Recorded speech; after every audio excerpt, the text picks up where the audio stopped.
Jersey will be with us. Catherine Kaminsky on Trend will be with us for Global Equity Wall Street Critical. And now we start strong. Vishal Kanjuja joins us now from Morgan Stanley, head of broad markets, fixed income. I love the first sentence of, Jobs Day stole the thunder from the Fed. Completely. What did we learn in the buoyant Jobs Day that adjusts this meeting this afternoon? Morning, Tom. Thanks for having me on. Completely stole the thunder. Hot data is not at all anywhere close to the soft data, which we've been talking about. You guys have been talking about very clearly as well. The Fed knows this very clearly. I think today the market is going to be very clearly looking for a repeat from the Fed for their reaction function, that they are still focused on growth downsides, and they are willing to take less of a deeper look into the inflation upsides that we are talking about. Synthesizes with Seth Carpenter's team, Ellen Zentner over Wealth Management, and the others. I guess we got a nominal GDP. It's actually pretty good because of stagflation, but then do you see nominal and real GDP coming out through the year? Exactly. So I think that is where we think that the demand destruction on the back half. And we are talking about quite a bit of uncertainty. We've seen it in the Beige report. We've seen it from all the earnings that we've seen through the corporations as well. But the persistence of uncertainty, the time period that we are going to sustain here is going to definitely show up with that demand destruction in the back half of the year. So then what does the Fed do if it knows demand destruction is coming, given its dual mandate?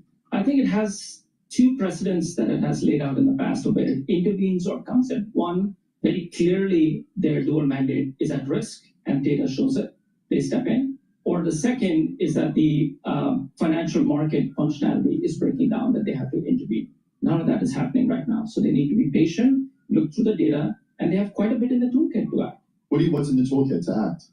450 basis points. They're still but if we're in a stagflationary environment, then what do we do? What do they do? I think in principle, tariffs are going to be one-time price increases. Consumers and corporations are going to adjust. I know we've already seen that supply and demand shock played out in 2022. This is the opposite of that is happening here. He almost said transitory, Tom, but he didn't say transitory. You said one-time price increases. What makes you confident that that will be the case? I should look. Actually, I'm going to change my question. I don't think we don't do that in the morning. I don't think consumers understand how inflation is measured. I think they understand inflation in the context of gas prices going up and then coming back down.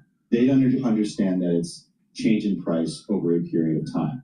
They think high prices come down. They don't come down. I think that's what it is. This time, I think the balance sheets, yes, are very, very strong in terms of consumer and corporates. But I think the moment you start to see margin compression in corporates, meaning consumers pushing back on services or small business pushing back on prices, that's when I think you start to see the hit on labor. That's when you start to see the demand destruction show up. And that's where we have quite high degree of confidence. But we've covered our underweights in credit. We've covered some of our underweights in duration during this time, but we are not long. We still think that spreads could be widening out as that stagflationary fear could go through in the next 2 months. I'm sorry, I go back to Mary Poppins and the famous bank scene with Dick Van Dyke in the tuxedos. We're always to India, but I go back to LIBOR OIS. I don't know why we got rid of LIBOR. I thought it was great. Now I got something fancy called SOFR, SOFR. When you look at SOFR swaps, which is what Ira Jersey tells me to look at, I'm looking at a little bit of deterioration the last 5 days. Mm-hmm. Is the short-term market getting out front of the joy and saying at some point this becomes difficult? It does. Absolutely, it does. I think we are less focused. I think our conviction level with the amount of information that we are getting at the moment is much lower to call the exact date that these guys can cut, the Fed. But our conviction level increases as we go out the next 18 months. And that's why I think our focal point of duration is still that 3 to 5 year mark. So what does full faith and credit 10-year yield do out 18 months? I think it's lower. I think we breached that 4%. The language of 3.65% is my recollection. for the 10-year yield? Can you get a nicely under 4%? Nicely under 4%. I think we were 4 to 5% when we wrote our outlooks in November, and we thought that it will travel that range, and it did almost travel that entire But range. then Of on the 100 basis dynamic, points. let's go for Bosey 101. On a dynamic basis, if I get price up, yield down, does that signal a good or bad event for our listeners or viewers? That means the fixed income has served its dual mandate, priced over return and negative correlation to risky assets, and it will be poised to deliver. How much of what you're saying depends on the U.S. successfully negotiating trade deals in the next 18 months? Quite a bit of the long end depends on that, the 20 and the 30 year. We need a sustainable, credible, bought into deficit reduction plan. And then that will decide the demand and supply of the 20 and 30 year part of the market as well. I think that is one part of the market that we are nauseous about, to be very honest, and staying away from on that part. Coming back to your question on demand destruction, quite a bit depends on the next probably 90 to 100 days, maybe this weekend as well. Does things get funded? We're going to move on now to the airport, the airline catastrophe in America. All right, there's quite a bit of news that's happening today. The big news today is the Fed announcement. I guess the second aspect of the news would be what's going on in India and Pakistan with the operations that have been going on. Last night, 5 planes were shot down. There was some news that maybe soldiers were captured or detained by the Pakistanis. That ended up to be not true, but my understanding is the 5 planes were shot down.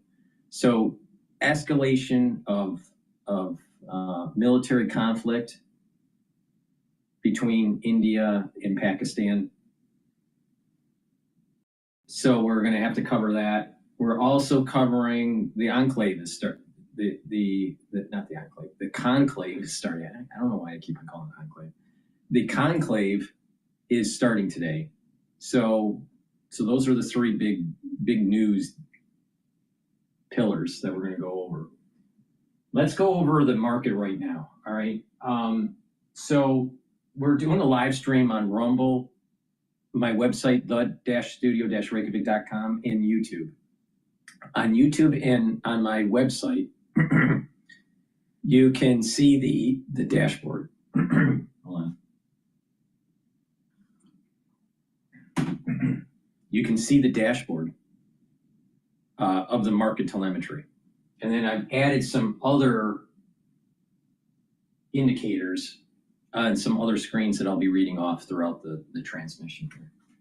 So what I'm looking at very closely is the S&P 500. The S&P 500 futures are at 5,635.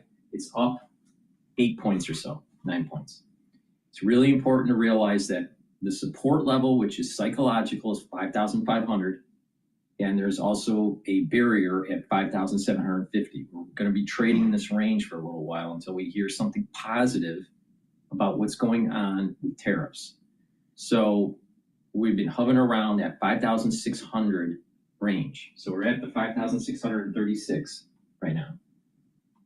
So we may see, if it's a positive day, we may see 5,700, but we'll see. It also depends on what the Fed says. We may get a little bit of an event shock from what the Federal Reserve states. The next thing that we want to talk about is the VIX. The VIX is trading in the 20s. It's at 24.87. We want the VIX to be trading below 20, where we get a nice march upward with the S&P 500. It's still a little bit too elevated, so there's still risk in the market. We know why. It's based on tariffs, and will there be demand destruction because of it? The Euro USD is trading at 1.13. That's been trading pretty stable for a few sessions. Oil is trading at 59.14. The big news that's coming out with that is OPEC Plus is they're producing more barrels of oil, so they're adding production. So that should suppress the price. There was a price shock that happened a few trading sessions ago, but it has been slowly bouncing off of that low.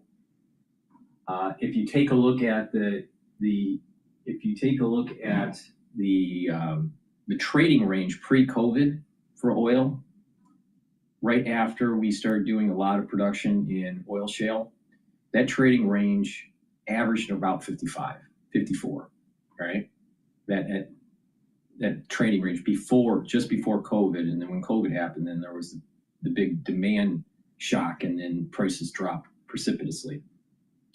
It so happens that when you take a fib sequence from the low of COVID shock for oil all the way up to the high for oil futures for WTI post-COVID, there is a 61% retracement right at that trading range pre-COVID.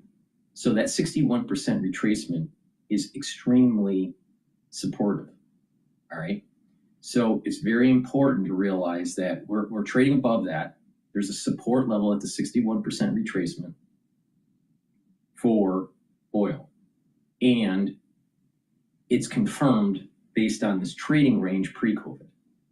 That trading range was around 51 to about, if you take the high and the low, it goes on anywhere from 51 to 60, 65 or 63. But those are including the spikes within those candles. But if you want to average it out, you're going to be at about 55, all right, 54, based on the way the candles look. All right. So that is a support level, and that support level is confirmed with the 61% retracement. So 54, 55 is a major support level for oil, and we're trading at 50, 59 right now. All right, we may go below that. We may start trading at 58, but 60 is going to be a barrier. All right, that's going to be a barrier. Now the thing is that on the fundamental side, Brent crude usually trades a little higher than WTI, but Brent needs to be at 8, depending on who you talk to, $80 or $93 a barrel for the Saudis to break even for their government. So the Saudis are putting more oil on the market to try to drive price down, even though they have a deficit, because they have 3 countries within OPEC Plus that are increasing their quota. They've gone above their quota for production. So the Saudis are trying to drive down price to slow the production down with these other 3 OPEC Plus suppliers. By driving the price down, it's a signal to stop production because you're losing money. All right. So that's what the Saudis are trying to do. And then they're going to need the price to go back up. It also hurts the U.S. producers, because by driving Brent crude down, it also drives WTI down.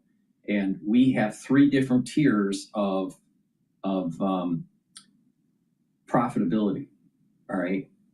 There's one tier group that if oil's below 60 or 61, then you have to start capping wells. So those are the less efficient wells or less efficient oil producers. Then there's another tier that's at 55. And then there is an additional tier that's at 50. So if it goes below 50, you're going to see a lot of capping of wells. You're going to see a lot of capping of wells if it goes below 55. So this is the reason why 55, 54 is really a huge support level, because the traders know that if you go below that, it can go into the 40s, but it's a signal to stop production, you burn off the inventory, and then eventually prices start to go up. So the way I'm trading this is that you just purchase additional barrels of oil, waiting for that price shock to happen, and then eventually it's going to go up. All right, but there's going to be this trading range that's happening. We're trading above the trading range right now, but if it goes back down to 55, it's time to buy. If it goes, into that trading range, 56, that's 54, 55, 56, that's the time to buy. And then this might happen for the next few months, maybe 3 months, and then I think that what will happen is the price will start to go up, and you'll appreciate quite a bit of return. But if demand shock happens because of tariffs, and the supply that the Saudis are putting on the market, then it's very possible that oil trades in the very low 50s, like 51, 52, may even break 50 and trade like 49, 48. But that depends on the tariffs. Now, I suspect that the White House is going to just drip feed positive news about tariff negotiations, and it's going to be positive for the market. The economists are going to be pulling back on their negative outlook on demand, and eventually oil will start to go up. That's my take on it. All right, but it's a risk. But that's so just pay attention to this trading range. There's a trading range at about 50, at about 54, 55. That's really important. That coincides with the 61%, the 61% retracement for oil. All right, we're trading above that. I wouldn't be surprised it goes back down a little bit. But the big event risk is what's happening with demand based on tariffs. And we won't really know that until 3 months from now. All right. BITO, Bitcoin. BITO is an ETF for Bitcoin. And that's that right now. It closed at 20.05 yesterday, and Bitcoin's trading at, Bitcoin's been moving up and down. It's been volatile, but Bitcoin is trading at 90, just below 97. It's 96.8. So will we see 97 today? Maybe. And as it's going up, as Bitcoin goes up, so does BITO. A way to short Bitcoin is to do BITI. All right. But you just got to be careful because shorting Bitcoin is not easy. And the USD Japanese yen is trading at 143.31. If it goes below 140, that's stress in the international market. That's bad for equities. If you start seeing a 140 handle or lower, it breaks 140, below 140, and you're trading in the 130 range for yen, VIX is going to go up. There's going to be international stress in the market, and equities are going to go down. I suspect that when equities are going down, you'll also see problems with Bitcoin, and Bitcoin will have another down leg. It's really important that the yen stays above 140. All right. It would be nice if we see about 145, 148. That would give you some buffer, and you'd start seeing that there's less stress in the international market. So with that said, that's my just overview of the market right now, and I want to go to live now. They're talking about a little bit about the Pope here in the conclave. Was gathered earlier this morning for the Holy Mass for the election of the Roman Pontiff. That was over in St. Peter's Basilica in the Vatican. Now around 10:30 a.m. Eastern Time, the 133 cardinals expected to come together inside the Pauline Chapel to pray the Litany of the Saints. They will then head into the Sistine Chapel, where they swear an oath and eventually move on to that first vote. Only one vote expected today, so if no one receives at least 2/3 of the vote, black smoke will rise from that chimney right there on your screen, indicating a new pope has not been elected. But if a pope is elected, you will see white smoke. Based on the last several conclaves here, America Magazine put together predictions for when we could see that smoke today, and it could be as early as the 1 p.m. Eastern Time hour. Now, if more votes are needed Thursday, smoke signals are expected, and again, these are estimates based on the previous conclaves: 4:30 a.m., 6 a.m., 11:30 a.m., and 1 p.m., all of those times in Eastern Time. We also want to hear from you and get your take on all of this. So how long do you think it will take to elect a new pope?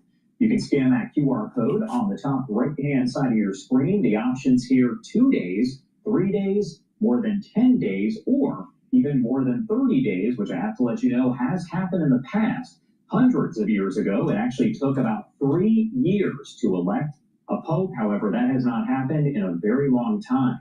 Again, do want you to vote and let us know. 2 days right now has 0%. 3 days has 75. 10 plus days has 25%. And it's gonna be 2 to 3 days. Voting 30 or more days. Want to check in with Jason Martinez over at our Fox 29 Philadelphia team as he has been out there in Rome. Now we're just hours, minutes away from the start of the papal conclave. So we've been checking in with Jason all morning. Let's check in once again. Yeah. What do you I was see? just looking at my watch. We're about, I would say, 3 hours from smoke, about an hour and a half from them walking into the Sistine Chapel, the Cardinals, the 133 electors, to walk into the Sistine Chapel and vote for the first time for their first choice. And you think about what that could mean. You're talking about 133 priests. Do you have to speak English? No. I was going to ask this priest if he was praying for anything, but he didn't speak English. And by the way, here's another pilgrimage coming in. I just wanted to quickly pick that up. But It's so American. Let's listen in. It's so American. It's so American. You have an American reporter at the Vatican going to a priest. Do you speak English? Some of them singing hymns. These are pilgrimages that were already planned before the conclave. We're now allowed to go into St. Peter's Basilica because earlier they were having the mass for the cardinals. Now they're allowing pilgrimages to come in and tour St. Peter's Basilica. But I was just mentioning, it's difficult because today there are more media members than seemingly people here. So it is like the Super Bowl in that way. You speak English? Yeah, I do. Where are you from? Michigan, United States of America. And what does it mean to be here during the conclave to you? It means a lot to my mom. Yeah, mother-daughter. Mother-daughter. Yeah. What does it mean to be here for a conclave and to be here for this historic moment? Well, it's an accident that we're here because we already had this plan. Yes. It's pretty awesome. Yes, you plan to come and Yeah. here you are. And here we are. What will it mean to you to see a new pope walk out on that balcony? It would be pretty awesome if it happened while we were here. It would be awful nice. Looking forward to the white smoke. Well, when do you think it's going to happen? I don't know. I could have been years, right? Well, in 3 years, that was the record, I think. Let's hope That was the record? Well, I think so. Maybe early records, yeah. 3 years, I mean, yeah. So this will be 3 days. That's my prediction. 3 days? What's your prediction? 5 to 13. Why do you think it's going to be 7 or 8 days? I think that's really No, you'll see white smoke by then. I would think. I would think I so. hope. Yes. Well, enjoy your time. It seems like a bucket list trip, so enjoy it. Thanks for your time today. Oh, Siena and now Rome. What a life, huh? So the rain that we saw earlier, not really not a cloud in the sky. So in an hour and a half, the Cardinals will go and they will begin to vote in the conclave. And about 3 hours after that, maybe, we'll see smoke. It depends on how long it takes to tally the votes. Everybody writes their name in, and the smoke will happen. Probably before. It's probably going to take 2 to 3 days. But we'll continue on with our broadcast about the Fed meeting today. Hello, my name is DrPaulCottrell. We're doing a live stream on Rumble, on YouTube, on my website, the-studio-reykjavik.com. I have not set up the simulcast yet on X Spaces, but I will. If you have a question, just type it in the chat. When I set up X Spaces, you can ask for the mic and be live on the show and tell me your opinion about what's going on. We're going to go over the market. Markets are going to move today because it's the Fed day. Plus, we have to pay attention to what's going on with India and Pakistan. Please help support my work by making sure you subscribe to all my channels. I have 4 channels on YouTube, Brighteon, Bitchute, and Rumble. Please make sure you subscribe to all the channels. I do get strikes on YouTube, and so I have to pivot to a different channel for the live stream. So please make sure that you subscribe to all the channels. In addition, I do all these videos for free, and I give you certain positions that you can act on that will actually give you a higher chance of making money. And I tell you how to improve your health at the same time. Not too many people can do that. So please help support my work. I put out thousands of videos for free. The ones that know, and been following me for a long time know that I'm extremely accurate. So please help support my work by donating. You can donate on my website, the-studio-reykjavik.com. The link is in the description of this video. You can donate through Stripe, PayPal, or buy me a coffee. You can be a paid member to my Patreon channel. I don't put stuff behind a paywall. It's through the donations and the paid membership that allows me to do all these videos for free. I have thousands of videos for free. And get the products that I have on my store. I got ebooks, I got supplements, I have course material. The market just opened. And I have course material about immunology and pulmonology that you can learn about for only $50. You get lots of videos and lots of PDF files, and you can learn at your own pace. So please help support my work. With that, I greatly appreciate your viewership, and let's continue on with Bloomberg. It's coming off of 2 consecutive losing sessions. Let's see how things start off for midweek trading. We'll start with the S&P 500. Right now, it's up 0.1%, 9 points, 5,616. We go to the Dow, up 0.3%, 139 points at 40,973. And finally, the Nasdaq, up about 0.1%, 13 points, 17,702. We go to the 2-year yield, 3.79%. That's up 1 basis point. The yield on the 10-year, 4.29%, and that is little changed. We have the Bloomberg Dollar Spot Index up about 0.2%. Over to commodities, we have Brent crude, $61 a barrel. It's down about 0.3%. And spot gold lower by about 1%, $3,385 an ounce. We have Bitcoin up more than 2%, just above 96,000. And at the open, we'll check in with shares of Disney up 10% and Uber down about 2.5%. That is your Bloomberg opening bell report. Tim and Tom. Thanks so much. We're doing a global Wall Street right now with Katie Kunissi. Katie, if I take a long unit, like a monthly chart, and I look at Standard & Poor's 500, the quiet, the silence, is you get into a malaise, and you go back to the Carter malaise of 70s, or that. But far more importantly, from 2001, I didn't get off ADX, DMI, parabolic SAR, and the rest to a solid monthly buy signal for 11 years. Could what we've been witnessing after this great bull run is a tight range-bound market like we saw from 01 to 2012? I think we definitely could. I mean, look at that decade. That was sort of a lost. Disney jumps 11% after full year profit outlook, tops estimate. Shares and equities.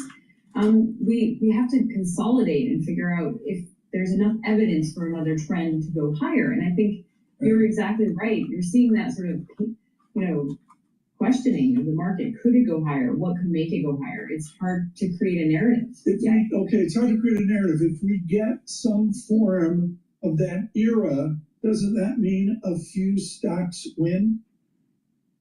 I mean, definitely so, because there's going to be, whenever you have this type of change and this wobbling around, you're always going to have a scenario where the relative positioning matters. And actually, a lot of quantitative strategies that look at equities have been doing really well this year by sort of trading in relative stocks one versus another. So I think the cross-section may be an interesting place for opportunity in an environment like this. I want to go currencies and talk about the dollar right now and the weakness that we've seen in the dollar so far this year. Is this a turning point, a fundamental shift in the way the world views the dollar? No. Or does the U.S. and the dollar recover? It's the wrong question. That's the wrong question. These clowns on Bloomberg, 10-year data set of the dollar, it's been elevated above 100 on the DXY because of COVID. The world needed to go to a safe haven, all right? If you take out that, the average for the DXY should be around 98, 97. So we are still seeing the aftershock in the financial markets because of the crisis of 2020. So we need to go back to normal, and that means a little bit weaker dollar in relative terms. All right? We've been above 100 for like 4 years. So it going below 100, I mean, it's been trading like just below 100. It's like 99 point something, right? For quite a while. And right now, DXY is trading at 99.39. right? It needs to be at about 98, 97. It's no big deal. Because if you go back to a normal trend pre-COVID, that's good. Another thing that people don't realize is that the bond market has been manipulated heavily because of QE from Lehman. We are still getting out of the Lehman crisis. Wake up because of the balance sheet on the at the Federal Reserve. All right. So when Lehman happened, yields went down because the Federal Reserve lowered rates. All right. They bought those bonds. In many ways, they bought it at a discount to help fund the banks to weather the storm from Lehman. And they've had this on their balance sheet for a long time, and they're weaning off slowly. But because they bought so much, it drove interest rates down, the yield curve down. Their Fed funds rate was almost zero bound. And they're slowly getting out of zero bound. And we had that bout of increased rates from the Federal Reserve during the Biden administration. And then they started slowly cutting the rates again because they screwed up on reading the inflation. All right, but the point here is that they didn't do shock therapy to correct their mistake. But the issue here is that if you look at Lehman, they have distorted the market so much that it takes decades, 2 to 3 decades to fix it, not 2 or 3 years. So if you have goldfish memory, you're looking at, oh, yields are now at 4.2 and 4.8 and whatever. But you're so used to that zero bound Federal Reserve and how that translates into the yield curve and low rates because of a distorted market because of Lehman. The rates going up is actually showing that we're healing from Lehman now. The dollar coming down slowly means that we're healing out of COVID from a financial point of view. But these people are too fucking stupid to even bring that up. And it's very obvious when you look at a 10 or 15 year time series.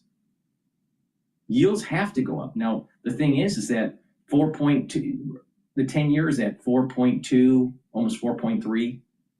The 10, that's the 10 year. The 30 year is at, I think, what is it, 4.8, I think it is, or 4.7? Yeah, almost 4.8. It's 4.78 for the 30 year. It can't be in the 3s. That's a distorted yield curve because of the aftershock from Lehman and the Federal Reserve's intervention. And if you're a saver and you depend on your interest income from bonds because you're older, you need larger yields. You need a steeper yield curve at the 10 and the 30. So if you have a population that's aging, which we do, and they need to roll into higher yielding assets, fixed income assets, a higher yield curve is actually better for them. Now, if you are young and you're trying to get a home, it's harder because your mortgage interest is going to be higher. So it depends on which population you're looking at. But to say that, that there's some, major weakness of America, that's total bullshit. We're mean reverting back to a healthy economy where it's not distorted by the Federal Reserve. It's like, I can't, these people are so fucking dumb. All right. Please go to my store, the-studio-reykjavik.com, and get the peppermint structural nanosilver soaps or the lavender. I also have it in lemongrass and charcoal tea tree. Lemongrass and the charcoal tea tree. Get a few bars for your household. They're very high quality structural nanosilver soaps. These are soaps that I use. It helps support my work and it helps support your health and wellness. Use discount 5, all caps, discount 5, and you get $5 off any order. So please go to my store, the-studio-reykjavik.com. The link is in the description of this video and all my videos. Help support my work. Learn how to improve your health and wellness, and also how to position yourself so you're making some money. All right, I tell you how to make money. If for the last 4 weeks, if you did what I told you, you would have earned 10 to 18% return in 4 weeks.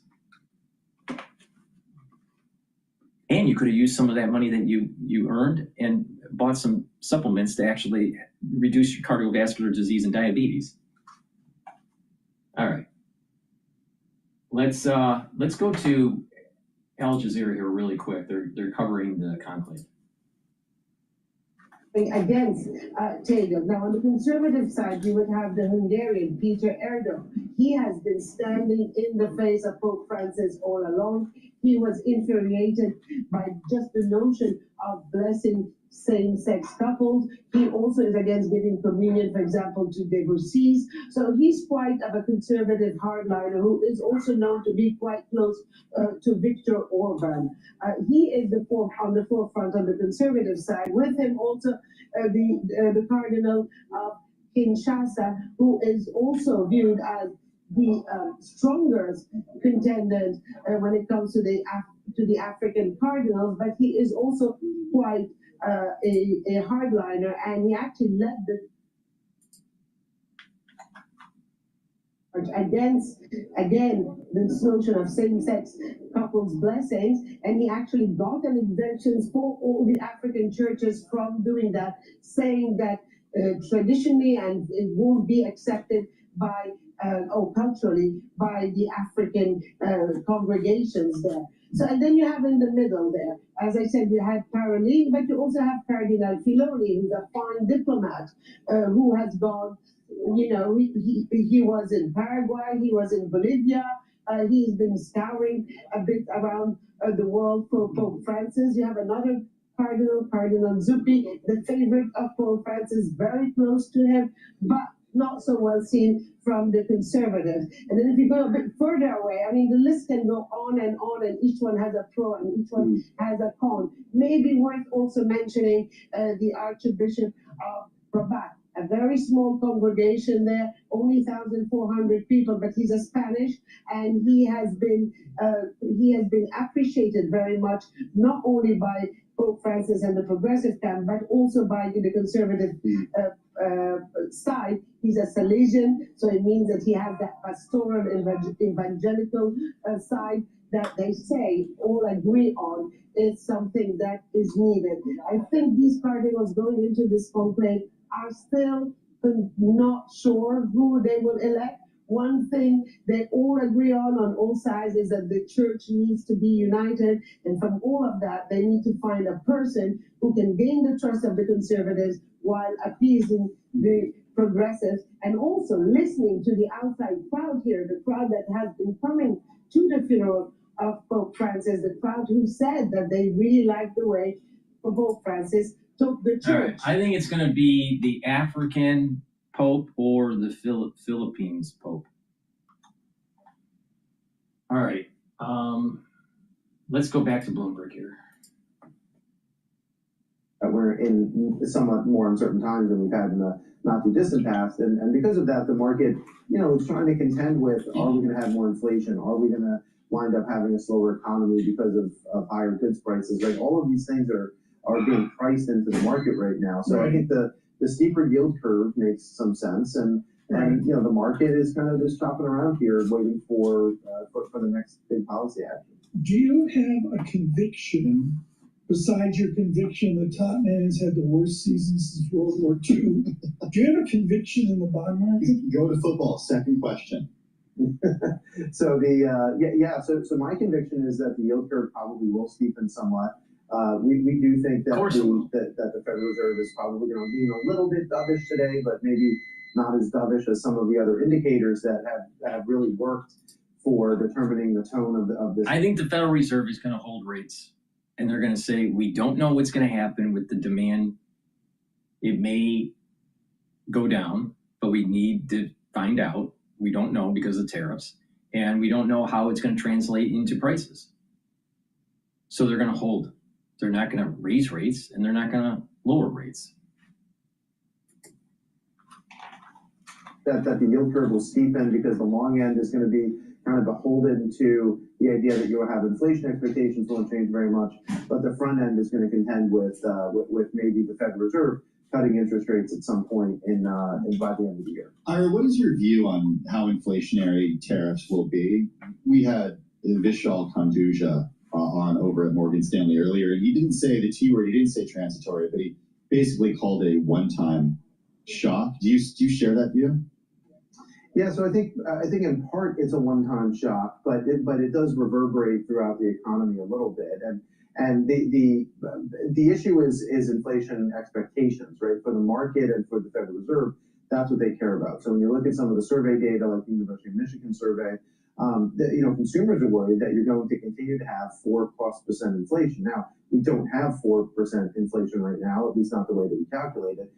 But goods prices, if they go up significantly as some of the tariffs are passed along to the consumer, then goods prices go up. So then the question is, are there other prices that go down, right? And there has to be some substitution because the basket and pool of money that consumers have at any given moment is fixed. So unless you increase leverage, unless you're buying on credit cards, you refinance your house with a cash out refi or something like that, you have a fixed amount of money on any given week or pay period. So you're going to maybe buy less services to buy more goods that you want or need to buy. So that means that prices in the services sector might come down a little, even though goods prices are going up. And I think that they can offset each other at least a bit. Ira, one final question. It's getting late in the Premier League season. I mean, Tottenham's not going to be relegated, but would they relegate that stadium? Would they relegate Tottenham if they were as bad as the Ipswich Town? They're talking nonsense. So let me just plug a quick supplement here before they recycle into something more pertinent. Please go to my store, the-studio-reykjavik.com, and get the probiotics. These probiotics that I offer are very high quality, and you can get it in 2 varieties. One in a veggie cap form that also has turmeric in it that helps to bring down inflammation. And also the powdered version, which is the one that I take because I take lots of different powders throughout the day. I take it for in lunch. So the powders that I take are the probiotic, the collagen, the lignans, the gladiator barley, and the boomer boost. So it's just easier for me to take the powdered version of the probiotic. But some people don't take the different powdered supplements. That's okay. You can get the veggie cap version. Both are very high quality probiotics. Taking a probiotic is a great way to build the foundation for your health and wellness. Now, what it does is it's going to help reduce inflammation at the gut level. You're going to be able to absorb your nutrients better. You're going to improve the communication between your gut and your liver and your gut and your brain. You're also going to help to boost up your immune system. You're going to improve the mucosal lining of your gut. It's going to get thicker. It's going to be healthier. It's going to have higher concentrations of IgA, which is an antibody, natural antibody that you need to have a good health, a good healthy gut. And you'll be able to concentrate better. You'll be able to sleep better. You'll be less irritable. Your skin will be better, your skin and your hair. People that start having skin problems and loss of hair, having issues with their nails, that's usually a sign of poor gut health. So just pay attention to me, start that foundation, get a good probiotic, go to my store, the-studio-reykjavik.com, and take these probiotics, use discount 5, you get $5 off any order. And another thing that you should stack with the probiotic for a good foundation for your health and wellness and your health protocol is a multivitamin. Now, the multivitamin that I offer on my store is easy to digest, and these multivitamins will be the cofactors that you need for your enzymatic activity. So you have enzymes in your cells, and they need cofactors to be able to change their 3-dimensional conformation so they are more efficient. So that's the reason why it's so important to have certain types of multivitamins. So this is going to help with your enzymatic activity. It's easy to digest. Take a look at the label here. You can also take a look at the label on my website, and you stack off of this. So your you're building off of the multivitamin, and you take all these other different supplements that I offer to be able to customize your particular supplement protocol. And we'll talk about that throughout the whole show. But a great stack here is to take the multivitamin and one of the probiotics. That's a great foundation, and you build off of it. So please go to my store, the-studio-reykjavik.com. Help support the work that I do. I'm telling you how to trade the market and also how to get healthy. So with that, let's go back to Bloomberg.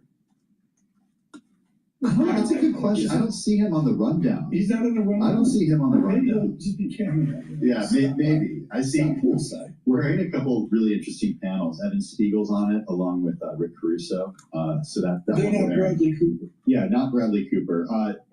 Warner's David Zaslav and BetMGM's Greenblatt are going to be on the panel too. And David Zaslav will be really interesting. Yeah. Like going on there. And we'll see the Milken Institute. Look for that terrific Bloomberg coverage across YouTube, audio, and television as well.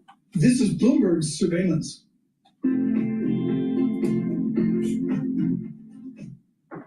All right, let's go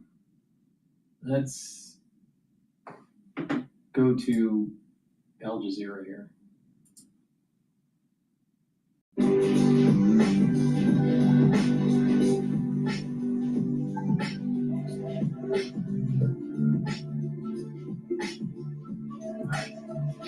They're just cycling slides, so I want to like maybe pivot over to what's going on with Pakistan. All right. India firing missiles into Pakistani-controlled territory overnight, reportedly killing at least 26 people in what Pakistani leaders are calling, quote, an act of war. President Trump responding at the White House yesterday. It's a shame. I guess people knew something was going to happen based on a little bit of the past. They've been fighting for a long time. You know, they've been fighting for many, many decades and centuries, actually, if you really think about it. No, I just hope it ends very quickly. The Trump administration urging both sides to de-escalate tensions. Secretary of State Marco Rubio saying this. I echoed the president's comments earlier today that this hopefully ends quickly and will continue to engage both Indian and Pakistani leadership toward a peaceful resolution. Joining me now is retired two-star Marine Corps General Punaro Group CEO Arnold Punaro. General, thanks so much for joining us this morning. Your reaction to the events overnight. Maria, you summed it up well. Two nuclear-armed neighbors that have been at each other's throats for 80 years over the displaced Muslim majority region of Kashmir. India controls 2/3, Pakistan controls 1/3. It's been a flashpoint, as the president mentioned, for decades for a larger regional or global conflict.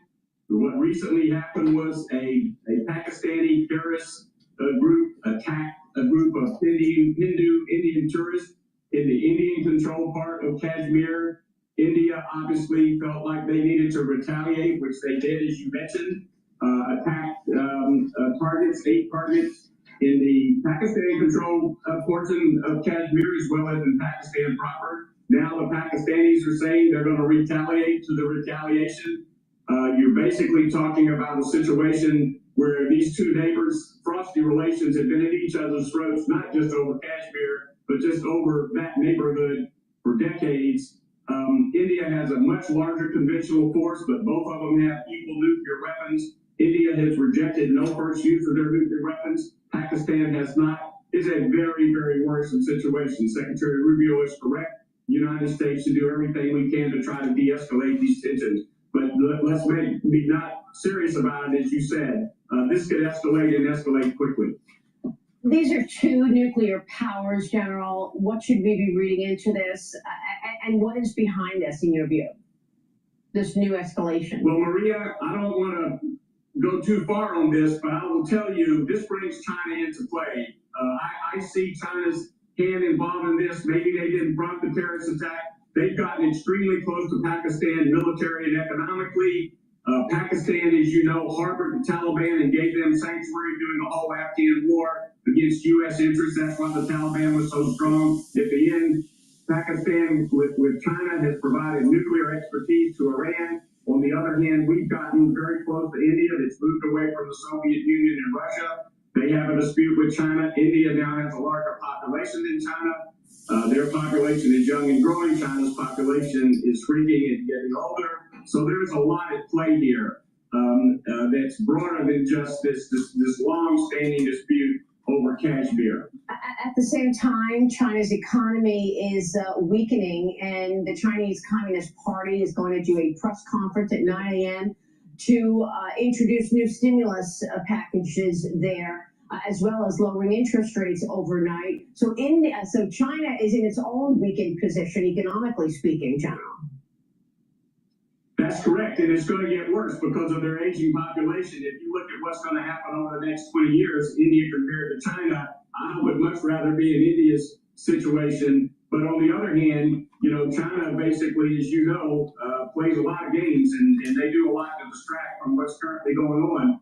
I hate to say it, but they're a country that probably, again, they've got a huge border dispute in the Himalayas with India. They'd like to kind of put India in a box a little bit. I think this puts them on the spot.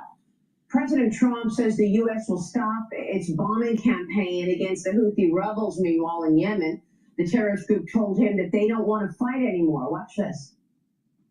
The Houthis have announced that they are not, or they've announced to us at least, that they don't want to fight anymore. They just don't want to fight. And we will honor that. And we will stop the bombings. And they have capitulated. We will take their word. They say they will not be blowing up ships anymore. General, your reaction? Well, Maria, this is a really good development, but not unexpected after over 51 days and 800 airstrikes by the United States military on Houthi targets, which has decimated a lot of their military infrastructure. The Houthis have cried uncle, and this is a good thing. The president indicated they've agreed not to stop attacking shipping. I certainly hope that covers U.S. ships as well as the ships in the Red Sea. They also should agree to quit firing missiles into Israel. But what's going on here is, of course, as you know, Iran's the evil puppeteer that directs the Houthis. I think Iran has figured out, holy smokes, with President Trump right now, they've got stuff that's at serious risk, and they better have the Houthis calm down. Hopefully this will allow us to put more pressure on Iran to calm down not just the Houthis, but Hamas and Hezbollah. President Trump has developed this into having a very strong upper hand right now. In my judgment, we should keep the pressure on Iran and take advantage of this opportunity that President Trump has created. Yeah, so you believe the Houthis then? We're supposed to believe that they're done fighting. I'm a military guy, Maria. I never believe the enemy when they say a ceasefire. I've been in too many conflicts and wars myself where there was supposed to be a Christmas ceasefire. When I was in Vietnam, there was no ceasefire. So I'm military. I can guarantee you. All right, let's go back to Bloomberg here. Details? Does he know? No. In a word.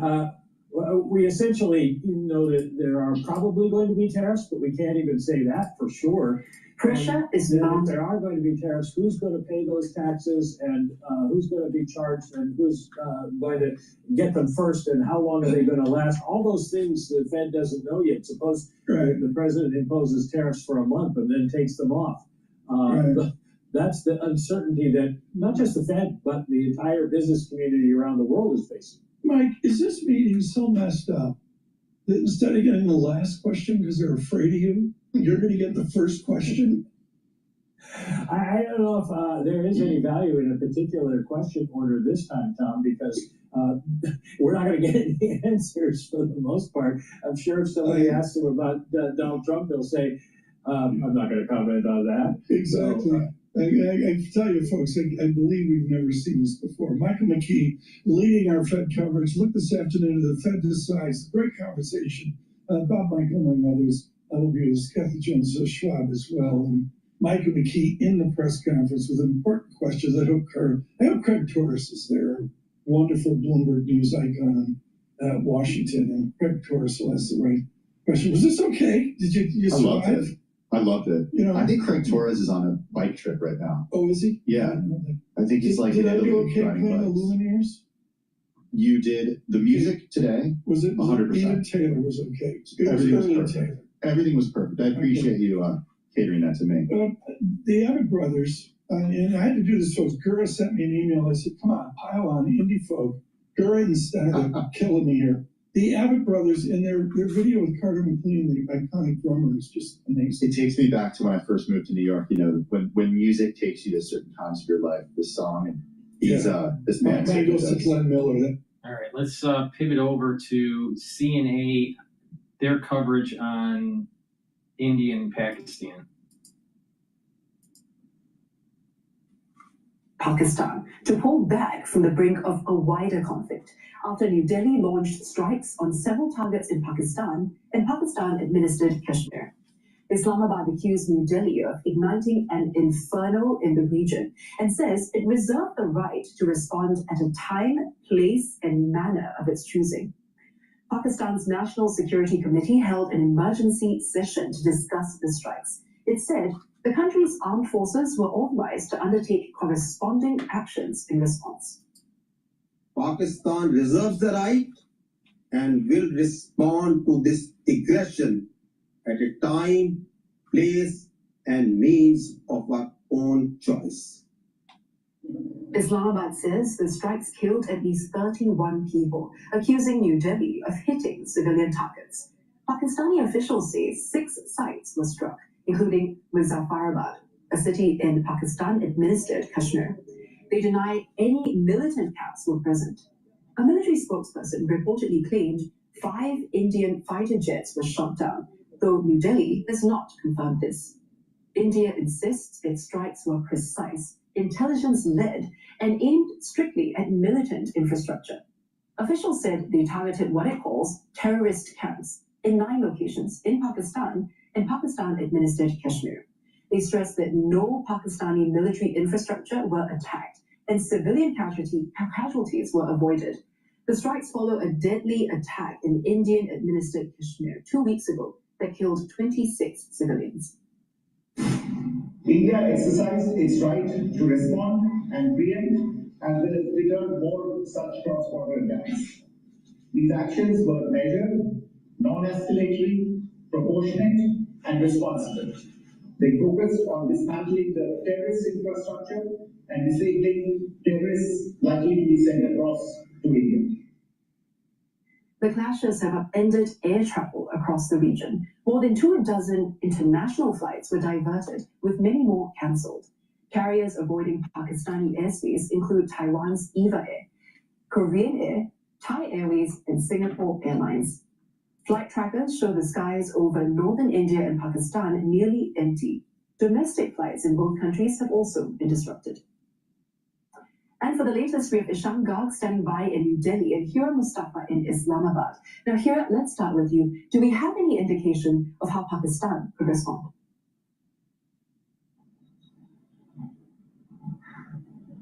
Well, this depends on the decisions that are taken by the federal ministers and the military officials in the national security meeting that was held earlier in a day, and it lasted for 2 hours.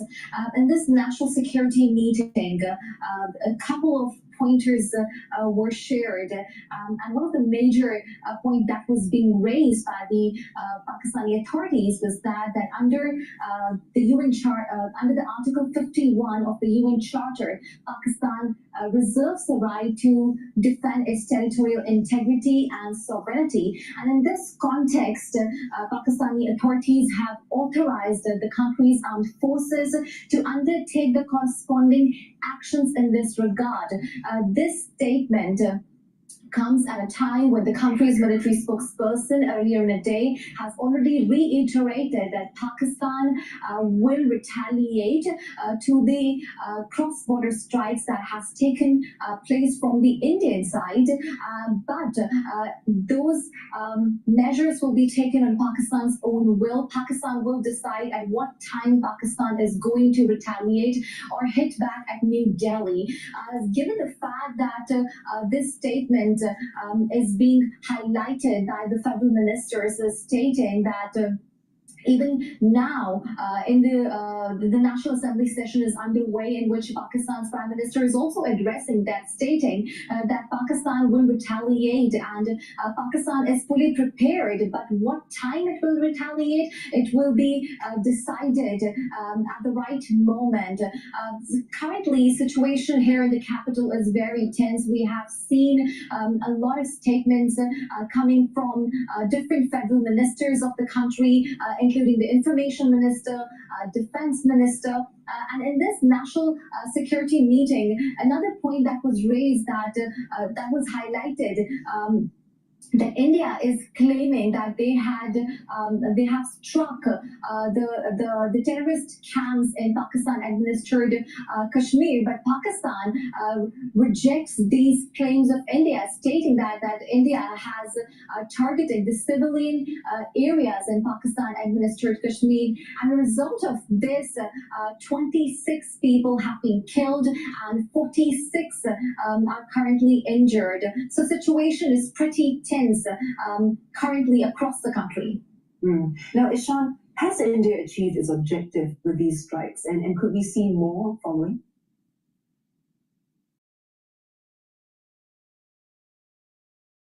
Well, India, from the get-go, after the terrorist attacks on April 22nd in Pahalgam, had said that its objective was to go after the terrorists who had perpetrated the attacks. And in multiple statements from the Ministry of External Affairs, be it the Prime Minister of the country or other Indian officials, they had said that this was India, in a way, relaunching its war on terror.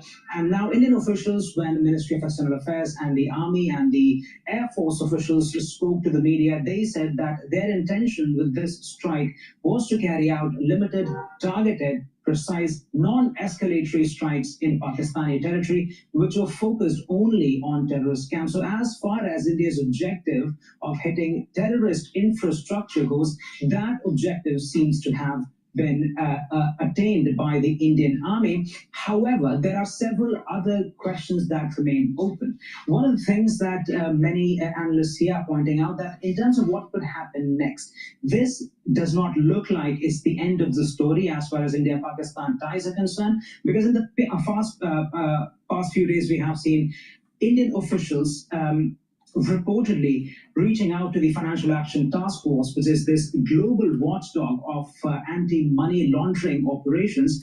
And India is reportedly looking to get Pakistan on that grey list, which could make it very difficult for Islamabad to send over money internationally. And Indian officials, according to reports, say that that could make it very difficult for these alleged officers there to fund terrorism. That could be one of the steps that's still coming from India.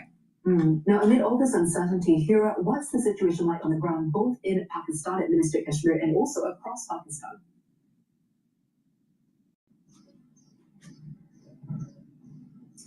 Well, people in Pakistan administered Kashmir and here in Pakistan are very worried. Anxiety is gripping the local populations that are living along the line of control, which is also called as de facto border that separates Pakistan-administered Kashmir and Indian-administered Kashmir. People are worried given the fact that India has carried out 3 missile attacks in Pakistan-administered Kashmir over the course of night. So there is frenzy, there is panic among the local community, and they are not going back to their homes. They are leaving their homes and evacuating those areas that are near the Indian border. Having said that, Pakistan has declared emergency in Pakistan's Punjab province and also in Pakistan-administered Kashmir. Security has been significantly ramped up amid these heightened tensions between India and Pakistan.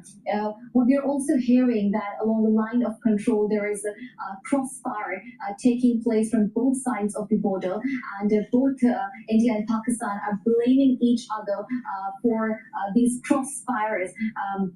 And also there are reports of artillery shelling at the line of control. So people are really worried and concerned. But despite the fact they are standing with the country's armed forces, and as I already mentioned, that Pakistan's Prime Minister is currently addressing the National Assembly session, in which he has stated that the Pakistan's forces are determined to guard Pakistan's sovereignty if India is going to carry out another cross-border strike in coming days. Now, Ishan, we've seen similar tensions in 2019. What feels different now? Are people bracing for a wider conflict?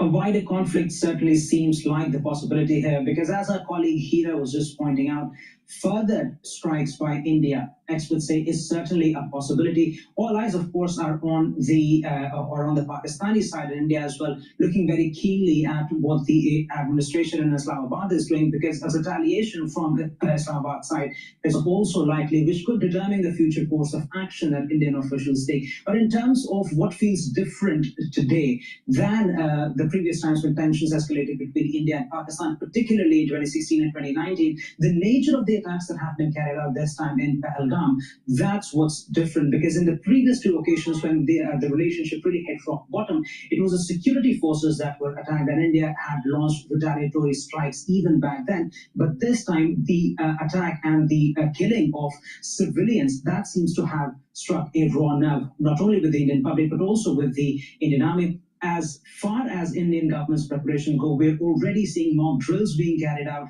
across India as we speak, which gives you a sense that the Indian government and officials here are preparing for any eventuality that might come, which could include, if not limited to, a broadening of conflict between the two countries. Ishan, Hira, thank you so much for both your updates. That was Ishan Gag in New Delhi and Hira Mustafa in Islamabad. Now, world leaders are calling for restraint following the escalation in hostilities between the two nuclear-armed countries. Bangladesh says it is deeply concerned and urged India and Pakistan to remain calm. Turkey warned India's military strike runs the risk of an all-out war in the region. Ankara also backing Islamabad's request for an inquiry into last month's terrorist attack in Pahalgam. United Nations Chief Antonio Guterres has called for maximum restraint, as the world cannot afford a military confrontation between the South Asian neighbors. Western nations echoing similar sentiments. U.S. Secretary of State Marco Rubio earlier urged India and Pakistan to reopen channels of communication to defuse the situation. France called on the countries to avoid escalation and protect civilians, while the UK says it stands ready to support both countries to achieve de-escalation. Well, China also calling to dial down tensions. And for more on this, we're joined by Tan Yuguan, reporting live from Shanghai. Now, Yuguan, what else did Beijing have to say in response to India's military strikes?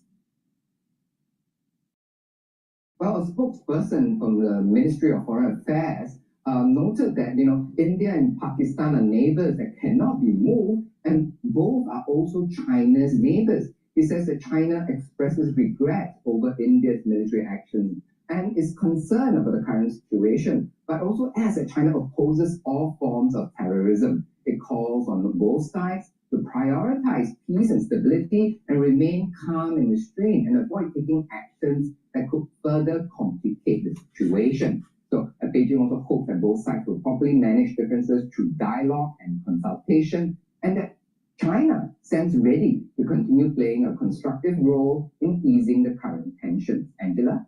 Now, Yuguan, something else we're keeping a close eye on is Chinese President Xi Jinping's trip to Russia, and Mr. Xi is currently en route to Moscow. Can you tell us more about what's expected to come out of this 4-day visit?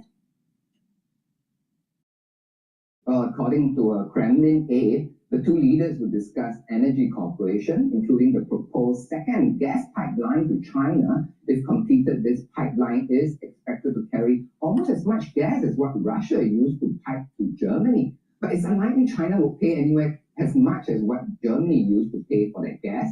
That's because we all know Russia is in quite a disadvantaged position because Europe is trying to cut off the use of Russian gas after the invasion of Ukraine. So Moscow needs to look for a customer rather urgently. But China is already receiving gas through its first pipeline with Russia and does not need more supply until at least after 2030. That's 5 years later. So China can drive a hard bargain. But it's hard to say how hard a bargain China would drive. Russia is, after all, an important ally for China. We can see that with this visit that President Xi is paying to Russia. China is paying a considerable price. Just having President Xi in Russia at this time when Russia is still waging a war in Ukraine. You could say it's almost equivalent to befriending a neighborhood gangster. After all, Russia's invasion unnerves the European Union, while China's support for a friend with territorial ambitions that run counter to international norms raises questions about China's own intentions in the South China Sea. This unnerves Southeast Asia or ASEAN, and both these groupings are major export markets for Chinese goods. Now, even more important, with the US market essentially closed to Chinese goods because of hefty US tariffs. It's worth noting ASEAN, US, EU makes up China's first, second, and third largest export destinations last year. Angela? Yuguan, thank you so much for bringing us the latest. That is Tanya Guan reporting live I want to pivot over to Al Jazeera here. They're updating us on Defense Minister was asked that India question a few minutes ago, and he said all options are on the table. Pakistan has shown India that it is not only a nuclear power, but also has conventional weapons capabilities, and it is going to give a befitting response, not elaborating on what that response might look like. But he did say that Pakistan has targeted military facilities. It has downed those jets. It has targeted various checkpoints, various posts, in addition to a brigade headquarter in India, and it is going to continue to target military infrastructure because it sees this as a military escalation by the Indian government. And as India said that it is only targeted terror camps, Pakistan says that India killed its civilians, its citizens, and now it is its responsibility and duty to respond. Osama, they're talking to us from Islamabad. Sam, thanks very much. All right, let's do a market update here. So the S&P 500 is trading at 5,631, and it is up by about 24 points or so. VIX is trading at 24.49. Euro USD is trading at 1.13. Oil is trading at 58.89. BITO, which is the long ETF for Bitcoin, is 20.52, and the Japanese yen is trading at 143.35 relative to the USD. Natural gas is trading at 3.573. Now, I'm going to start talking about a few other tickers here, all right, for people that are home gamers, right? All right, so there are these two ETFs called Gush and DRIP, and they're tied to Gush is an ETF that you long the oil market and the explorers, the energy producers, and DRIP is a short ETF. So right now, Gush is trading at 18.65, and DRIP is trading at 12.475. Now, the reason why I'm bringing up Gush and DRIP is that they're tied to oil exploration and the energy producers. Now, there is a correlation to oil price, but it's more based on the profitability of these companies. So you have not just exposure to the movement in oil, but also the profitability of the basket of these energy producers. So it's a little bit more like investing in energy company stocks, but there is this exposure to oil, all right? So sometimes oil will go down, but Gush will go up because there's profitability. Because these companies that are doing the exploration and the energy producing, you have upstream and downstream. Upstream is pumping the oil or getting the natural gas. The downstream is the refining, petchem, all these other downstream processes that you do with the energy that was produced. So Some companies do really well at the downstream aspect of it. Other companies do really well in the upstream aspect of energy production. Now, with the downstream producers, if your input costs are lower, your margins will be higher, assuming the demand is the same. Your margins will be higher, and therefore that's why gush may go up, even with oil going down. So these correlations kind of break down. So there's a higher correlation between gush and probably the broader index versus oil and gush. So there's a different way to play the oil market. So over time, we're going to be covering gush and drip. Again, gush is to long the market with these energy producers, and drip is to short the market. Another ETF that you want to take a look at for oil is UCO. All right, that is to long the oil market. There's a high correlation to the oil price. And the short is SCO. Okay. So, so just keep that in mind. As we move forward, we're going to, start following those tickers. Before we go to Bloomberg and what's going on in the world, especially in the Fed world, let me plug a product here. Please go to my store, the-studio-reykjavik.com, and get the magnesium and zinc. This will help with brain function and boost up your immune system. If you're not feeling well, take a double dose. Take one in the morning, take one in the evening. If you're feeling better, boom, go back to your once a day dosage. But this is really important. Why? It helps with your brain function. Magnesium helps with brain function. And zinc is going to help with your immune system. All right, vitamin C and magnesium helps with your skin, your immune system, and your brain function. You can take them together for the best performance for the stack, for brain function and our immune system.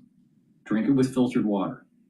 Now, magnesium is also very important to take every day, especially if you're taking vitamin D3, because magnesium will increase the efficacy of vitamin D3. So you're helping with your brain function and helping the efficacy of vitamin D3. Now, I have 3 ways that you can get magnesium from my store. Magnesium and zinc, the vitamin C and magnesium, or the Boomer Boost. So please go to my store, get this great stack here, vitamin C and magnesium and zinc. Use discount 5, you get $5 off any order. If you spend $150 or more, you do get a free gift until supplies last. Please help support my work and help to support your health. If you follow what I tell you how to stack these, you're going to be improving your health and wellness. You're going to be improving your endocrine system, your immune system, your brain function, your cardiovascular system, many systems, if you just stack these the way I tell you to stack them. I take this every day. Please go to my store, the-studio-reykjavik.com. Follow me on this health journey where you're slowing down the aging process and boosting up your vitality. And when you do that and you have these compound effects over the years and over the decades, you're going to fare way better during your geriatric years.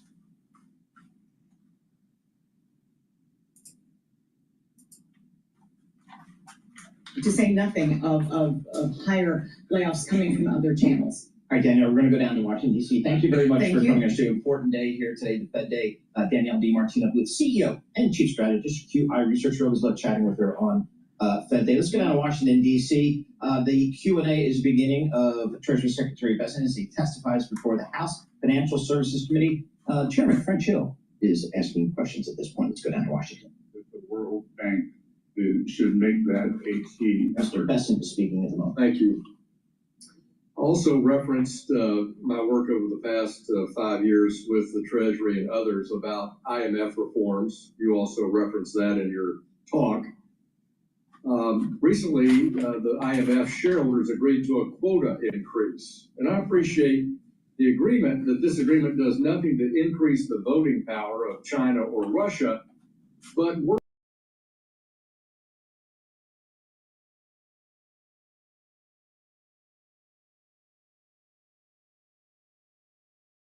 to $1 trillion.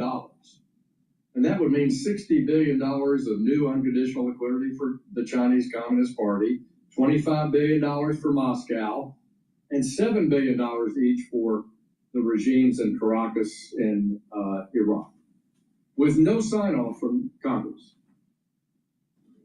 So even if rogue regime SDRs are rejected by Western countries, which we've seen in the case of sanctioned countries, they still could be exchanged behind the scenes for Chinese RMB, for example. And I believe this is unacceptable.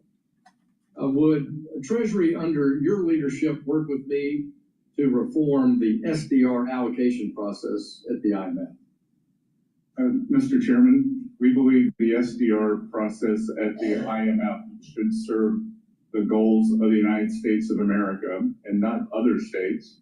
And as I said in my speech during IMF week, this administration is aligned with you in your goals on the SDR. And furthermore, we believe that the IMF needs to get back to basics in working with countries when there is a market failure in financial markets, rather than helping large, well-financed countries. Thank you. Well, we look forward to following up with you and walking through this. It won't be an easy task, but with international leadership from the United States, I think we can get there, and I think we will all benefit. And that means countries in trouble will benefit instead of just the general allocation approach. The president, since he's been in office, has championed high-profile investment issues revolving China. As everyone knows, he's been negotiating U.S. investors' acquisition of control, for example, over TikTok. In his State of the Union address, President Trump announced a major investment would see Americans take control of 2 ports near the Panama Canal that are currently owned by a Hong Kong-based business. I'm concerned that recently established outbound investment restrictions could make deals like this even more challenging. Under the regulations, U.S. investors don't actually know which companies are off limits, and Americans face bureaucratic hurdles if they want to take control from Chinese owners. What are your views on revising outbound program to change this? Since the president wants strategically to see American investors take control perhaps of some Chinese-owned entities, how do we make sure we get outbound rules right? Mr. Chairman, I want to thank you and the members of this committee for leadership on this. I had a very good discussion with 2 members yesterday where we talked about the importance of establishing either red light or green light and not having a yellow zone for outbound investment. The outbound investment security program is an important national security tool in our effort to restrict the PRC from exploiting the benefits of U.S. investment. We've been receiving notifications from the outbound program. We're monitoring the market, and we're trying to ensure that the investment community is aware and familiar with the program. We appreciate the interest from Congress, and while legislation will be important and helpful, we would like a bit more time to process, including the work mandated by the president to inform legislation. I appreciate that. We look forward to working with you. I yield back and now turn to the distinguished ranking member of the committee, Ms. Waters, for comments.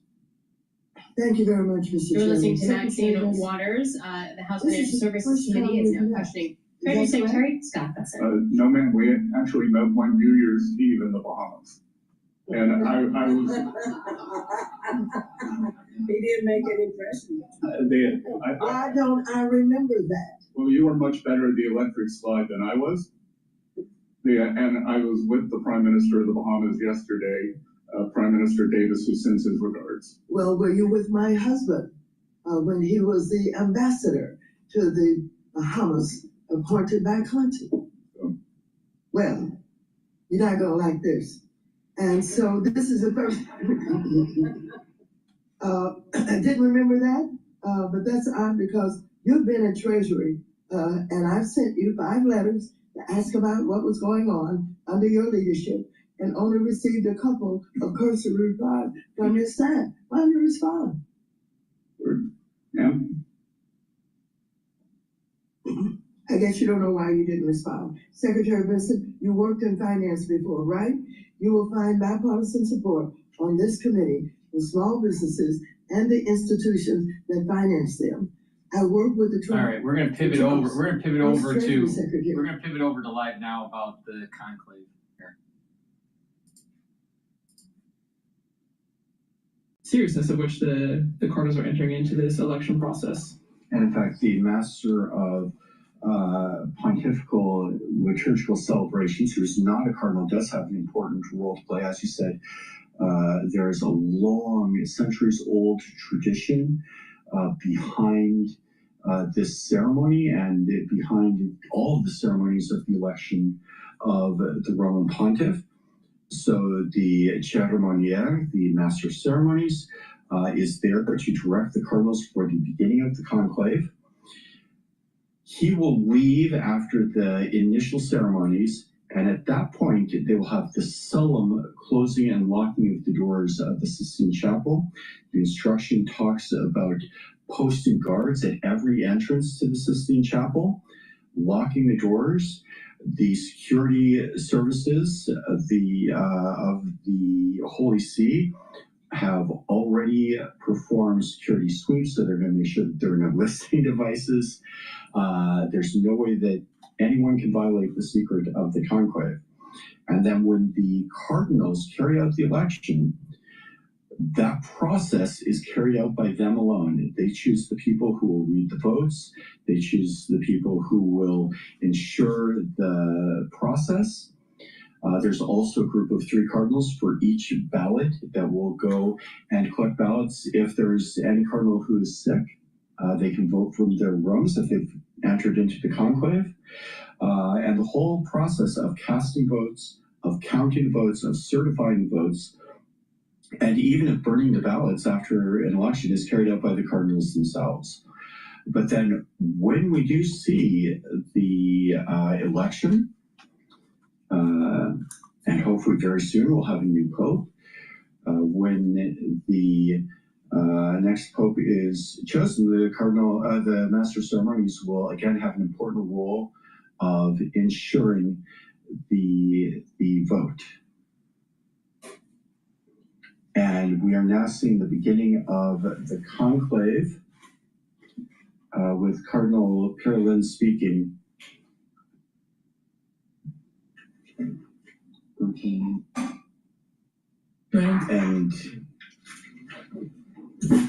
And Cardinal Perlin is beginning the ceremony as the ranking cardinal bishop. As the dean of the College of Cardinals is over the age of 80 and therefore not entitled to enter into the conclave, the ceremony is beginning with, is being conducted under Cardinal Perlin. And he begins in the name of with the sign of the cross. And a liturgical greeting to the cardinals. He says, "May the Lord who directs our hearts in the charity and patience of Christ be with you all." The response, "and with your spirit." And then a word of instruction to his brother cardinals. "Venerable brothers, having celebrated the divine mysteries," they celebrated the Mass for the election of the new pontiff earlier today in St. Peter's Basilica. And he continues, "Let's now enter into the conclave to elect the Roman pontiff." He then recites a short prayer. "May the universal church, joined with us in common prayer, invoke without delay the grace of the Holy Spirit, so that one from among us might be elected a worthy pastor of the whole flock of Christ." He continues, "May the Lord direct our steps in the way of truth, that through the intercession of the Blessed Mary, ever Virgin, of the blessed apostles Peter and Paul, and of all the saints, we might always do what is pleasing to him."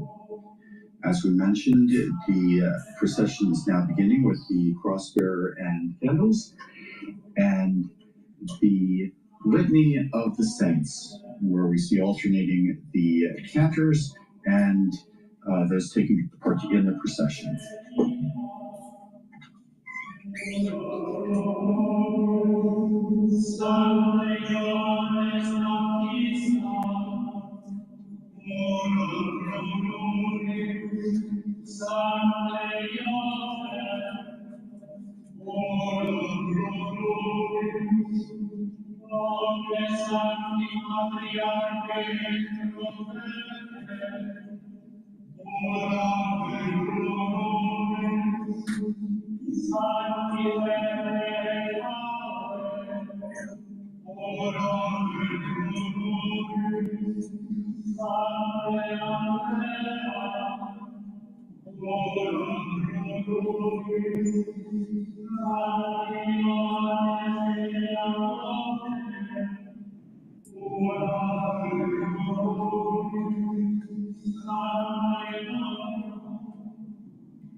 And you can see the first of the cardinals are now entering the Sistine Chapel,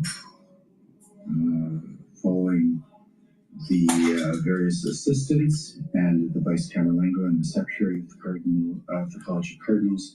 The first of the Cardinal Deacons, the most recently named Cardinal Deacon and the first to enter the conclave is George Jacob Kuvakad.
And all of those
what is interesting with this is that just tradition and having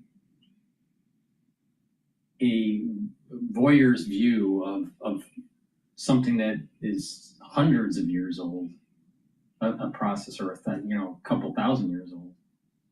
I'm not sure when the conclave started, but this whole orchestrated ceremony is fascinating to kind of watch.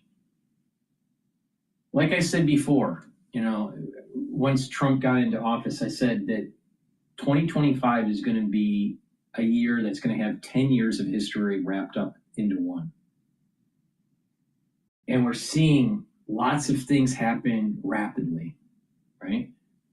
And it's almost like there's a birth pain that's taking place.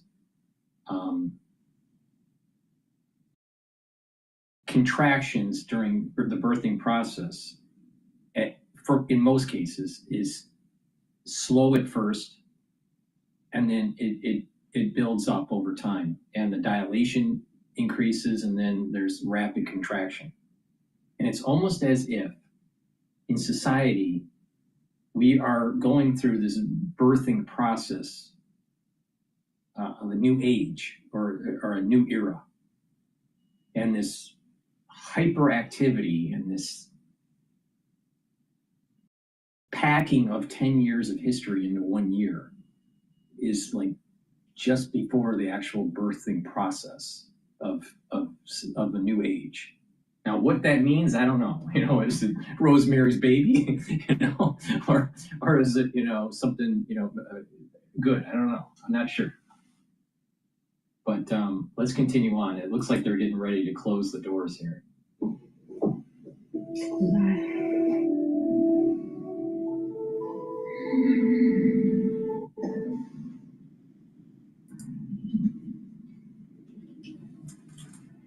Veni Creator Spiritus.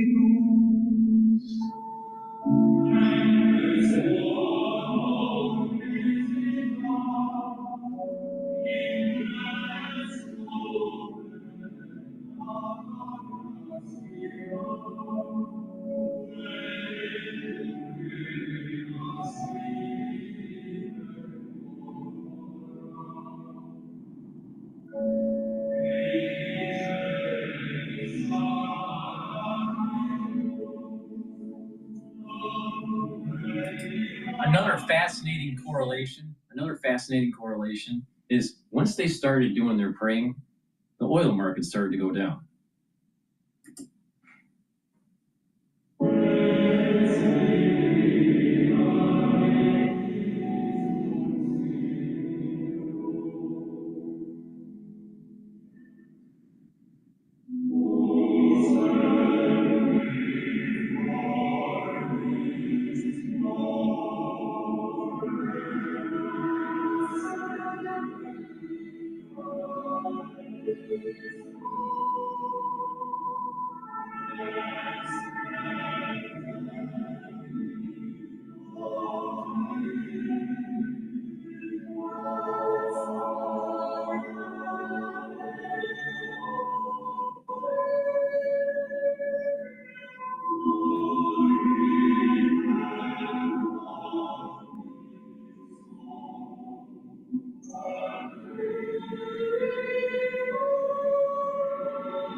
For the ones that are watching the telemetry dashboard, the S&P 500 is trading at 5,613, and there's a recent decline in the price action.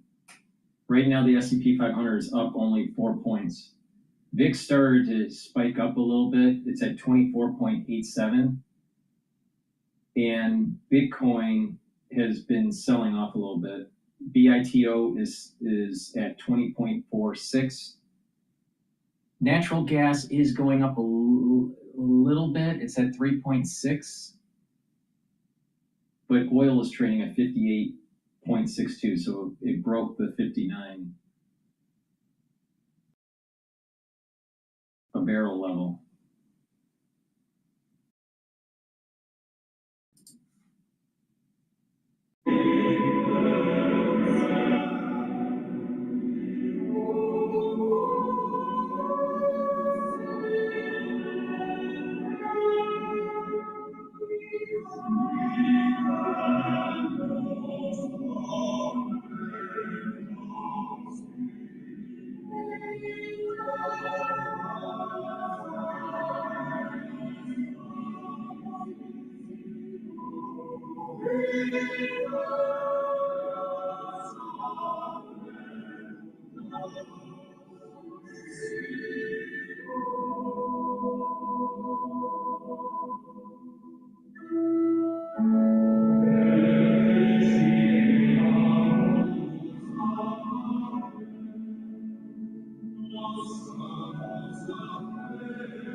Cardinal Parolin now invites the cardinals to pray briefly in silence, and then we'll offer a prayer opening the conclave.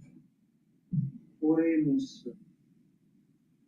Ecclesiae tue Domine, rector et custos in... O Lord, ruler and protector of your church, pour forth upon your servants, we beseech you, a spirit of discernment, of truth, and of peace, so that they may acknowledge with all their heart the things that are pleasing to you, and cleave to those things that have been perceived with all their strength. Through Christ our Lord. Amen. And following the prayer, we transition into the part where all the cardinal electors take part in the solemn swearing of the oath, as we mentioned at the beginning, which invites them to take this conclave in a form of solemnity and to maintain an aura of secrecy with what goes on. And this is the formula of the oath that Cardinal Parolin is now reading. Each and every one of us cardinal electors present at this election of the Supreme Pontiff promise, bind ourselves, and swear to observe faithfully and scrupulously all the prescriptions contained in the Apostolic Constitution of the Supreme Pontiff John Paul II, Universi Dominici Gregis, issued on February 22nd, 1996, and also the modifications of the motu proprio Normas Non Nullas of the Supreme Pontiff Benedict XVI on February 22nd, 2013. Assumo Pontifice Benedicto XVI, die altero et 20 mensi februari, anno bismillesimo 13 motu proprio datas. Item promittimus vovemus et Likewise, we juramus. promise, bind ourselves, and swear that whoever of us by divine disposition is elected Roman Pontiff will commit himself to faithfully carry out the Ludus Petrinum, the Petrine ministry, of pastor of the Universal Church, and will not fail to affirm and to defend boldly the spiritual and temporal rights, as well as the freedom of the Holy See. Nunquam esse destiturum. Precipue autem promittimus et juramus nos Above all, we promise and swear to observe with the utmost fidelity, with all, both clergy and laity, the secret concerning everything related in any way to the election of the Roman Pontiff, and about what happens in the place of the election concerning directly or indirectly the scrutiny, not to violate in any way this secret, both during and after the election of the new pontiff, unless explicit authorization is given by the pontiff himself, and not to support or encourage any interference, opposition, or any other form of intervention by which secular authorities of any order or degree, or any group of persons or individuals would wish to interfere in the election of the Roman pontiff. And after the oath has been read out by Cardinal Parolin, each of the cardinal electors individually, according to the order of precedence, will now swear to the oath according to the formula. And I, Ego Petrus Cardinalis Parolin, spondeo voveo ac iuro. Sic medeus adiuvet, et ex Santa Dei Evangelia, que manu mea tango. and I, Pietro Cardinal Parolin, promise, bind myself, and swear, so help me God and these holy Gospels, which I touch with my hand. As you can see, for those of you watching on television, the book of the Gospels has been set up in the middle of the chapel, and each cardinal is going to come up and place his hand on the book of the Gospels and swear that he will follow the oath that has just been read aloud by Cardinal Pietro Parolin.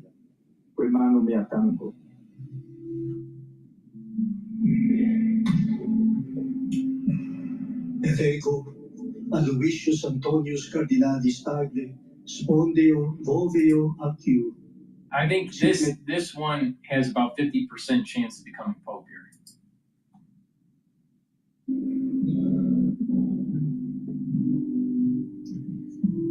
Et ego Robertus Franciscus Cardinalis. It's going to take a long time for them to queue. It's going to take a while for them to each one of them to say their oath. So we're going to pivot over. I want to pivot over to Bloomberg, and Bassett is being asked questions in a hearing with Congress. Sir, and also the digital assets are an important source of innovation that will drive that can drive usage of the US dollar around the world, as with stablecoin legislation. There is speculation that there may be up to $2 trillion of demand over the next few years for US government securities from digital assets. My time has expired, but I'll send you my question regarding Chinese debt trap diplomacy. So with that, I yield back. Gentleman from New York, ranking member of the Small Business Committee, Mr. Velasquez is recognized for 5 minutes. All right, what's really interesting here is now the S&P 500 is in the negative territory. It's trading at 5,604. It's down about 2 points. And the VIX index is trading at 24.98, almost hitting 25. And BITO is selling off. It's at 20.45. Okay, so with that, let me just plug this product here, and then we're going to pivot back to Bloomberg. Please go to my store, the-studio-reykjavik.com, and get the elderberry zinc lozenges. It's important to get the lozenges and the drops for the cold season, for the allergy season, which we're in right now. And if you are in an environment that has poor air quality, it's very important to use lozenges and drops. Get the structural nanosilver lozenges and drops from my store. You can get the elderberry zinc. You get 21 in each bag. Get a few bags for your household and for work. You never know when you need it. And I have 3 varieties of the drops. The drops are smaller, very high quality. You get 100 per bag. You can get it in blueberry, in honey and lemon, and also in cherry. So get a few bags for your household and for work. You never know when you need it. Again, allergy season and poor air quality. You need to mitigate irritations in your throat. So once you have that irritation, take the lozenges or the drops, create those secretions, and you're going to be able to protect that barrier, your epithelial lining in your oral cavity and your oral pharynx, and help with your immune system. So please go to my store, the-studio-reykjavik.com. Get the lozenges and the drops. Get a few bags for your household. Again, we are in the allergy season. When you need them, you got to make sure that you have a supply nearby to be able to mitigate the problem. Because if you mitigate the problem right away, it's not going to fester and cause further damage to the cells and to the tissues. So please go to my store, the-studio-reykjavik.com. Be prepared. Have some at work and have some at home. You never know when you need it. All right. With that said, let's go back to the hearing. Are these negotiations advanced negotiations? Some of them are quite advanced. So you expect this deal to be more than memorandums of understanding? You expect them to be full negotiated trade deals? I believe that they will be the agreements in principle, and then we will paper them over in the coming months. But once we reach an agreement, then I am sure that the other countries will live up to it. Okay.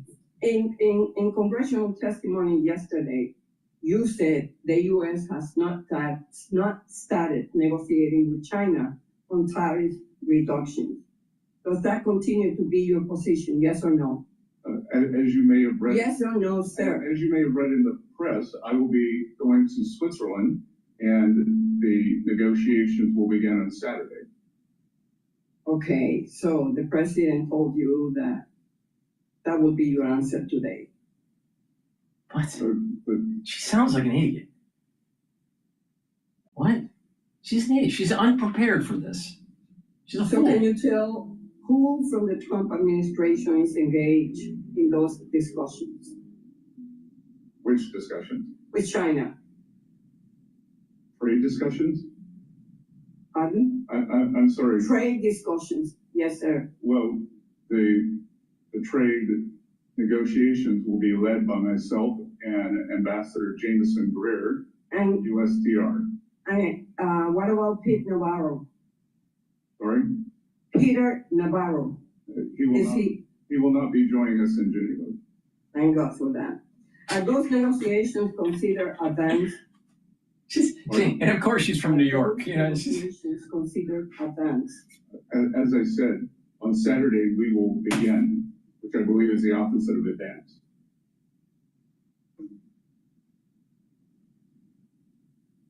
Secretary Besson, as Treasury Secretary and a senior member of President Trump's economic team, has President Trump given you the authority to finalize any trade agreement with China or any other trading partner? As President Trump has stated, he will have the final decision on any trade agreement. So you're telling me all of these increased prices, the stock market losses, the production delays are all based on the whims of Donald Trump, that you could strike the best deal with Canada, Mexico, or even China that is completely in our favor, giving us everything the administration is doing. And if President Trump decides at any certain moment, for whatever reason, not to take the deal, that will be it. I yield back. The gentleman from Oklahoma, Mr. Lucas, who is chair of our task force on monetary policy, is recognized for 5 minutes. Hi, Frank Lucas, a representative from the state of Oklahoma, speaking to Treasury Secretary Scott Bessent in the House Financial Services Committee.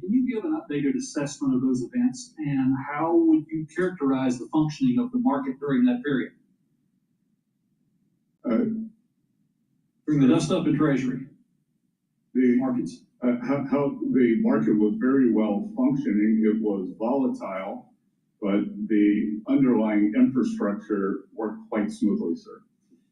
Does the Treasury Department have the tools necessary to address market volatility? You said you may increase the use of the buyback program. Are there other authorities that might be helpful to address the challenges of the market?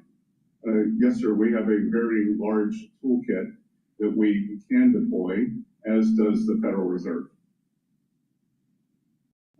Taking a step back, Mr. Secretary, can you provide us with a sense of what regulations the administration is working on to bolster resilience in the Treasury market and the timelines when you would expect those changes to be announced? This is a core issue on the task force I and a number of my colleagues are working on. Sir, the auction sizes, the current issuance sizes leave us well positioned to address potential changes in borrowing needs. I can tell you that investor participation in auctions, there's been broad investor support. Why is he reading notes? Our weighted average maturity is about 61.2 months, which is quite fulsome. And we have implemented a buyback program with two objectives: liquidity support and cash management.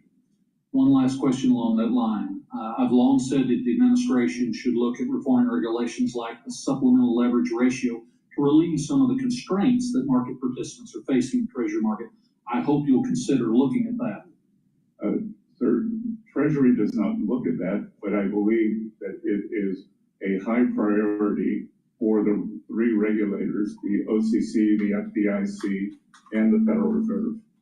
Thank you. And as the SEC continues to implement their clearing rule, a number of firms, including those outside the United States, are looking to provide clearing services for U.S. Treasuries and their derivatives. How are you working with the SEC and the CFTC to ensure the integrity of the Treasury markets as these firms look to intermediate?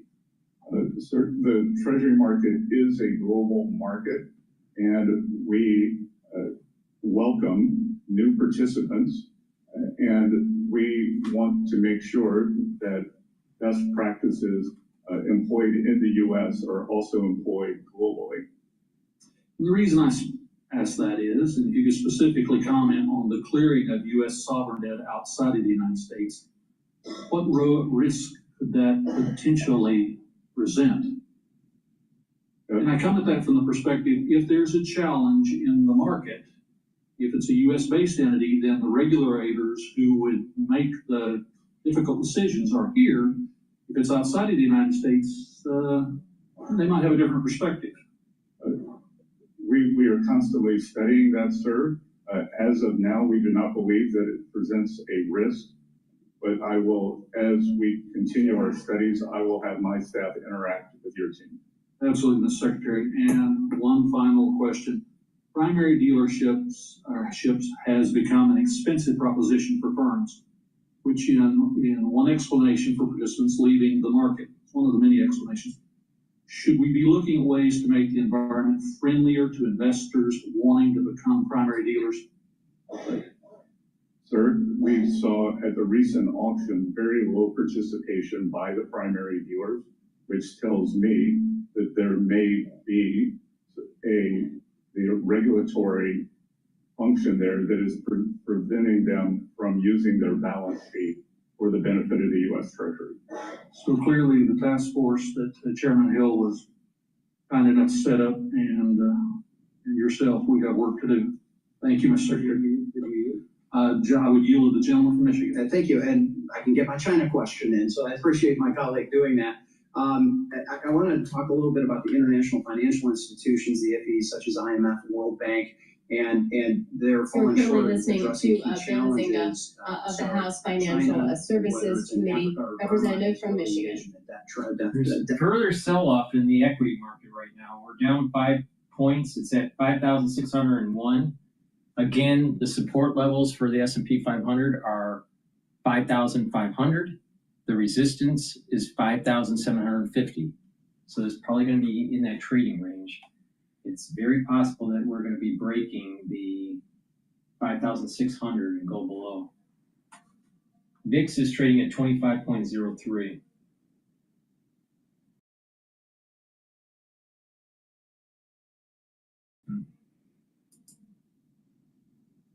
As of a developing economy.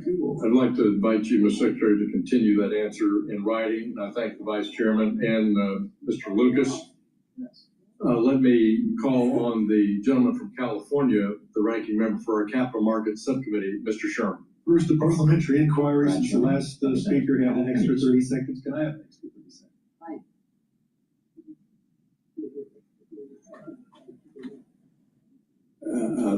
I would be happy to do that. Thank you. Mr. Chairman, I agree with you that special drawing rights should be increased only with congressional input. And I agree with Mr. Huizinga that we have to focus on Burma, Myanmar. I ask unanimous consent to put in the record a chart showing how the value of the dollar compared to other currencies has declined precipitously since Trump's so-called liberation date, and to also put into the record a CBO report issued just an hour ago. See what I mean? They're not looking at the historical average. They're just looking at what has happened in the last, I don't know, 2-3 months. And the dollar has been overvalued since COVID for 4 years. All right. It hasn't gone down, but to historical averages, especially the 10-year average or the 15-year average.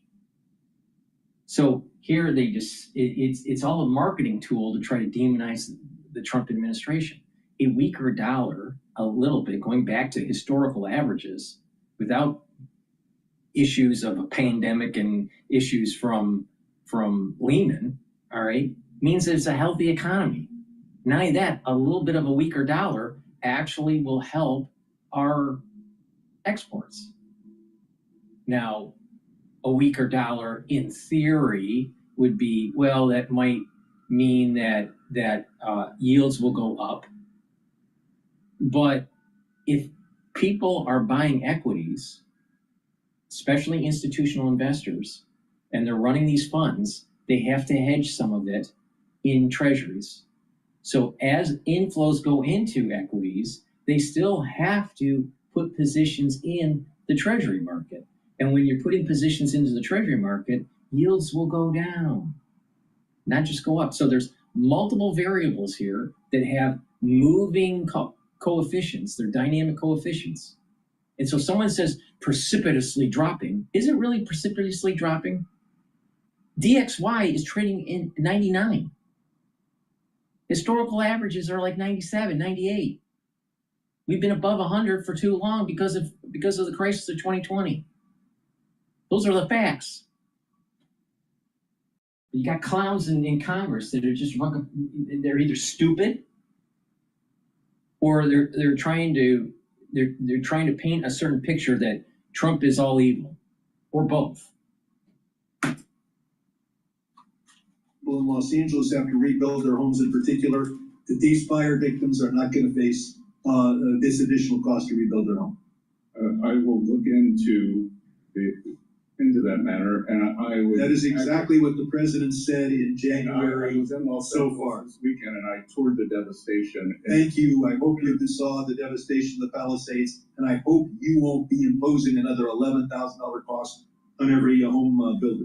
Now, as to capital markets, where I devote most of my time, all of us on the subcommittee agree that we're trying to get people to invest in American stocks and build the American economy. And in fact, our tax code has hundreds of billions of dollars of incentives to get people to invest in America. China also has incentives to get the Chinese people to invest in Chinese stocks. But there's a difference. China only provides those incentives to Chinese people if they invest in Chinese stocks. American billionaires like investing in China, making tens and hundreds of millions of dollars in profit. Can you think of a reason why the American tax code should provide enormous tax benefits like the capital gains allowance to American billionaires who invest in Chinese stocks? Why is that in our national interest? Sir, it's not just available to billionaires. If you were to buy. Right, so why do we want to encourage? A Chinese ETF, a very. Why would we be neutral on whether I buy an American ETF or a China ETF? Don't we prefer American capital to be invested in America? Or are we just fine with encouraging Americans to invest abroad? Well, sir, we don't want to close the capital account, and we do want investors to be Okay, able so to maximize their judgment where they should. let me go on to one more thing. I said I wouldn't bet against the U.S., but please, next question. Okay. Next question. Abu Dhabi, United Arab Emirates just announced that they were going to give $2 billion to a stable coin put forward by World Liberty Financial. This stable coin pays no interest. So you and I are both finance people, just want to check my math. Assuming a 4% rate of return, is this interest-free loan of $200 billion worth $80 million every year to World Liberty Financial and its Trump owners? Sir, I haven't seen that. I don't know the expense ratio, and as far as I know, no stable coins pay interest. It looks like Russia strikes Ukraine. I think it's Kiev. Texas. All right, let's go to Al Jazeera here. I think something breaking news here. Neighborhoods across the capital, Kyiv. These latest attacks across the country coming on the eve of that Moscow proposed ceasefire. Here in the capital, multiple neighborhoods look like this.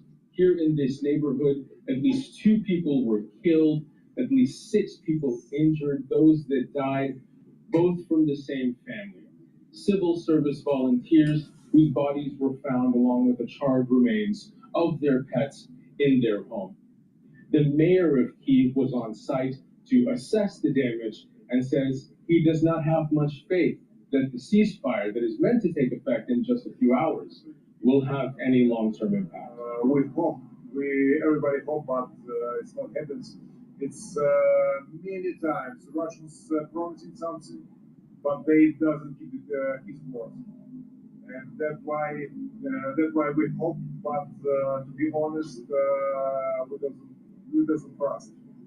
Now, what Ukrainians are telling us is Russia has gone out of its way since the early days of this invasion to target civilian areas, and they continue to do so in the hours leading up to this ceasefire. And overall, Ukrainians tell us that they think the ceasefire is yet another bit of political posturing from Moscow and is unlikely to lead to any sort of long-term peace deal.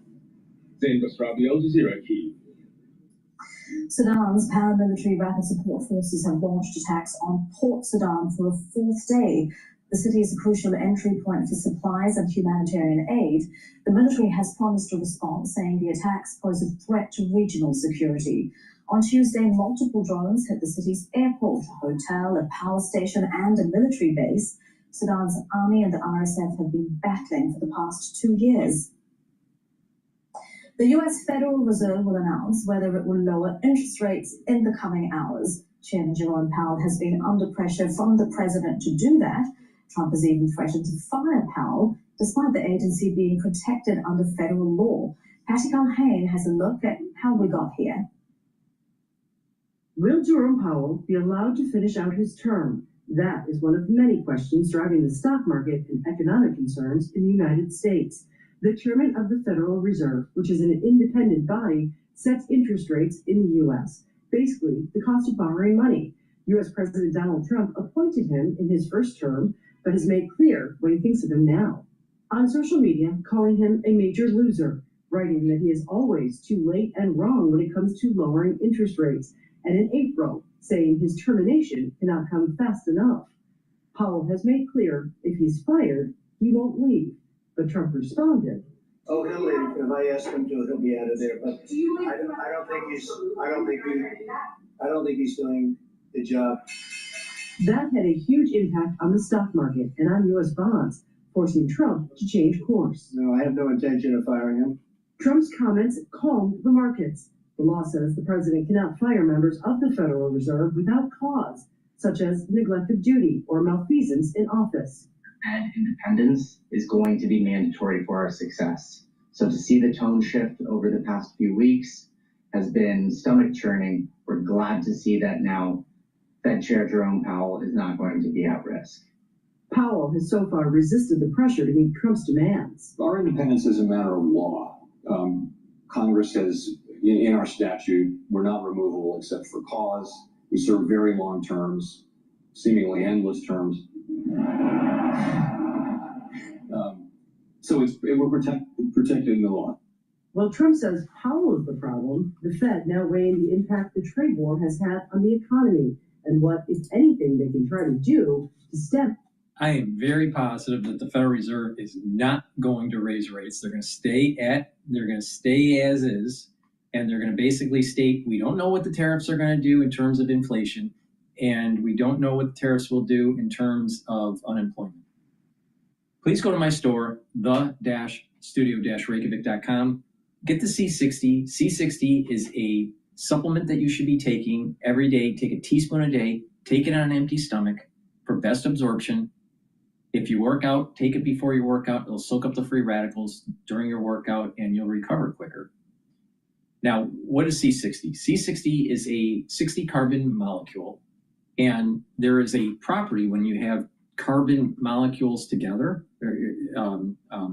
carbon atoms together in a molecule. What happens is that you have an electron sharing. So when you have this buckyball, it looks like a soccer ball, of 60 carbons, you have this sharing of electrons, all right? Now, the sharing of electrons will help to soak up those free radicals.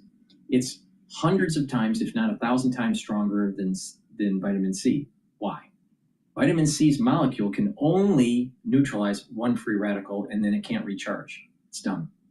So, but C60, because of the sharing of electrons between the carbon atoms, what happens is that it can recharge and you can soak up more free radicals with one molecule of C60 compared to a molecule of vitamin C. So take a teaspoon a day every day, all right? I've been taking C60s since around 2016, every day. Now, what will happen is you're soaking up those free radicals in the cell and in your bloodstream, but you're soaking those free radicals in your cell, and it's bringing down the stress of the cell. So the cell's healthier. There's less damage to the cell because of free radicals, because free radicals will cause damage to the cell. So you want to soak those up. You're slowing down the aging process at the cellular level and at the tissue level. And what will happen is that your mitochondrial health will improve and your ATP will go up. So you're going to have more energy at the cellular level and at the tissue level. Because there's less stress, because you soaked up those free radicals and you have more ATP in your tissues, your organ systems are going to perform better. That means your immune system is going to perform better, your endocrine system is going to perform better, your liver, your spleen, your organ systems will perform better because you have less stress at the cellular level and at the tissue level. Your neurons will perform better. Now, why with the neurons? By soaking up free radicals in the neuron, you're reducing damage to the neuron, you're improving the mitochondrial health in the neuron, and you need lots of mitochondria for the neuron to perform its function, producing neurotransmitters and releasing those neurotransmitters and processing the neurotransmission. So if you have healthier neurons,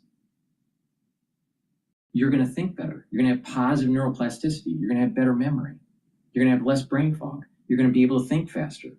You'll be able to sleep better. You'll be able to concentrate better. So by taking C60, you're improving lots of different systems in your body. Now, by taking C60 every day, what you'll notice is that your body's healing, you're improving your different organ systems, including your immune system and your endocrine system. You're going to you're going to get into homeostasis. Your body is healing and is working properly. You're going to think better. And by soaking up the free radicals in your bloodstream, you're reducing the chance of plaque formation. Why? When you bring down free radicals in the bloodstream, what happens is you're reducing the chances of LDL oxidizing. Plaque is LDL, oxidized LDL that's eaten up by a macrophage. It turns into a foam cell, and that's what we call plaque. it hardens and turns into plaque. Well, if you have less LDL and less free radicals to make oxidized LDL, you have less plaque buildup. It's that simple. So please go to my store, the-studio-reykjavik.com, and get the C60. Now it has to be in an oil. It's oil soluble. It has to be in oil for you to absorb it properly. So if someone says take C60 and it's a powder form, you're doing it wrong. So you need to take C60 in an oil so you can absorb it. All right, now C60 you can get in MCT coconut oil, extra virgin olive oil, or avocado oil. Take a teaspoon a day every day. And what you're going to notice is your body is healing, you're going to have more energy, and between the time you start and a year later, you're going to notice that you're actually slowing down the aging process. You're going to look younger, especially when you compare it multiple years to a cohort group that didn't take it. Let's say friends or family members that didn't take it, or people that you know of a similar age. By you taking it and they're not taking it, you'll be able to see this difference over a 1 year or a 2 year time frame. And you're going to notice that you're going to have more energy, your systems are performing better, and you are looking younger and you're feeling younger. You're going to have more vitality. This also helps with the basal layer of your skin. So you have a basal layer that's creating new skin cells, and then as the skin cells move up towards the surface, you have more keratin, and that keratinized cells at the surface will start to flake off, and your body is regenerating new skin cells. Well, it's coming from the basal layer. If your basal layer is unhealthy, you have unhealthy skin. But if you have a healthy basal layer, you're slowly improving your skin. And C60 helps to improve the health of that basal layer.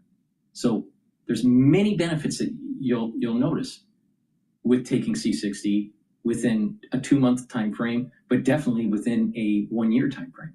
So please go to my store, the-studio-reykjavik.com, get the C60, take a teaspoon a day every day. All right. Like I said, I've been taking C60 since 2016. So please go to my store, the-studio-reykjavik.com. Use discount 5, and you get $5 off any order.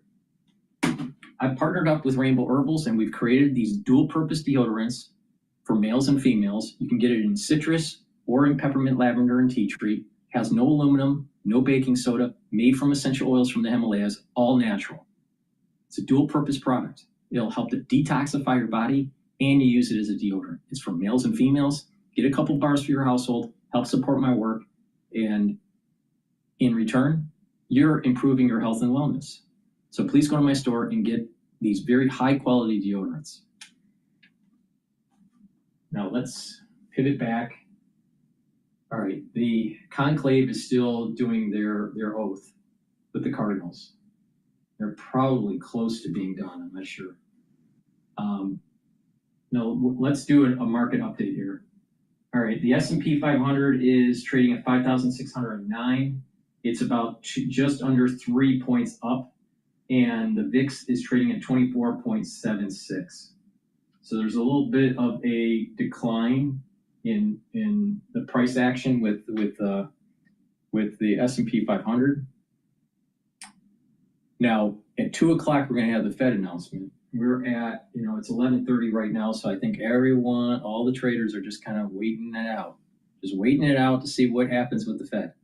But as we get closer to 2 o'clock, you're going to start seeing some price action going up and down, especially in the currency market. All right, so let's go back to Besant. It's pronounced, I guess.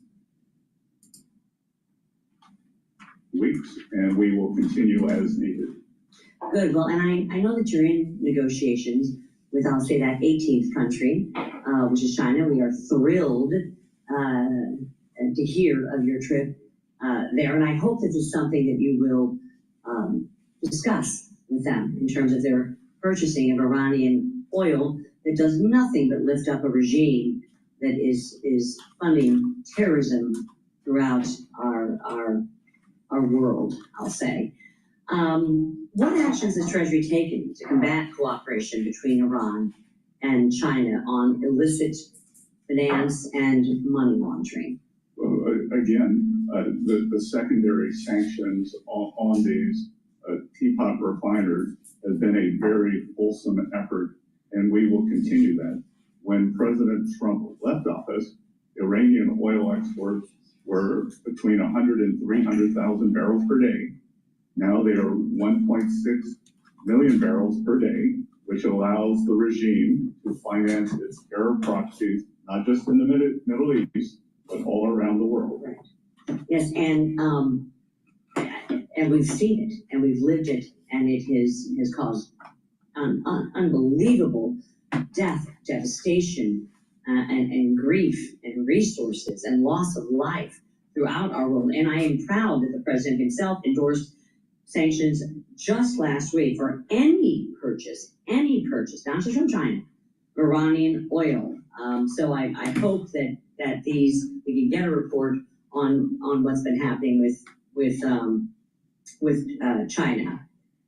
Switching gears, in February, several members of this committee and the Senate, including myself and the chairman, and the Senate Banking Committee sent you a letter voicing concerns about the European Union's Corporate Sustainability Due Diligence Directive, or CSDDD. This directive, which was finalized by the EU last year, will require many American companies to evaluate their supply chains and end certain business activities not based on U.S. law, but due to UN principles. This directive not only puts our it looks like Apple is starting to explore adding AI search in its web browser.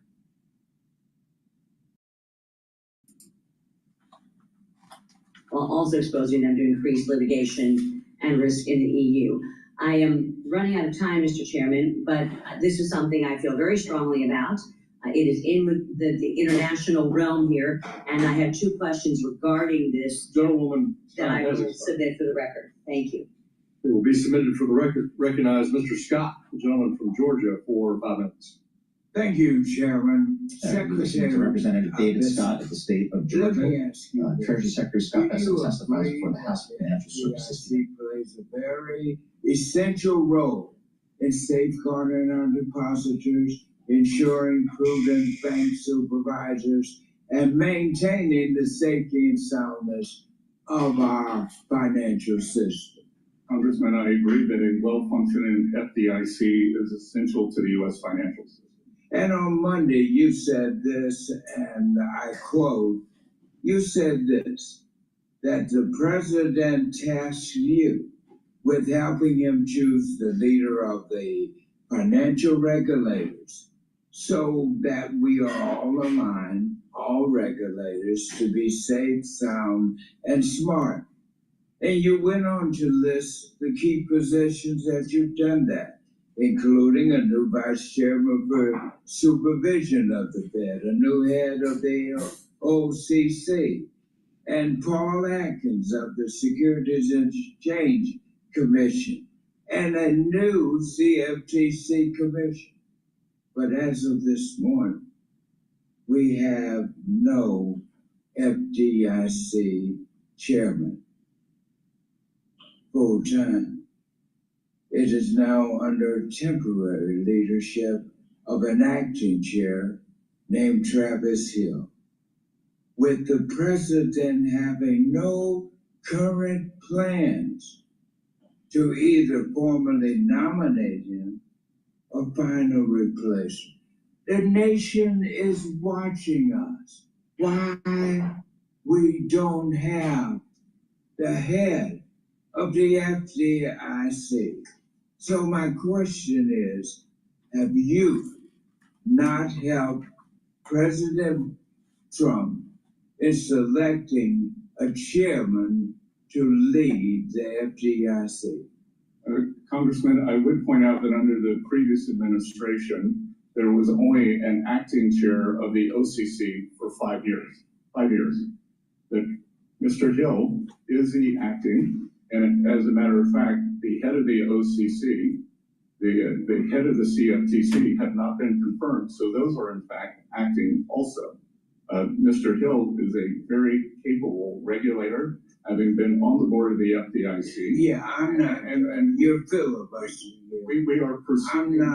I'm not questioning with all that. deliberate speed. Have you been instructed by President Trump to refrain from offering a list of viable candidates to lead the FDIC? No, sir. I am constantly reviewing the list and thinking who is best to lead that important institution. Well, I want you to know that I wrote a letter to the Trump administration, here it is, expressing grave concern with the erosion of financial regulatory agency independence.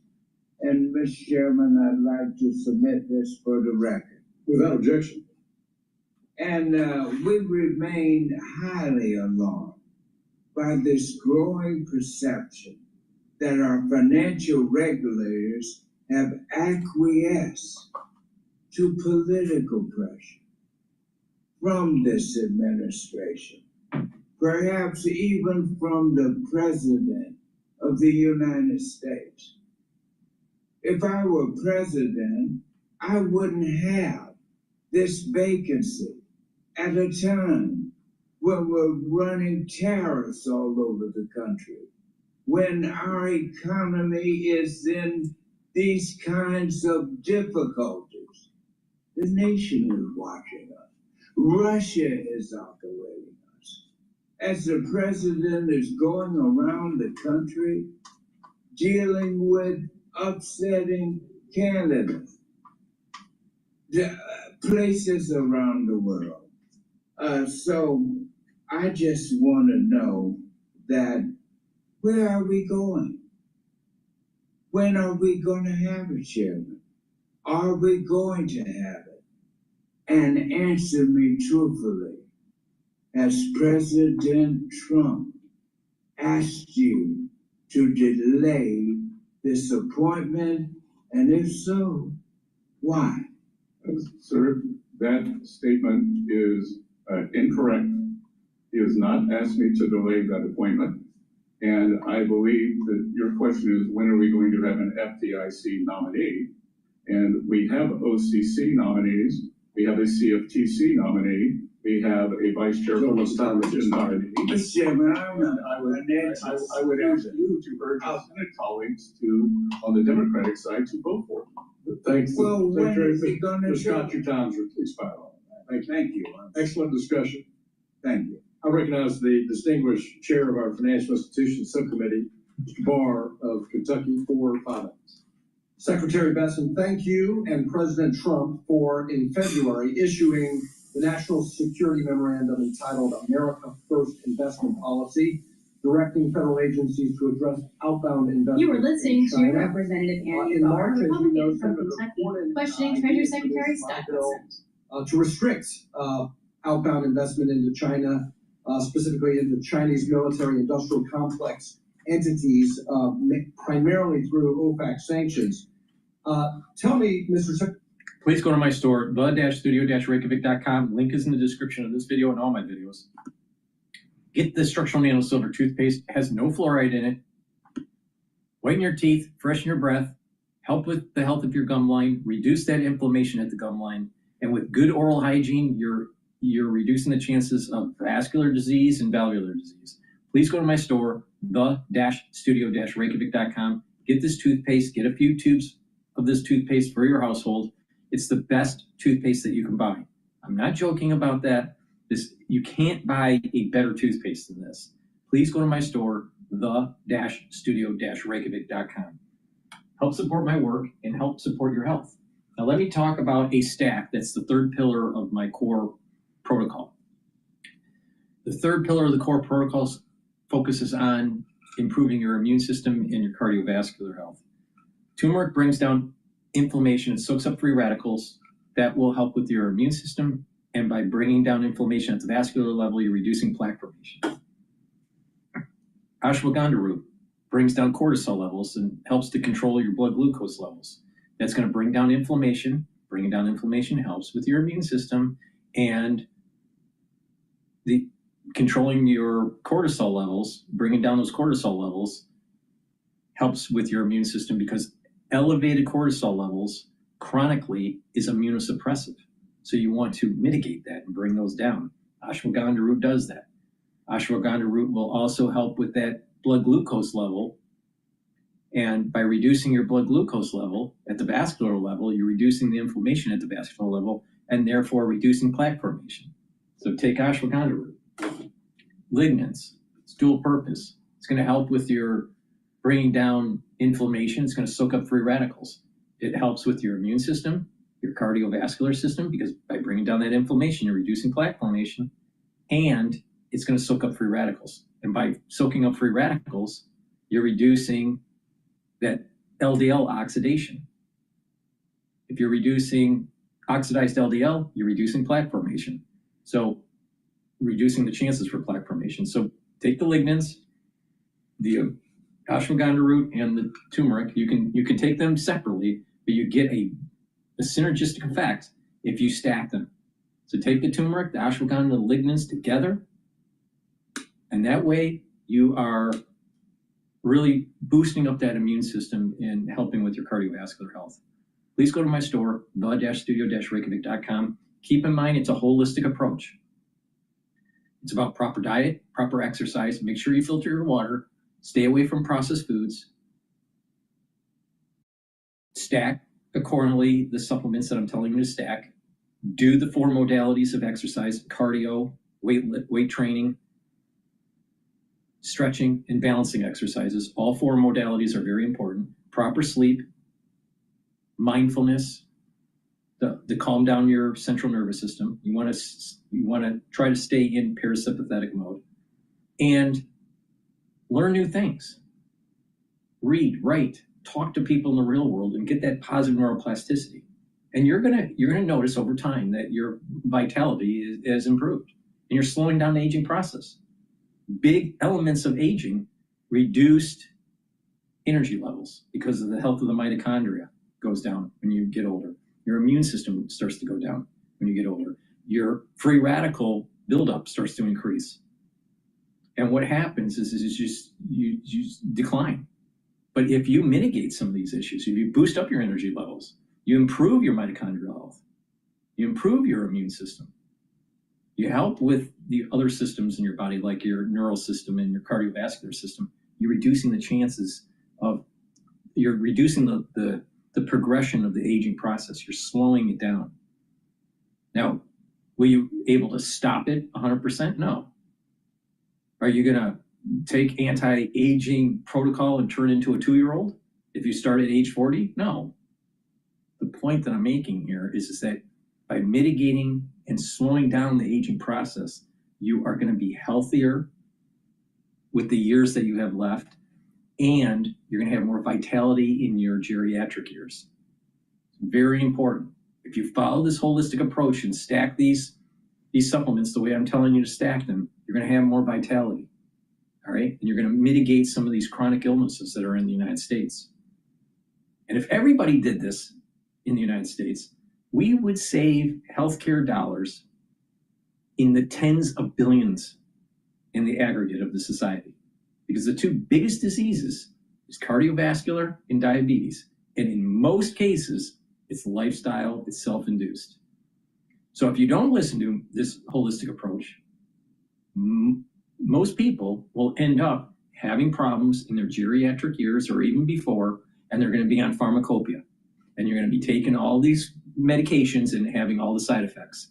Now, it's up to you. You start investing in your body now, or you're going to be paying later. That's just a fact. So it behooves you to pay attention to what I have to say. Please go to my store, the-studio-reykjavik.com. Get the supplements, stack them the way I'm telling you. Use discount 5 and you get $5 off. All right. Let's go back to Bloomberg here. Were, by the way, equipped with anti-aircraft systems. Mr. Higgs has shared the targeting sequencing against Houthi rebels and described the weapon systems, the U.S. weapon systems involved. National Security Council has confirmed that this signal chat was on that. Why is he asking the Treasury Secretary about this? See, you realize that you don't waste the time of the Treasury Secretary on the signal gate with Hegseth. I mean, why are you wasting time? You have a target on your back from our adversaries, China, North Korea, Russia, and others.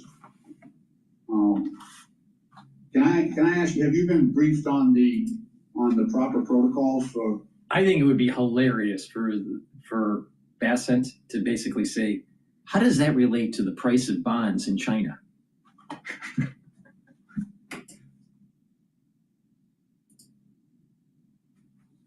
I'm just trying to narrow this down because this is really a concern. Just reclaiming my time.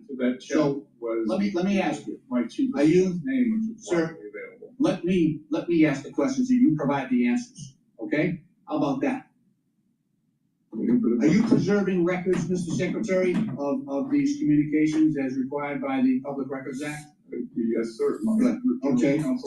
Are you still discussing sensitive military intelligence on a non-secure line? I have never done that. Okay. The National Security Council says you were on a chat that discussed those details. Are you saying that wasn't the case? I have said that I have never discussed them. Someone discussed it with you. You were on a non-secure line for a meeting with other secretaries, right? Those people I just mentioned, you weren't on that chat? I was. But you okay? That's what I'm talking about. So you could have intervened. You could have brought it up. You could have said this is an insecure line. We shouldn't be doing this. We're putting our sons and daughters in uniform at risk. Pre-attack. Signal is approved for communication. So it's not an unsecure line. It is approved. It's an approved app on a government phone. See, these people are trying to make hay out of horse shit. I'll tell you, this is the reason why we have problems in our country, because you got dipshits like this asking stupid questions. Please go to my store, the-studio-reykjavik.com. Get the structural nano silver gel, and don't be a dipshit like this guy. All right? Structural nano silver gel is dual purpose, and you can get it in a tube form or a dispenser form. You can use it as a skincare, daily skincare. You can use it as an aftershave. If you have a cut, an abrasion, or a minor burn, you can apply it on that lesion, and it'll help to heal it. If you're not feeling well or someone around you is not feeling well, guess what? Put it on your hands, around your mouth, around your nose, around your ears, around your eyes, lightly coat your nostrils. It'll stay active for 5.5 hours. It's a dual-purpose product. Use it every day as a daily skincare. So please go to my store. Make sure you have this at work and at home. You never know when you need it, all right? It's dual-purpose, like I said. Please go to my store, the-studio-reykjavik.com, and get this very high-quality structural nano silver gel. Use discount 5, and you get $5 off. Now let's talk about the first pillar of the core protocol. The first pillar helps to boost up your immune system. Take Max 35, which is 35 parts per million, or Cleanse, which is 30 parts per million, or Max 14, which is 14 parts per million. They're at different price points, so you can get these great products in your hands based on your affordability. But what you want to do is you want to take a teaspoon a day, swish in your mouth, gargle, 20 seconds, swallow. What it does is it's going to help improve the oral cavity and your oral pharynx and help with the health of the epithelial lining. That means that your immune system is going to get boosted up and you're protecting it. So do this every day. I've been taking this every day for 5 years. Okay? Teaspoon a day. If you're not feeling well, take a tablespoon or 2 a day till you start feeling better, and then go back to your maintenance dose. But you should be taking this every day as part of a 4-pillar protocol, which I call the core. The first pillar is the Max 35 or the Max 14 or the Cleanse. C60 is the second pillar to soak up those free radicals. The third pillar is the turmeric, the ashwagandha, and the lignans to boost up that immune system and help with the cardiovascular system that I talked about earlier. And then the fourth pillar is the boomer boost that will boost up your energy levels and speed up your metabolism. And it's going to help you lose weight. So please go to my store, the-studio-reykjavik.com. Take a look at that, stacking those items and create your own core protocol. And therefore, you just go on that journey of slowing down the aging process and boosting up your immune system. And guess what? You're going to have more vitality. So please go to my store, the-studio-reykjavik.com. Get the Max 35, Max 14, or Cleanse, and take it every day, teaspoon a day. Appreciate the work that you're doing there. Is there a world where we can have our cake and eat it too? In other words, is there a policy configuration where the U.S. can maintain the best elements of its exorbitant privilege while also having a balanced export economy? Yes, sir, there is. And I would point out that the exorbitant privilege, as I believe it was a French politician called it, does not always result in the lowest interest rates. Japan's interest rates are lower than ours. China's interest rates are lower than ours. Most of the EU interest rates are lower than ours. Okay. I want to shift gears just slightly. For several years, I've called for FinCEN to raise the threshold for currency transaction reports from 10,000 to some higher value. Working on legislation, have been for the last several years, and I do have legislation again this year on that. If adjusted for inflation from the 1970s, this threshold will be somewhere between $74,000 and $80,000. But we haven't. We're still stuck at that $10,000 limit. In your opinion, what threshold value best balances privacy and compliance costs against the utility that these reports have for law enforcement? Congressman, I am not sure what the equilibrium level is.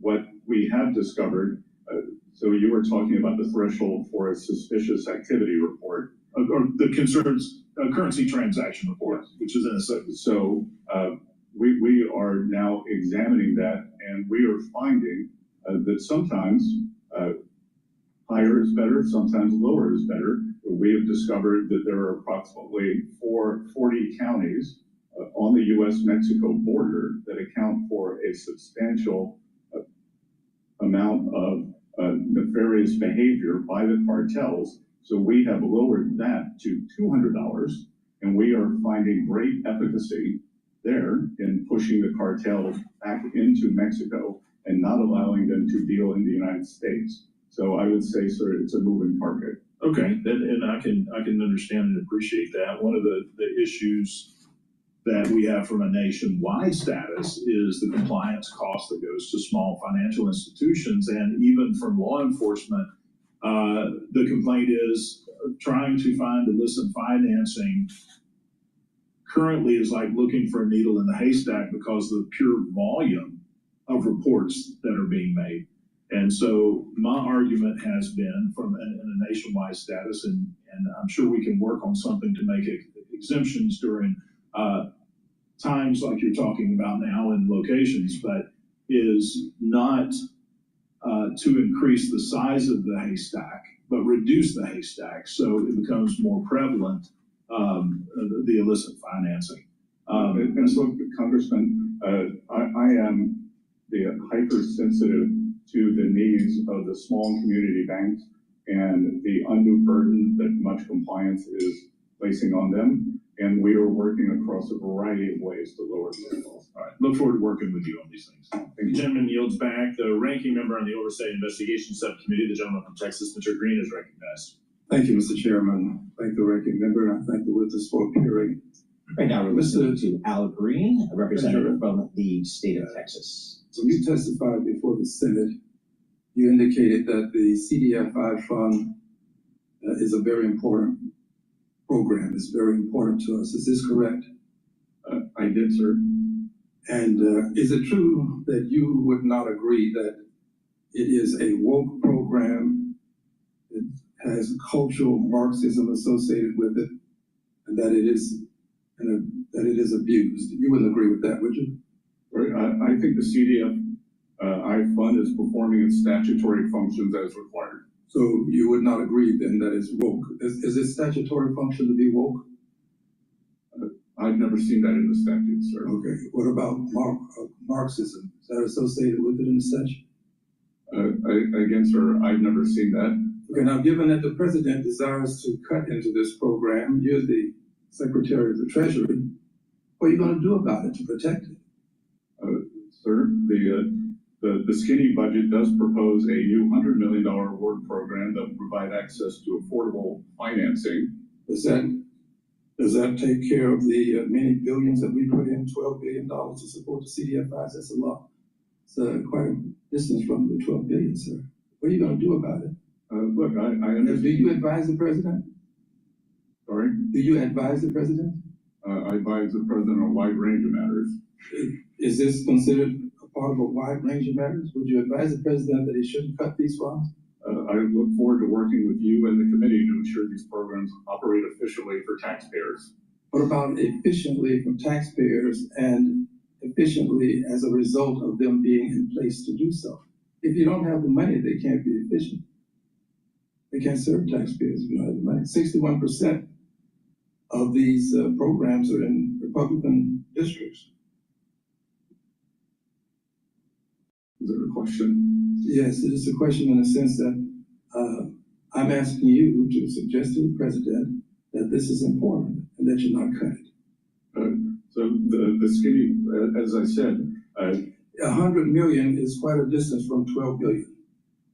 Well, that's not the annual appropriation. 12 billion is not the annual appropriation. No, but 12 billion is what we, a bipartisan group of folk, put into the CDFIs as well as into the minority depository institutions. We don't want to see that cut. Let's go to another area.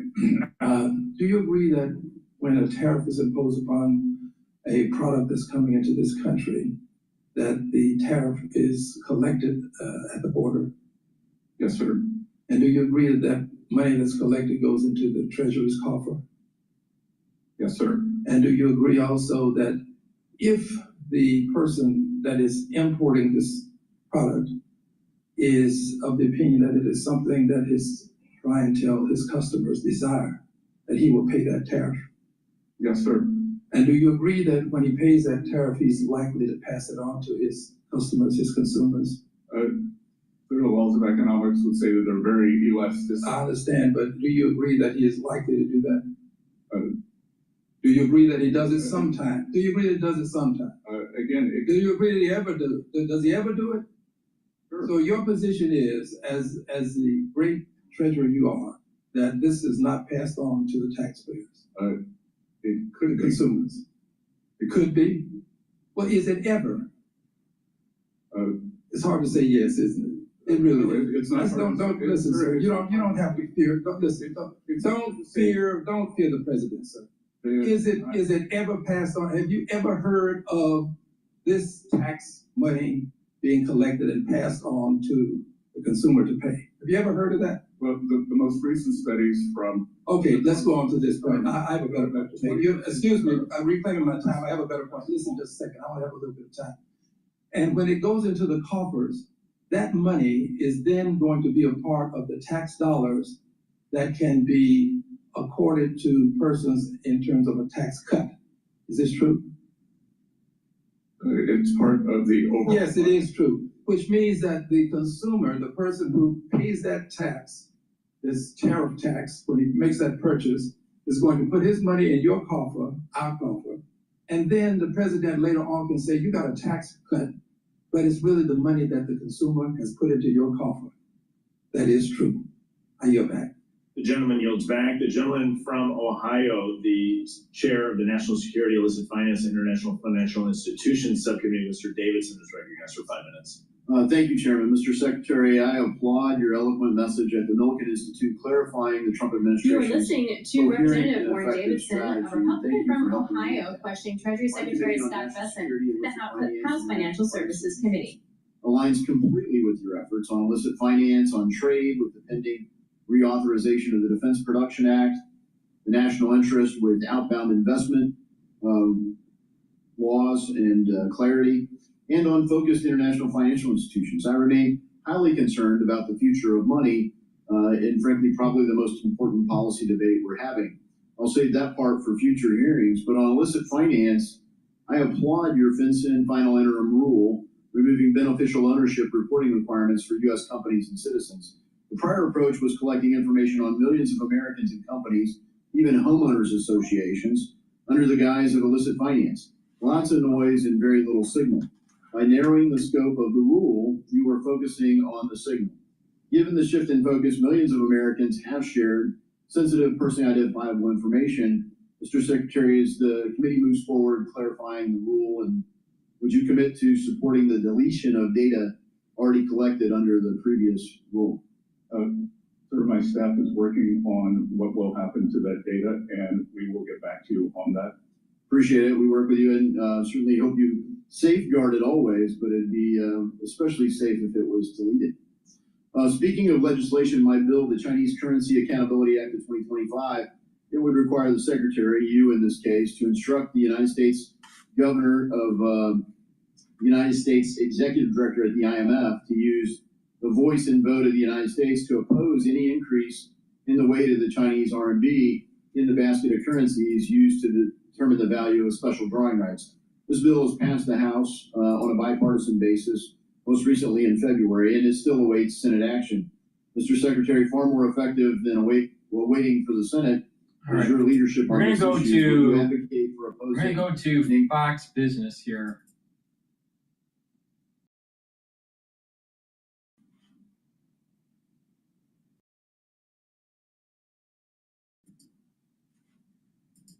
Seeming upwards of 25. Economist John Lonsky joins me now. Okay, John, Trump wants the Fed to lower interest rates. They probably won't lower them today, but should they, in your opinion? I think they should go ahead and wait. I mean, even though we've had good news on inflation, we're still getting good news on the real economy. Spending's holding up quite well. And so let's just see how much damage tariffs do to the economy. Ultimately, I think it's going to be the performance of the economy that might overrule possibly higher inflation because of tariffs, and that will compel the Fed to cut rates. Yeah, but the Brits have lowered rates, Bank of Canada's lowered rates, the Europeans have lowered rates, China is about to lower rates. Why not us? Well, we've had some, problems in the bond market not long ago. There's worry about inflation. It's conceivable that if we have a surprise rate cut, that could set off inflation fears and drive those treasury yields higher. So we get Fed funds moving lower and the 10-year treasury yield moving higher. You don't want that in the housing industry. Okay, you got me right. Change subject. U.S. imports from China just hit a 2-decade low. That's because of tariffs. Mm-hmm. What kind of shape is China's economy in as of right now? China's economy is not in good shape. From a long-term perspective, China's economy is doing a lot worse relative to the U.S. economy. We're still doing quite well. So they're feeling more pain than us. Yes, but the problem is this, though. China is a totalitarian country. The United States is a democracy. There's perhaps no political cost for Xi if he goes ahead and decides to play hardball with Donald Trump as long as he can possibly do it. But let me throw this at you. There are widespread reports this morning in a variety of publications that there are hundreds of Chinese protesting publicly at factories which have been closed down.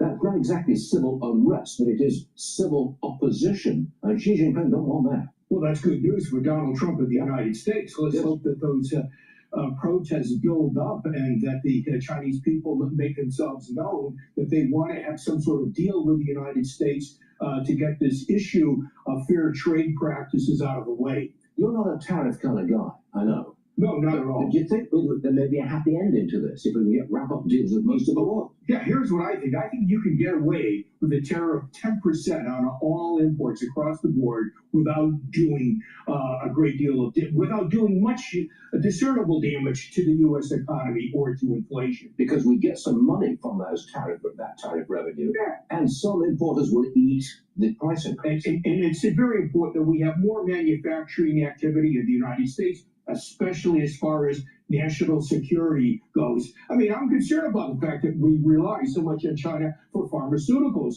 and perhaps rare earth minerals. But let's not forget, if we want to have more manufacturing in the United States, if we want to mine more for rare earth minerals, I think we need something in terms of less regulation, environmental regulation perhaps, as well as more in terms of tax incentives. Got it. John, thanks for joining us. We'll see you again soon. Thank you, Stuart. All right, let's take a look at another one.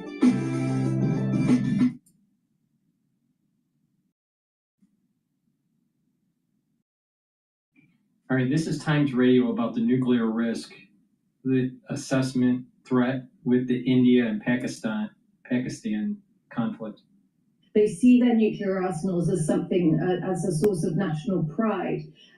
And so it means that the language around them and the threats surrounding their nuclear arsenals can get very, very hot at times of tension. After terrorists killed 26 tourists in Indian-administered Kashmir, people in Pakistan and around the world expected reprisals. They came overnight. This is how people heard some of them in Pakistan.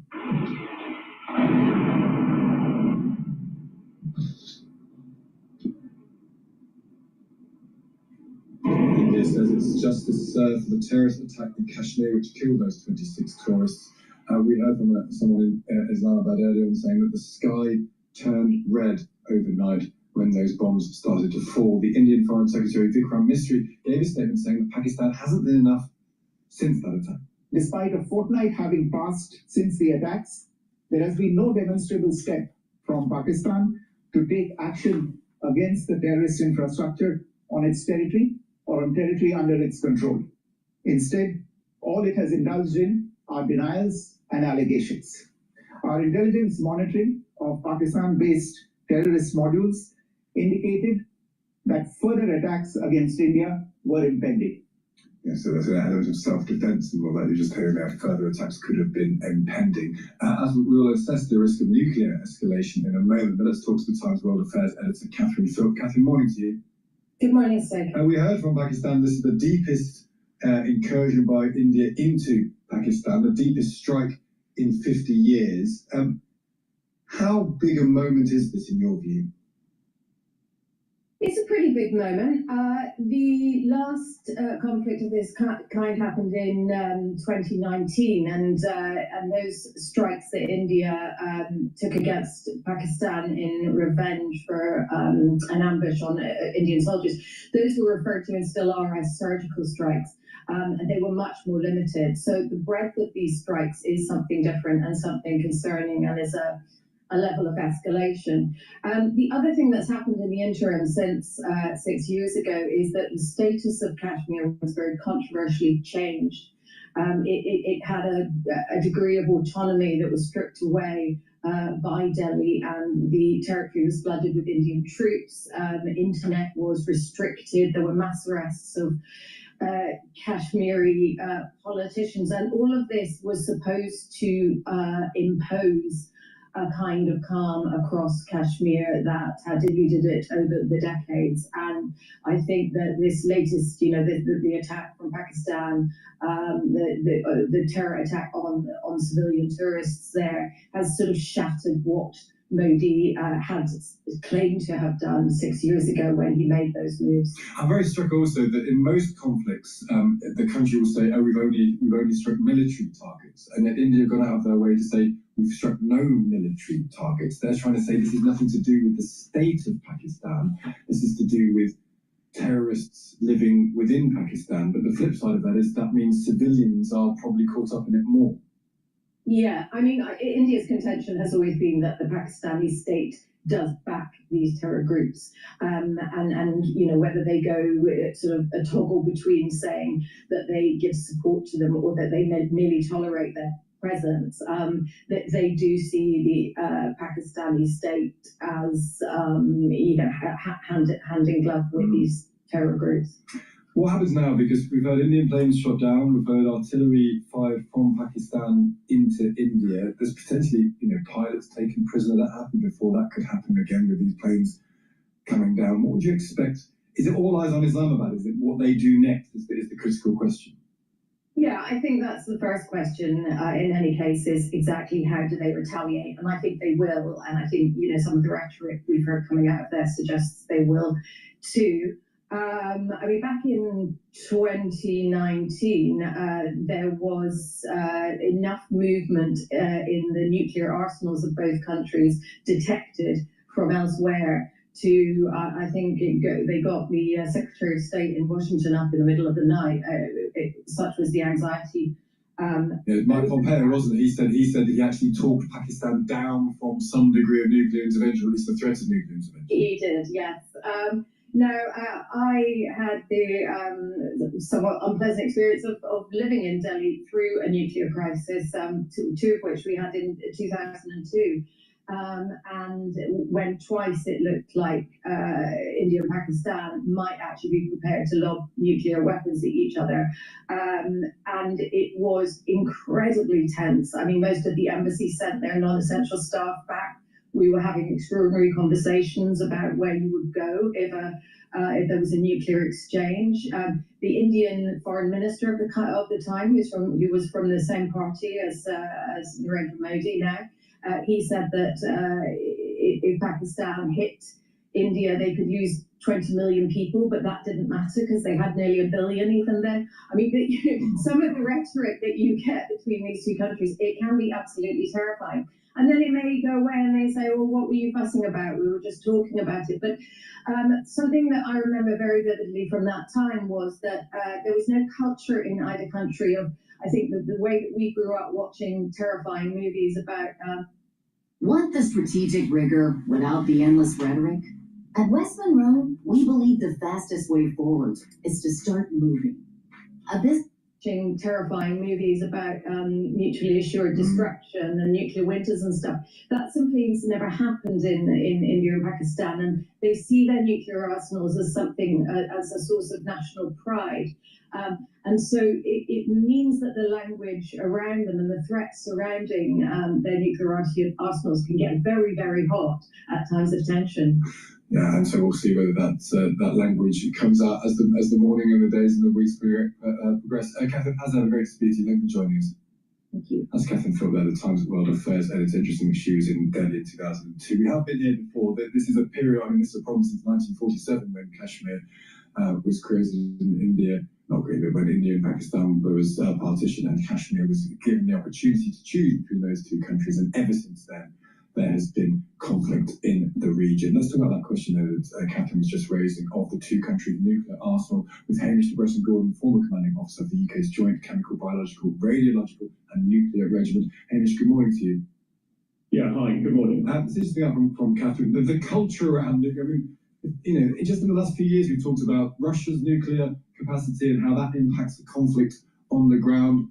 We're going to be having the same conversation, or at least another conversation now about India and Pakistan.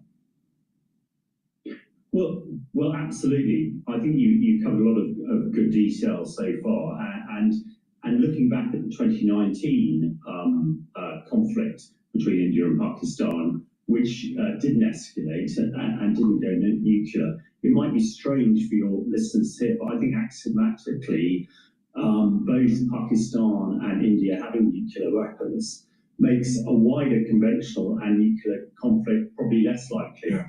I absolutely get the point that was said earlier on about the sort of perception in India and Pakistan about nuclear weapons is rather different than it is here in the West, but still those people who control them and those people who have developed them know exactly how powerful they are. And there is parity, there is equilibrium between Pakistan and India's nuclear weapons. You only have to look to Ukraine. Now, when Ukraine lost its nuclear weapons in 1996, that is when Putin really started planning his operations, because he felt that he could invade Ukraine without the fear of nuclear weapons to stop him. And 3 years down the line, he's probably thinking it was still a good decision. So hopefully this conflict will develop like the others have. And as you said, India and Pakistan have been fighting in Kashmir since partition in 1947. So, and I think some of the language coming out of Pakistan today saying they will retaliate at a time and place of their choosing seems to me this is more sort of tit for tat than escalation into a wider conflict. I think that's a very important point. Just finally, it feels like we live in a very unsafe world. Maybe the world is always like this. There's always examples, as you know, there's been examples between India and Pakistan in 2019, 2002. There's been conflict with Ukraine in 2014. The Middle East has been constantly in conflict for the last almost 100 years. And yet, does it feel to you we're getting a sort of concatenation, a gathering of these crises all at once?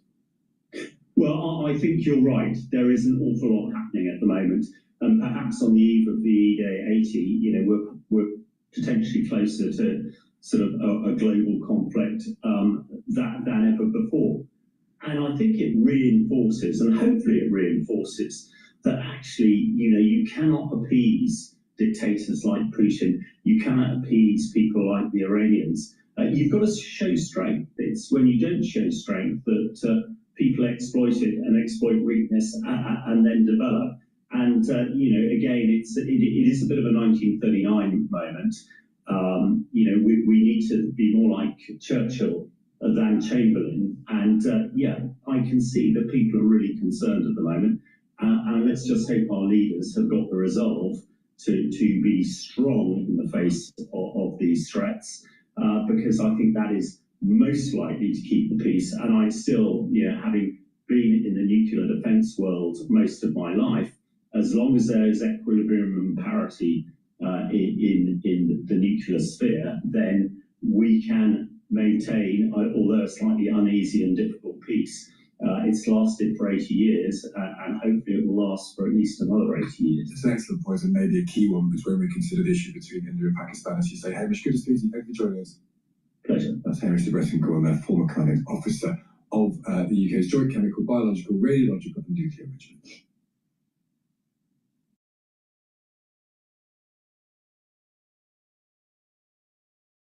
Hello, my name is Adam Ferrari, the Chief Executive Officer of Phoenix Energy. I look forward to you joining us at our next investor webinar, where you can drill deeper into our 9 to 13% annual interest rate bond offerings and see how our company has become an emerging leader in the oil and gas industry. In 2024, Phoenix Energy rose to become the 11th most prolific oil and gas operator in the Williston Basin, one of America's top producing regions. We are now right alongside industry giants like ConocoPhillips and EOG, and plan to continue rising the rankings. Our daily production rates have risen as high as 18,000 barrels of oil per day. We've sold more than 4 million barrels, and we're just getting started. We hope to see you at our brief webinar. In less than 1 hour, you will learn more about our 9 to 13% annual interest rate bond offerings and the U.S. oil and gas sector. These Regulation D 506E bond offerings are open to accredited investors. Our team will guide you through the details of how to get started. Sign up for the webinar and start your journey with Phoenix Energy today.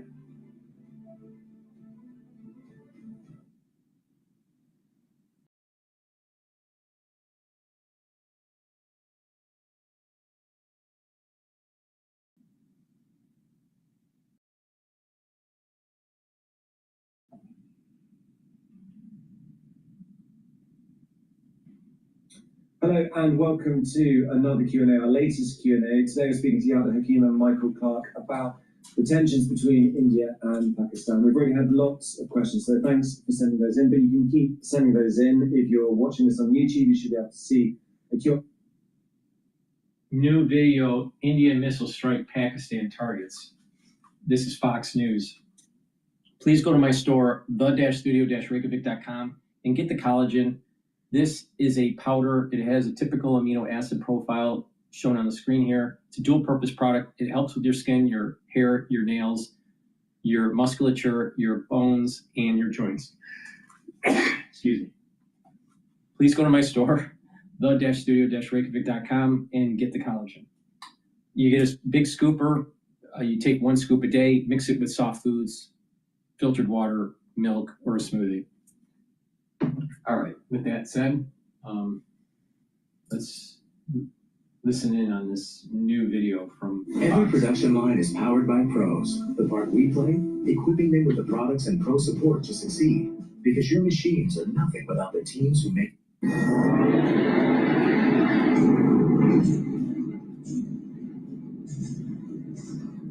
Watch this story. India striking back against Pakistan. This in retaliation for a deadly terror attack in Kashmir that happened about 15 days ago.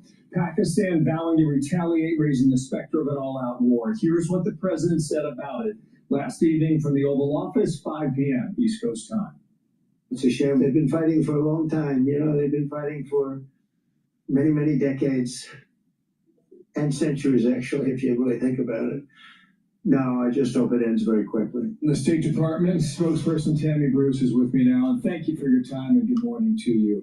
What can you tell us as to whether or not it has escalated overnight or whether things are calming down at this point? Well, what I can tell you is, of course, that everyone, we see this kind of moving forward after that horrible attack.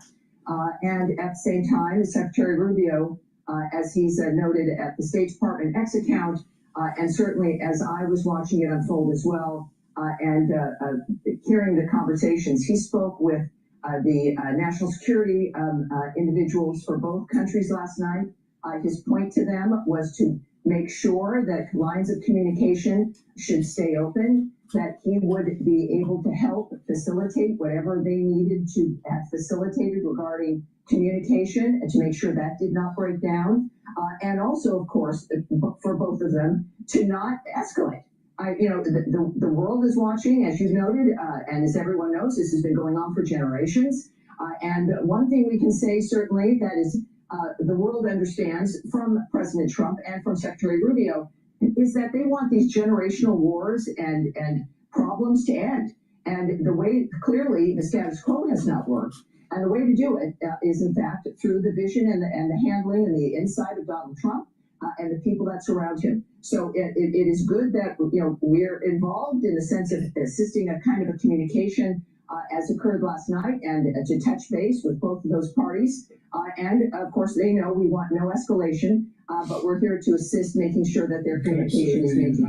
There is contact, there's in communication. That's what I'm hearing from you. Yes. A couple of things for our viewers. Yes, exactly. Nuclear warheads in India, 210. They got the bomb in the 1970s. Pakistan, 200. They got the bomb in 1998. Two of the three wars fought between these two countries were fought over what is considered sacred land in the northern part of India, known as Kashmir. 15 days ago, you had 26 Hindu tourists going on a pilgrimage to what they consider a sacred area. It's called the Meadow. And they were gunned down by tourists. And according to Associated Press, some of the men were gunned down while their wives were watching. Are you urging restraint on behalf of India, or is there a sense of understanding for a response? What's our position? Well, the president has said constantly that the military violence, war does not solve, it's pretty obvious, doesn't solve any of these problems. They continue. And our message, certainly from the beginning, for his last term and this term, unfortunately, with the condition the world was left in by the last administration, is the president has had to engage in multiple situations that have been generationally long to stop them, of course, around the world. And then, of course, Russia, Ukraine, the Gaza situation. But the message is the same in every instance, Bill. It's that the war and violence in the military does not solve the problems. We have proof that it doesn't solve the problems. That will be the case in any part of the world, certainly in this part of the world. And the fact is, I'm proud, we should all be proud of the fact that we are leading this argument to the world that the status quo, wars without end are no longer acceptable. And certainly I'm not going to comment on the nature of India's decision-making or Pakistan's, but I know our decision-making is to make sure these things stop without carnage. All right, Tammy, let me get to another important issue here. Yesterday in the Oval Office, the president announced this with regard to the Houthis in Yemen, which sounded a lot like a ceasefire. Just watch here. The Houthis have announced that they are not, or they've announced to us at least, that they don't want to fight anymore. They just don't want to fight. And we will honor that. And we will stop the bombings. And they have capitulated, but more importantly, we will take their word. They say they will not be blowing up ships anymore. Okay, so there we have it now. Is this a ceasefire? Is Israel a part of it? Well, I'm not going to characterize it in a sense in what the White House views it as, or certainly with the DOD's involvement, the NSC, et cetera. What I can tell you, of course, also is what Secretary Rubio said in that room and in the Oval Office, is that this has always been about freedom of navigation. That the problem was they were striking hundreds of ships in the Red Sea, stopping the ability for ships to have that waterway to transport goods or people. They were shooting at us, and we needed it to stop. And at the start, we said that this is not a pinprick, this is not a little punishment. We are going to continue to bomb them until they stop the actions that they've been taking. And from the president, we've learned that they've vowed to do that. And that is what the secretary noted also, is that this has been about freedom of navigation. It appears in their statement that that is what they've agreed to, but we've also noted in other instances that we will take people and regimes not at their word. We will watch their actions, but there's a point where things have to start. President Trump's approach, of course, has worked again in that nobody in the world seems to be used to a forceful American response with a leader who will not back down. Now they have one, they know his history, and part of this success is not just our military action, it's the fact that Trump is the president, and they know that he gets done what he says he wants done, and they're complying, and that's good news. All right, there's two very, very important topics here. Thanks for coming on. We should point out that maybe in a case like this, you verify, you don't even trust in a case like this with the Houthis. And we're waiting to see what Israel does too. The Houthis claim that they fired a hypersonic missile at Ben Gurion Airport outside of Tel Aviv over the weekend. That's their claim. Nonetheless, that missile did get through, and we'll see what Jerusalem says after that. Tammy, thank you. It's not about trusting them. It's about watching and what moves forward, and then dealing with it again. So I think that's clear from the president. Got it. Thank you, Tammy Bruce, State Department. Thank you, sir. I'm Steve Goosey. Please go to my store, the-studio-reykjavik.com. Get the vitamin D3. This helps to absorb calcium. It's a gene expression cofactor. It also helps to get cells to go into apoptosis, especially if they're infected. Vitamin D3 is more effective when you take magnesium in your diet or through a supplementation. And again, you can get magnesium through my vitamin C magnesium supplement or magnesium and zinc supplement. So please go to my store and get the vitamin D3, very important. Another great supplement is to take the vitamin K2 MK7. This is going to help to be able to absorb calcium, but when you stack it with D3 and you take calcium supplements or drink milk and do resistance training, you're going to help to build denser bone, really important. And by taking D3 and vitamin K2 MK7 molecule, what will happen is you're slowly going to pull out some of that calcium depositing around your plaque in your vascular system. Nattokinase is another way to help with your vascular system. It's fibrinolytic, it's going to break up clots. And nattokinase helps to bring down LDL levels and helps to increase your HDL levels. So that means you have less LDL that will be oxidized, and that means less plaque buildup. Stack these together, D3, K2, and the nattokinase, and it's a great stack for cardiovascular health. You do resistance training on top of that and taking calcium supplements, and voila, you're also helping with your bone structure. So it's a dual purpose. Please go to my store, the-studio-reykjavik.com, get the D3, the K2, and the nattokinase. Use discount 5, all caps, discount 5, and get $5 off. The link is in the description. Go to my store, the-studio-reykjavik.com.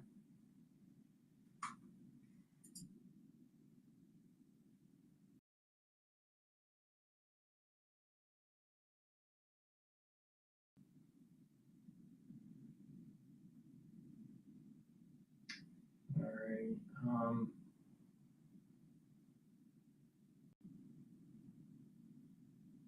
Let's go to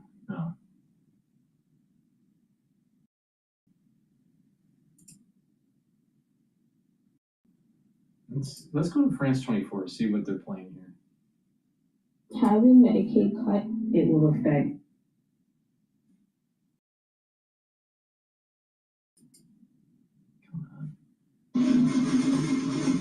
When you work on cars as much as I do, you learn what matters most. And for me, that's trust. from St. Peter's Square. That's starting at 9 p.m. Paris time, right here on France 24. Well, here in Paris, the other big story of the day involves the beautiful game. Paris Saint-Germain, 1 foot in the Champions League final. The French champions hosting Arsenal at the Parc des Princes. PSG won 1-0 last week in London. The winners will face Inter Milan. James Vazina is in front of the home ground of the French champions. James, PSG feeling confident? Feeling very confident, François. That's arguably the biggest strength that Luis Enrique has brought to this team this season. We've seen them oozing with it throughout the season and indeed in the Champions League, and that's how they're going to go into this match. I'm going to go to live now and see what they have to say. The conclave happened so quickly, the American and Canadian Cardinals weren't able to be there. And so that's when they added the 15-day rule, which now, if you add an air travel, right, becomes a little easier. But now, that as Kristen, you were saying, that Cardinals coming from all over the world, from Tonga, from Burma, from Mongolia, the flights aren't as regular, and so they need to have more time to make sure. Some of them only just arrived 2 days ago. Yes, the last can you ones. imagine that, Yeah. right? Just being dropped in the middle of this from your country. And that's astonishing. We talked also about secular interference in elections, and people think, well, that was a Middle Ages problem. And in fact, the European monarchs, the Catholic European monarchs, all through the 17th, 18th, 19th century, had the right to veto candidates. And as recently as 1903, the Austro-Hungarian emperor excluded a candidate, which led, of course, to the election of St. Pius X, which was a sort of good outcome. And he himself abolished what was called the jus exclusive, the right of European monarchs to object to particular candidates. And so that, and then we see other changes in 1971. 81-year-olds and above were disallowed from participation in the conclave, but we saw how healthy their contributions were in the general congregations in the events leading up to the conclave. So there have been a lot of times in church history where the conclave and the cardinalate is one of those adaptations that the church has made through history in order to meet these challenging demands that have come up over these 2,000 years. And I think, too, talking about the changes in the conclave, we've seen how a change originally to accommodate cardinals who are coming from far away, this long period between the death of the Pope and the entrance into the conclave, has changed in its purpose. 100 years ago, that was to make sure someone could jump on a boat and get from South America or even Australia now and make it to Rome in time for the conclave. Now, we've heard a lot of talk in the past couple of weeks about cardinals having an opportunity to get to know one another.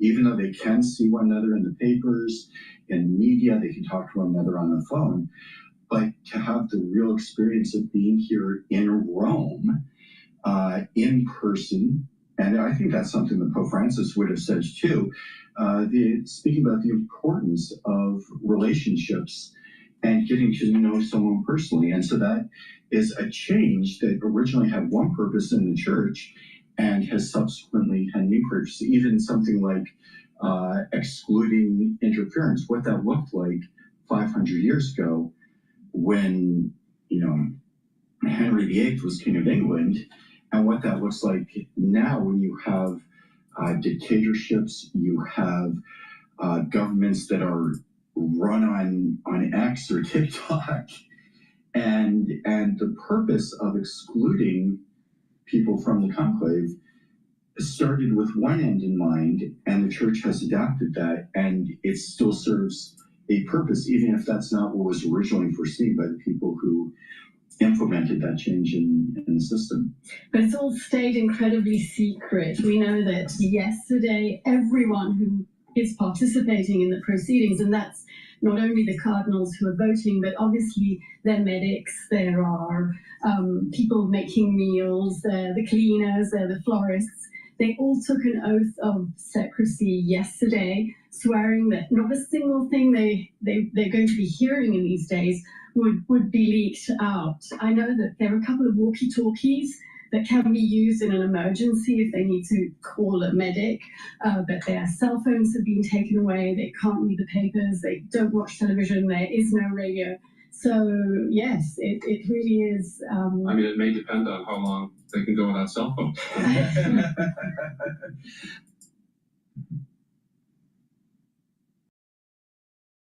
Okay, we can go to CNN here, but before I do, let me just plug this stack. This stack is going to help with your cardiovascular health and your immune system.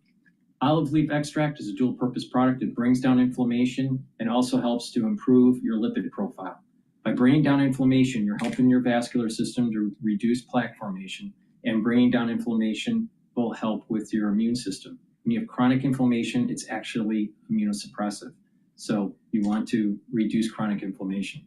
Take olive leaf extract every day, help with your cardiovascular health and your immune system. Olive leaf extract brings down LDL and helps to increase HDL levels. That means you're reducing plaque formation when you're reducing your concentrations of LDL and oxidized LDL. Now, omega-3 also brings down systemic inflammation, but it has an added benefit. It prevents red blood cells from over sticking together, and so you're reducing clot formation. So that's really important for overall cardiovascular health.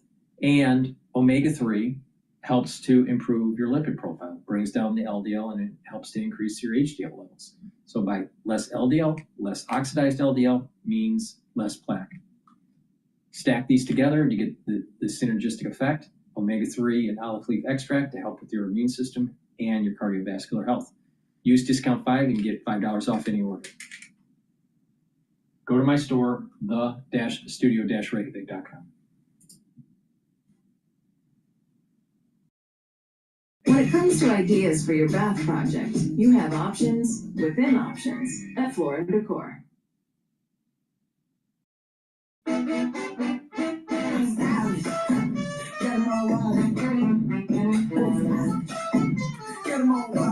That could allow both sides to say they've struck sufficiently, right? We should. Two neighbors with nuclear weapons on the brink of war. India carrying out its deepest strikes inside Pakistan in more than 50 years. Okay, the blast from one of those strikes was caught on camera and shared on social media. You saw it right there. India says it was targeting, quote, terrorist infrastructure on the heels of a tourist massacre, a massacre of tourists in the disputed territory of Kashmir.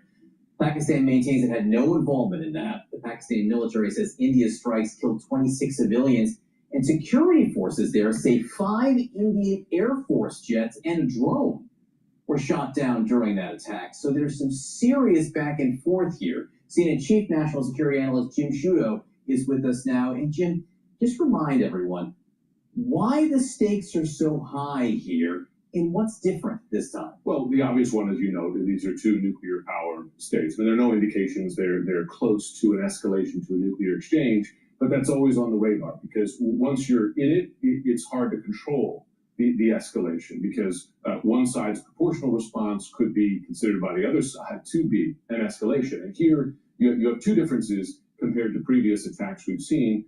As you noted, the deepest strikes inside Pakistan by India, not just in the disputed area of Kashmir, but now also Pakistani claiming to have drawn blood as well from India with as many as 5, not yet confirmed by others, 5 jets shot down. Now, on the good side, that could allow both sides to say they've struck sufficiently, right?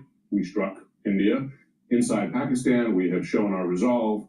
We took Indian jets down, says Pakistan, and we've shown our resolve. It's possible, but that said, Pakistan has vowed a resolute response, and we're now awaiting them. Yeah, look, in 5 jets, you're shooting down 5 jets, and again, we don't have confirmation of that, but that's not a skirmish. I mean, that's close to war when you're talking about things at that scale. Proxies here. I mean, first of all, I guess India and Pakistan are such major countries with major militaries. It's not necessarily a proxy war here, but there's who supports whom is interesting. Well, it's the same, and that's the central allegation here, right? Is that India blames Pakistan for this terror attack because, and it's a fact, that there's a history of these terrorist groups operating on Pakistani soil with ties even to Pakistani intelligence, etc. Now, Pakistan says that is no longer the case. India still holds them responsible. But we've seen this before. You go back to the Mumbai attacks, right, in 2008. Horrible attack, Lashkar-e-Taiba, a Pakistan-based group, and then that led to one of several. I was going over my notes, the number of times the two sides have shot each other. 2019, 2016, 2014, 2013, 2011, 2008, 2002. Right. I mean, these are regular events. They are, although, again, deeper than we've seen before, with potentially more consequences than we've seen before. What's the U.S. involvement here, or how much power or sway does the U.S. have to sort of calm things down? Listen, I mean, the U.S. is not the only one making calls right now. You saw the Secretary Rubio has been in touch with the two sides here. The neighbors are in touch. One could expect that China might be in touch as well. It shares a border. Each one saying, let's keep a cap on this. Now, I did speak to U.S. military officials because I asked them, what is your level of concern that this expands beyond what it is right now? And again, this is hard to predict, but they said that in recent years, India and Pakistan have managed to manage escalation, right? To take shots, which are, but let's not minimize the danger of that, but then to back down. So you at least have some history of that as well, but we'll have to see, because Pakistan, it seems by all accounts, will respond, and then the question will be, how does India interpret that? Yeah, again, but what happens next here, if there is a next, is so crucial. So watch this space. Chucho, great to see you. Thank you so much. Walk us through exactly what we understand to have happened and where these tensions stand at this point. Well, we understand at about 1 o'clock in the morning, India struck what they describe as 9 different sites inside of Pakistan, some of them inside Pakistan proper. One of those, the deepest strike India has made into Pakistan since 1971, when the two countries fought an intense war at that time. That is perhaps beyond the bounds of what Pakistan had been expecting from India in retaliation for the killing of 26 civilians in Indian-controlled Kashmir 2 weeks ago. The Prime Minister here has said that Pakistan's army is entitled to act in self-defense, using corresponding actions, that they should avenge the loss of innocent life. He was speaking in the past couple of hours in Parliament. It was a very emotive speech, parliamentarians banging on their desks at time as his cadence rose and fell through this speech. He didn't talk about actions of revenge. What he talked about was a valiant army and air force being prepared. Spoke about the downing of the Rafale jets. These are the French-made fighter jets. He said India took a lot of pride in those aircraft, and Pakistan should take pride in the fact that they were able to shoot them down. So far, video appears to have emerged of at least one of those fighter jets downed in Indian-controlled Kashmir, about 40 miles from the border. It appears at this early stage of analysis that it may have been hit by a surface-to-air missile fired from Pakistan in defense. And this is, in essence, what the Prime Minister is alluding to here. The fact that Pakistan was able to do this, they should take pride in, because Rafale, the aircraft and the manufacturers themselves have taken pride until now that none of their fighter jets have been downed. I think more broadly about where the situation goes from here, the Prime Minister speaking about that right to self-defense and the support for the army to take that action. It's not clear that that action is imminent. It's not clear at all what it would be. But in the past few days, Pakistan has vowed to retaliate to any Indian strikes here. And of course, very emotive that children are among the dead, women and children among the injured, that a mosque should be hit, strikes a chord. But I think it's also worth just pointing out here that the leader of a proscribed terrorist organization here, Jaish-e-Mohammed, that took responsibility for a terror attack inside of Indian-controlled Kashmir in 2019, a leader who continues to use his Telegram channel to post aggressive statements against India. He said his home had been targeted and that 10 of his family members, including children, had been killed. Now, his organization is a proscribed terrorist organization, proscribed by the US, the UK, the UN, the EU, and by Pakistan as well. Becky? Nick, stand by. I just want to bring in Vedika here. India, of course, has linked the massacres on April the 22nd in Kashmir to Islamabad. That is a claim that Pakistan denies. India says it has a right to self-defense against terrorism at this point. What more are we hearing from the Indian government? Can we expect this to further escalate? And what do we know about Pakistan military claims that Indian fighter jets and a drone were shot down earlier this morning? I'm going to respond to your second question first, Becky. We've reached out to the Indian Air Force. There has been no response from them. But what experts here are really wanting to understand is where is the proof from Pakistan when it comes to them claiming that they've shot down these jets? If there is proof, why don't they come out with it? Where are the images? But like I said, we're still to hear from the security forces here in India. There's been no word, despite a press conference a couple of hours back here in India, local time this morning, where the Foreign Secretary addressed the press and gave a lot of details on these attacks, or rather these the offensive carried out, the military offensive carried out by the Indian side. Now, ever since this attack, which was in the dead of night, like Nick pointed out, 1:05 a.m. till about 1:30, 25 minutes, 9 sites in Pakistan-administered Kashmir as well as in Pakistan were hit. We've had the ministers talk about it. They've come out, they've hailed the soldiers here in India, and they've congratulated them for carrying out this attack. Now, the national sentiment here in India ever since that heinous attack on the 22nd of April has been to take revenge, quote unquote.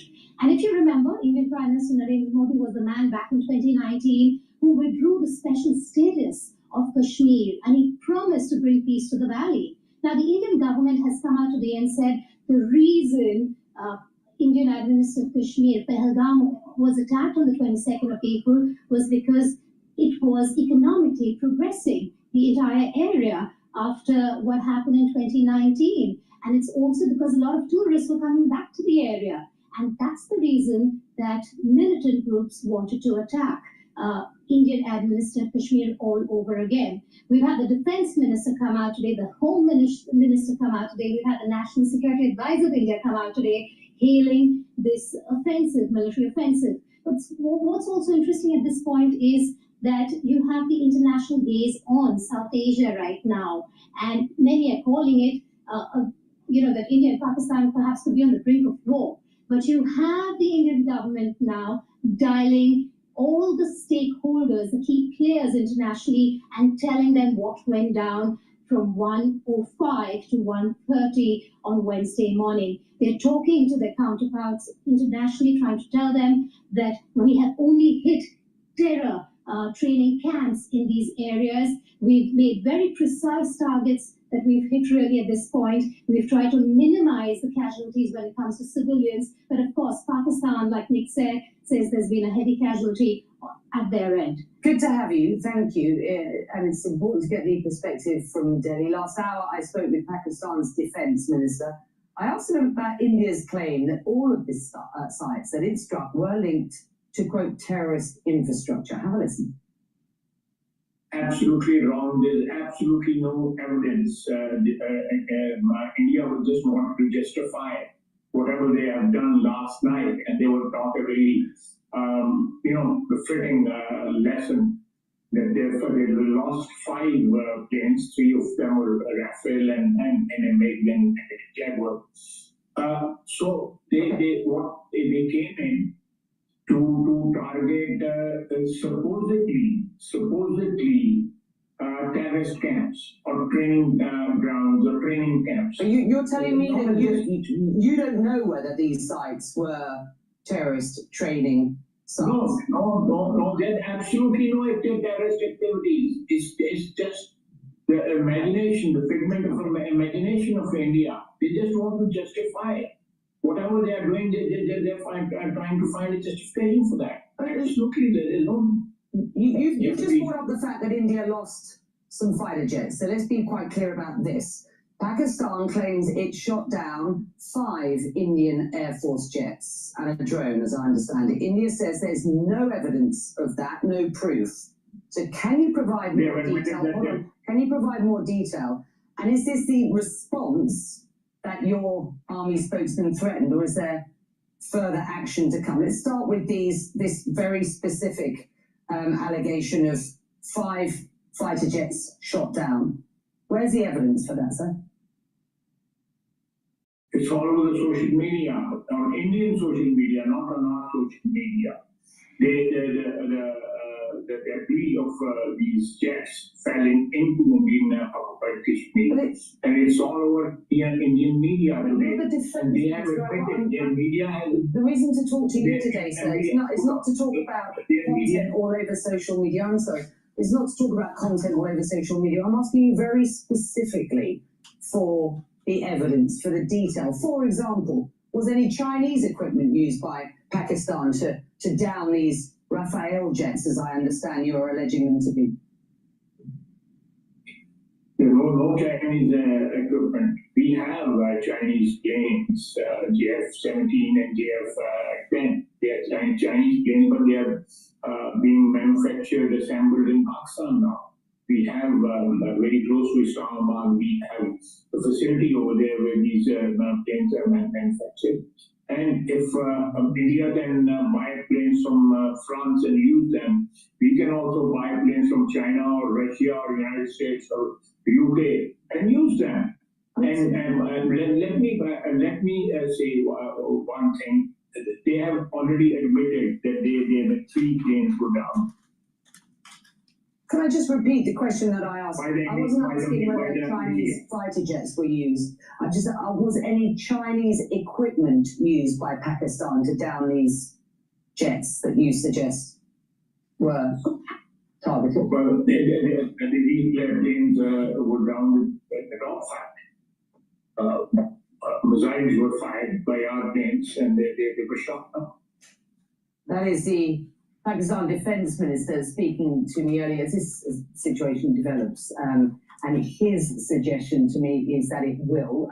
He says that he is concerned that this is headed to an all-out war. And we continue to reach out to officials in India for interviews, to get their point of view as well. None have been able to join CNN since these strikes. We will continue to effort that. The two countries have been fighting for decades, but this rapid escalation is alarming world leaders, including. Before we continue on with the Kashmir issue with India and Pakistan, please go to my store, the-studio-reykjavik.com, and take these supplements and really rev up your metabolism and help with your A1C levels and target some other systems. Let's talk about this for a sec here. I'll be brief. Boomer Boost is a supplement that you take. It has 68 nutrients. It has a very comprehensive compound profile here that I'm showing on the screen. You can read the label carefully on my website, the-studio-reykjavik.com. It'll target a few systems. It'll target your brain function, your heart, your vascular system, your musculature, your metabolism, and your energy levels. Take it every day. There's a big scooper. This is a month's supply. You take 1 scoop a day, either for breakfast or for lunch. Mix it with soft foods. That's how I take it. I mix it with hummus, but you can mix it with like yogurt or even applesauce. You can mix it with milk or just filtered water, a smoothie. But take it every day, breakfast or lunch. This replaces your normal breakfast or your lunch. All right? You're going to lose weight safely and consistently. Your energy levels will boost up. You don't have to worry about crashing with, spikes of energy and all that. It's just going to be a steady burn of energy throughout the day. You're going to be losing weight. You're going to be controlling your blood glucose levels.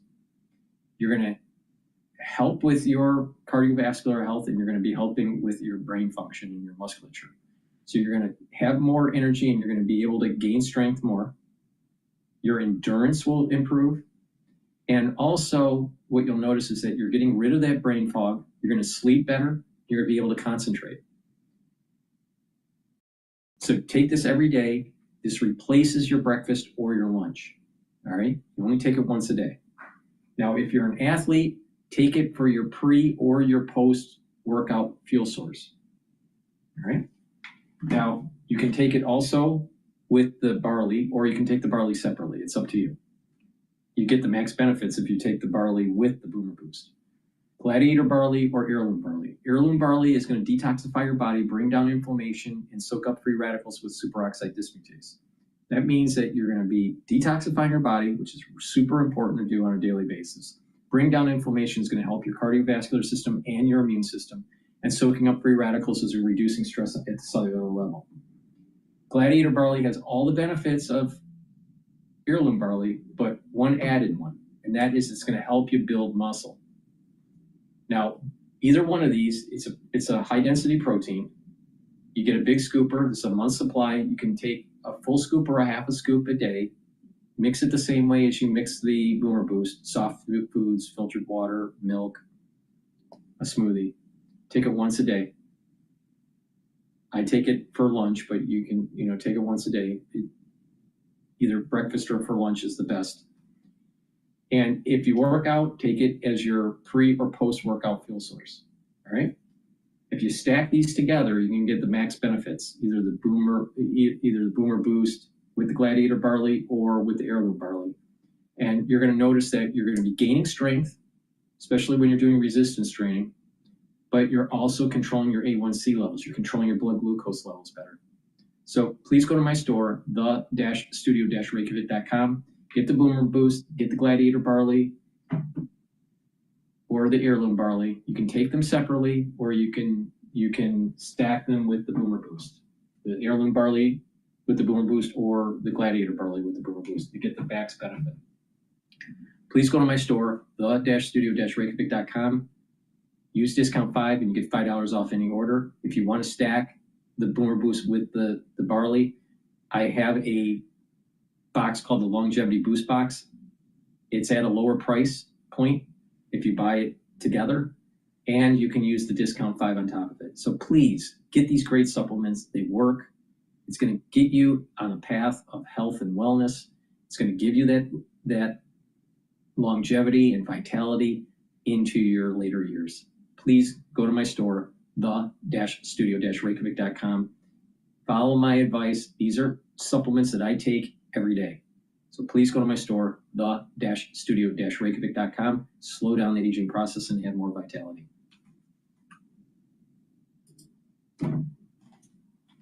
President Trump. They've been fighting for a long time. They've been fighting for many, many decades and centuries, actually, if you really think about it. No, I just hope it ends very quickly. With me now, senior military analyst and retired U.S. Army Major General James Spider Marks, and Bobby Ghosh, geopolitical analyst and former editor of the Hindustan Times.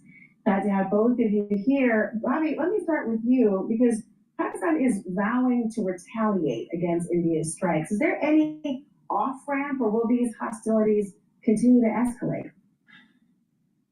Well, if you see the way traditionally this kind of a conflict has gone in the past between these two countries, both sides make very large claims. We did this, we did that, we hit so many targets and killed so many people, and we shot down so many planes. These are big claims. The other side automatically denies those claims, but these claims are designed to give each party the off-ramp. They're designed to give each party the opportunity to say, we've achieved success, and now we can be the bigger guy, and we can sort of de-escalate the situation. But also, in previous instances, when these two countries have come to this place, the rest of the world has tried to engage with the leadership and tried to calm them down. Right now, the rest of the world, including the United States, is pretty distracted. So the risk with this kind of a confrontation is that every time this happens, there's a tendency to go one step or two steps beyond the last occasion. So the last occasion, Pakistan brought down one Indian aircraft, and this time they claim they brought down 5. We won't know for certain for quite some time whether that is true. India, on the last occasion, I think hit 3 targets. This time they're claiming they hit 9 targets. The risk always is you never know what is the point of no return. And you always worry that by accident, without really meaning to, one or the other side will cross that point of no return. General, let me bring you in. I rely on your military expertise, and Pakistan's military made this declaration right after the strikes. Listen. It was an unprovoked and blatant act of war. Must the Indian government, on their instructions, the Indian Air Force, while they remained within the Indian airspace, violated Pakistan's sovereignty? So India and Pakistan, they've had bad blood for decades. But so why does this conflict concern so many? I think primarily because of the size of the attack that took place about 10 days ago, 2 weeks ago. And number one, against Indian tourists in the Kashmir region. And all of them were killed. But what we see now with the response from India, and bear in mind, India took that entire amount of time to dig into and determine that they had good enough intelligence and they could then assign with a degree of credibility blame on this attack to one of the terrorist organizations that is hosted by Pakistan. The Pakistani government will say no, they don't. But the LET, the Lashkar-e-Taiba, lives and trains and exists within Pakistan. They also have a charitable arm.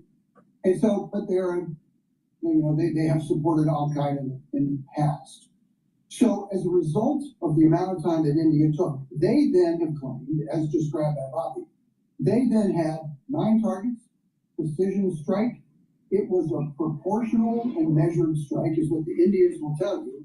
Again, battle damage assessment must be done to determine what actually took place. The key then is Pakistan now going to respond to this response? Are we now in a cycle of action, reaction, counteraction, and then that escalates? Nobody knows, but bear in mind, culturally, both sides have achieved a degree of honor. It's proportional, it's precise. India is saying Pakistan struck first, India then responded. Is that going to be enough?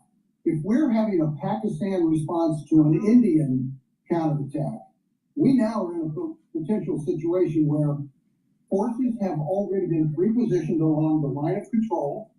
That's our artillery units, maneuver units. We're talking about attack helicopters. And bear in mind, the targets have already been pre-designated and pre-planned long ago. So this is a potential battlefield with the possibility of significant damage. Bobby, really quick, does the U.S. have any influence in calming things down? Not at the moment, it does not. And both sides, the Indians and the Pakistani leadership, mainly their calculations will be based on domestic reaction, on how they sell this to their own people. The United States, frankly, whether it was this administration or the last one, at this point in the conflict, there's not a whole lot it can do except to say, if you guys want to talk, we're here to help. But I don't think the U.S. has enough leverage on either of those two countries, given how far things have gone. Now it's all down to decisions that will be made in Delhi and Islamabad, according to calculations that are made by leadership in both places. Joining us right now to talk more about this is CNN military analyst and retired Air Force Colonel Cedric Layden.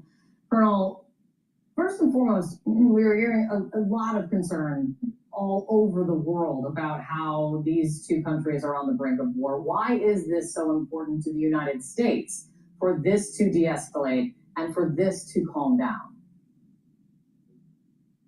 Yeah, Kate, good morning. There are several reasons for that, but one of the most important is, as you've already pointed out, these are two nuclear powers, and both sides have nuclear weapons that can, in essence, do major damage on the other side. The Pakistanis have come in with not actually saying that they have a no first use policy, which means that if the Pakistani state feels that it is completely threatened by the Indians, in other words, existentially threatened, they would probably use nuclear weapons, at least in a tactical sense. So that is kind of what's at stake here. This would be, if it goes down that road and things aren't cleared up before that particular point in time is reached, this could very well see the use of nuclear weapons if it is not contained. So that's one aspect of it. The other part of it is that the U.S. is trying to develop a solid relationship with India. The relationship between Prime Minister Modi and President Trump is actually quite a good one. The relationship between Pakistan and the U.S. is definitely not what it was, say, 50 plus years ago during the early 1970s when there was another war between India and Pakistan. So it's a very, very different political dynamic. And Pakistan is basically an ally of China. India is somewhat of an ally to the United States, but it is also an ally to Russia. So there are all those dynamics that are at play here, and that's why it's one of the most important conflicts that is breaking out now here on Earth. Which then leads to the question of what could push this over the brink? I mean, after India strikes Pakistan promising to retaliate, because India's strikes went deeper into Pakistan than we've seen in many decades. What does retaliation look like that doesn't escalate this further? Yeah, that's a really good question. So the Indians may have been trying to contain some of the things that they've been doing in response to the initial attack that killed the 26 tourists in Kashmir. And the reason I say that is because their target list seems to have basically included what they deem to be terrorist installations. And apparently they struck at least one of those based on what we're hearing from Nick Robertson.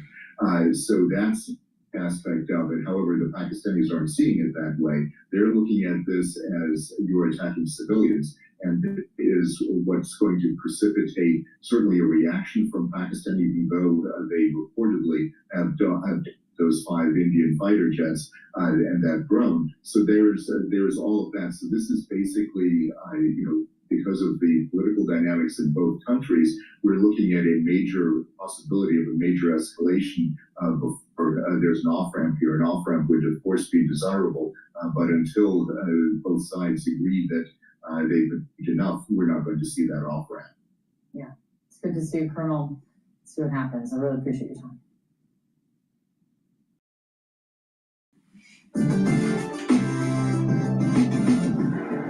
Just briefly, Colorado beat San Diego FC. That was SDFC's only their second loss of the season. All right, so we're going to go to Bloomberg after I plug these 2 products here. Please go to my store, the-studio-reykjavik.com, and get this stack. Very powerful stack. Clarity Factor helps to get rid of brain fog. In addition, it's going to also help support your memory. So it's going to help you to develop memory. It's going to get rid of that brain fog, and you're going to be able to concentrate at work or at school, or even if you're retired, you'll be able to concentrate on your tasks. Clarity Factor will help get those neurons firing, and when you are able to build positive neuroplasticity, you're going to be thinking faster, you're going to be sleeping better, you're going to be able to concentrate and consolidate memory. So please go to my store, the-studio-reykjavik.com. Take Clarity Factor every day, really important. Especially when you have that brain fog. Make sure you drink it with filtered water. And again, good health is proper supplementation and a holistic approach. Filtered water, making sure that you stay away from processed foods, eat properly, proper exercise, good blood flow to the brain helps the neurons. Resistance training, balancing exercises, and stretching exercises, all 4 modalities are really important for overall health. Sleeping properly, making sure you get enough sleep, not too much, but if you're chronically sleep deprived, you're actually speeding the aging of your neurons. And learn new things. When you learn new things, you're actually stimulating your neurons. So it's a holistic approach. Proper lifestyle and also proper supplementation go a long way. So make sure you take the Clarity Factor, get rid of that brain fog, drink it with filtered water, and take it every day to improve that neuroplasticity. Digestive enzyme complex helps to reduce the load on your pancreas. When you get older, your pancreas doesn't function as well. And your pancreas is really important to produce insulin, to produce enzymes to break up foods. It's a very important organ. And a lot of people don't really have in their forefront of their mind the importance of a healthy pancreas. So take digestive enzyme complex. It's going to help you break up carbohydrates, proteins, and lipids. It's going to reduce the load on your pancreas. It's going to allow you to digest your foods more easily. You're going to be able to absorb your nutrients. And that way, you're reducing that load on the pancreas and keeping it healthy. If you're an athlete, you can also benefit from taking digestive enzyme complex by taking it when you're doing your post or pre-workout fuel source, all right? So a lot of people, they fuel their body after their workout or before their workout. A great way to reduce the load on your pancreas when you do that is to take the digestive enzyme complex. So digestive enzyme complex is for athletes that are younger or older, or individuals that are not even athletes, and you're 40 years of age and you just need to take a supplement to help with your pancreatic health. Please take this digestive enzyme complex. In addition, this digestive enzyme complex breaks up glycoproteins because it's proteolytic, and it has bromelain in it, and bromelain is fibrinolytic, so it's going to break up clots. So please go to my store, the-studio-reykjavik.com, and get the digestive enzyme complex. Get the clarity factor, stack them together. You're helping with your neural health and you're helping with your pancreatic health. Please go to my store, the-studio-reykjavik.com. Use discount 5. You get $5 off any order. The links are in the description of this video and all my videos.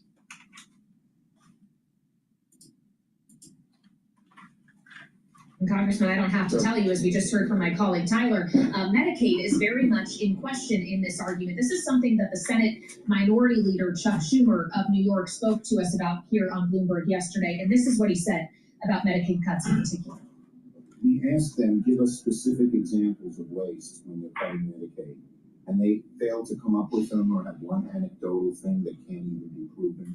We know that they want to slash Medicaid, not because of waste, but for one reason, and that is to give tax breaks to the wealthiest people in this country. God bless the people who made a lot of money, but they don't need a tax break, certainly when you're cutting Medicaid, which is going to cause huge layoffs, decline in health care, and closure of hospitals and nursing homes. And of course, sir, you are not just a sitting congressman, you are also a medical doctor. And it's with that in mind that I ask you about this, considering we got new figures from the Congressional Budget Office in response to a question asked by Democrats about some of the various proposals that could be put forward here.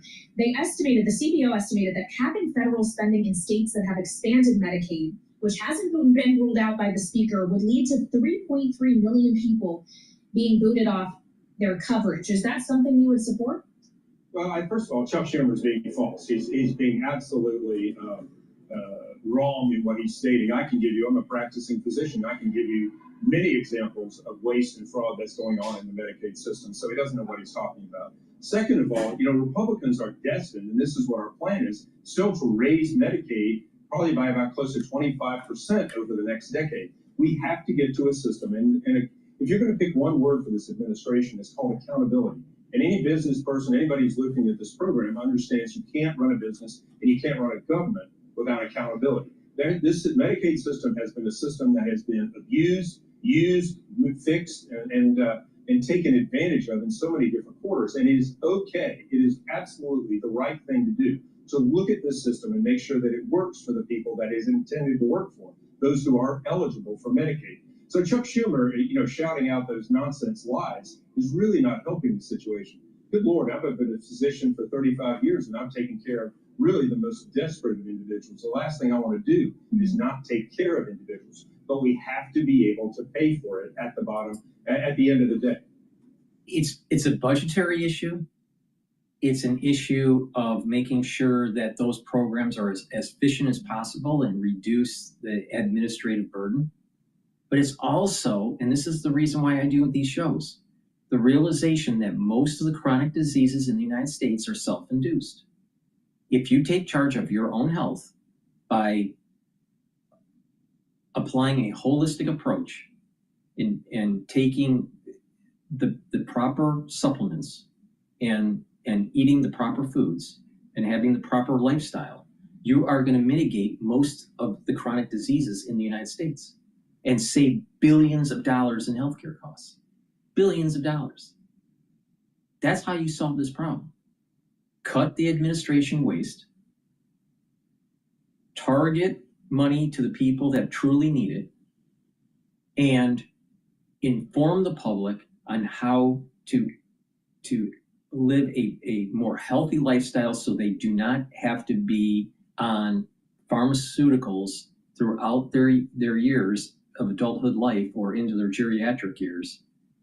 And that way they're going to have more vitality, you're going to have a more productive society, and you're going to have less healthcare cost. That's the solution.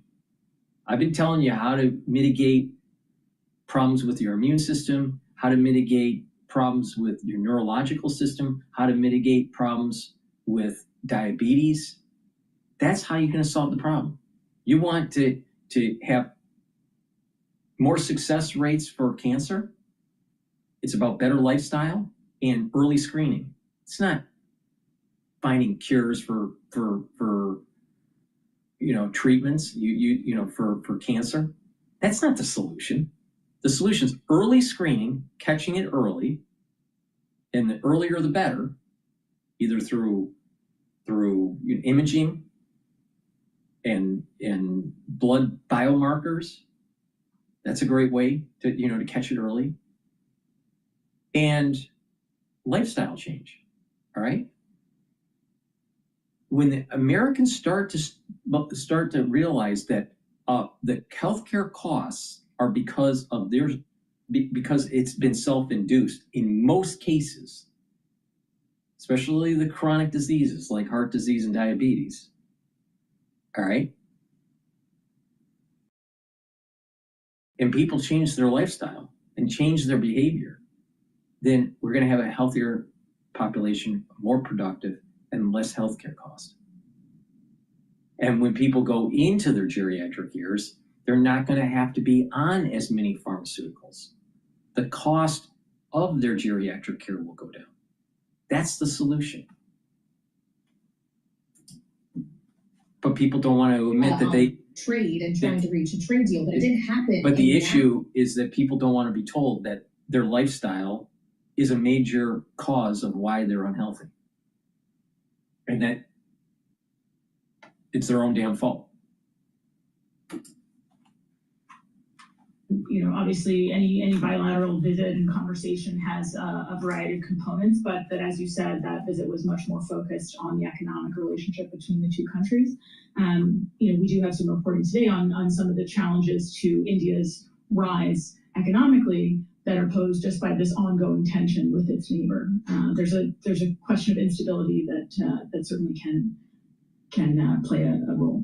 Well, especially considering these are nuclear armed countries that we're talking about. No one anticipates, Courtney, that this would ever escalate to a level where the use of those weapons are actually in question, right? Correct. But that is an added complication and something that has to be taken into consideration anytime these two neighbors are at odds. All right, Courtney McBride, who covers national security for us here at Bloomberg. Thank you so much for joining me. As always, again, we're juggling a lot of stories here on Balance of Power today, from what's happening abroad, how the U.S. is playing a role, to what's happening here at home, and conversations on Capitol Hill, also conversations with our trading partners about our economic relationships. And all of that could factor in ultimately to the health of the U.S. economy and what happens going forward with both growth and inflation. Having just heard from the Treasury Secretary Scott Bessent testifying before the House Financial Services Committee, saying that the Fed should be focusing on both sides of its dual mandate, prices and its employment goals. The Treasury Secretary saying the two are inexorably linked. And of course, that's what the Fed has to consider as it gets ready to send this rate decision down about 38 minutes from now. So for more on this, we turn to Liz Pancotti, joining me here on Bloomberg TV and Radio. She's Managing Director of Policy and Advocacy at the Groundwork Collaborative. Liz, welcome back to Bloomberg as we consider not just the decision itself, because I think we know that's not going to be where the news is if they don't do anything with rates as expected, but the press conference we're going to get from the chairman shortly thereafter. How hard is this line going to be to walk for Chairman Powell, who is under pressure from the president to cut rates and have to explain to the journalists who are going to question him and to the American people why they are or are not ready to think about doing that? I think Jay Powell has become somewhat of a tightrope walker acrobat over the last really few years, but particularly in the last few months. And so I suspect we'll see him show those same attributes. I think what's really going to be notable in this week's FOMC kind of sense making is that last FOMC meeting, we saw them really just go up right to the line of hinting at stagflation, of slow growth, increasing unemployment, and increasing prices. And nothing since 6 weeks ago has gotten really better. We've gotten new data out showing really slow growth.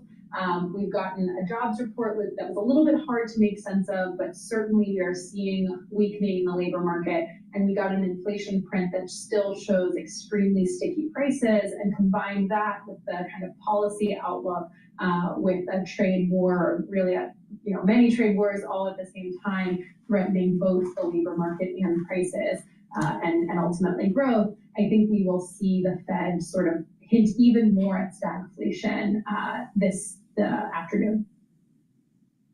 Well, if the hint is going to be stagflation, knowing that in theory monetary policy would step in if there were signs of an outright recession, Liz, when do you expect those signs to materialize? And knowing that the Fed wants to wait to have hard data in hand, isn't just looking at the soft data, can they actually act in a timely enough manner to avert a recession in its entirety, or can they only act to bring us out of one if it occurs?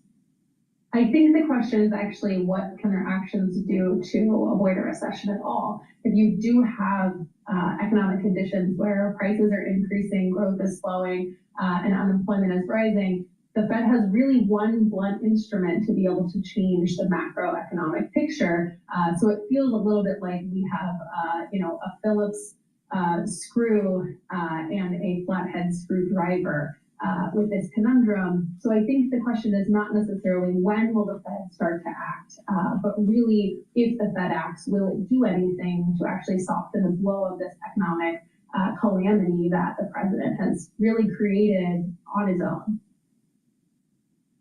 Well, and when we consider the president's own words about what could happen economically, he seems to be talking a lot, Liz, about what will happen through the lens of children's dolls, the availability of them, whether kids will be able to get as many and how much they will cost. But I do wonder, if it's not dolls, where do you expect within the economy these shortages and potentially either empty shelves or higher prices for items that are shelved will start showing up in a more material way? How close are we to that moment, considering what we're seeing in cargo volumes coming over from China? Yeah, I mean, at the Port of LA, we are now at a 50% reduction year over year. Just last week, Gene Soroka, the head of the LA port, was saying 35%. So the picture is grim. JP Morgan is expecting 70 to 80% declines in shipments from China. I think the president was kind of making an offhand comment when he said that the children might have $2 instead of 30. And what he might want to turn his attention to is, the doll makers have said all of the hair for those dolls comes from China. So it's not how many dolls they'll have, but if they'll be balls. But I think in a more serious note, 98% of car seats, 97% of strollers, 90% of first aid kits all come from China. These are essentials that parents cannot go without. And as we head into the summer season, more than 90% of charcoal grills and fireworks come from China. As these businesses we saw in the trade imbalance data earlier today that there was a massive spike in imports leading up to Liberation Day. These businesses are rapidly spending through their inventories so that they don't have to pay the tariff on new shipments.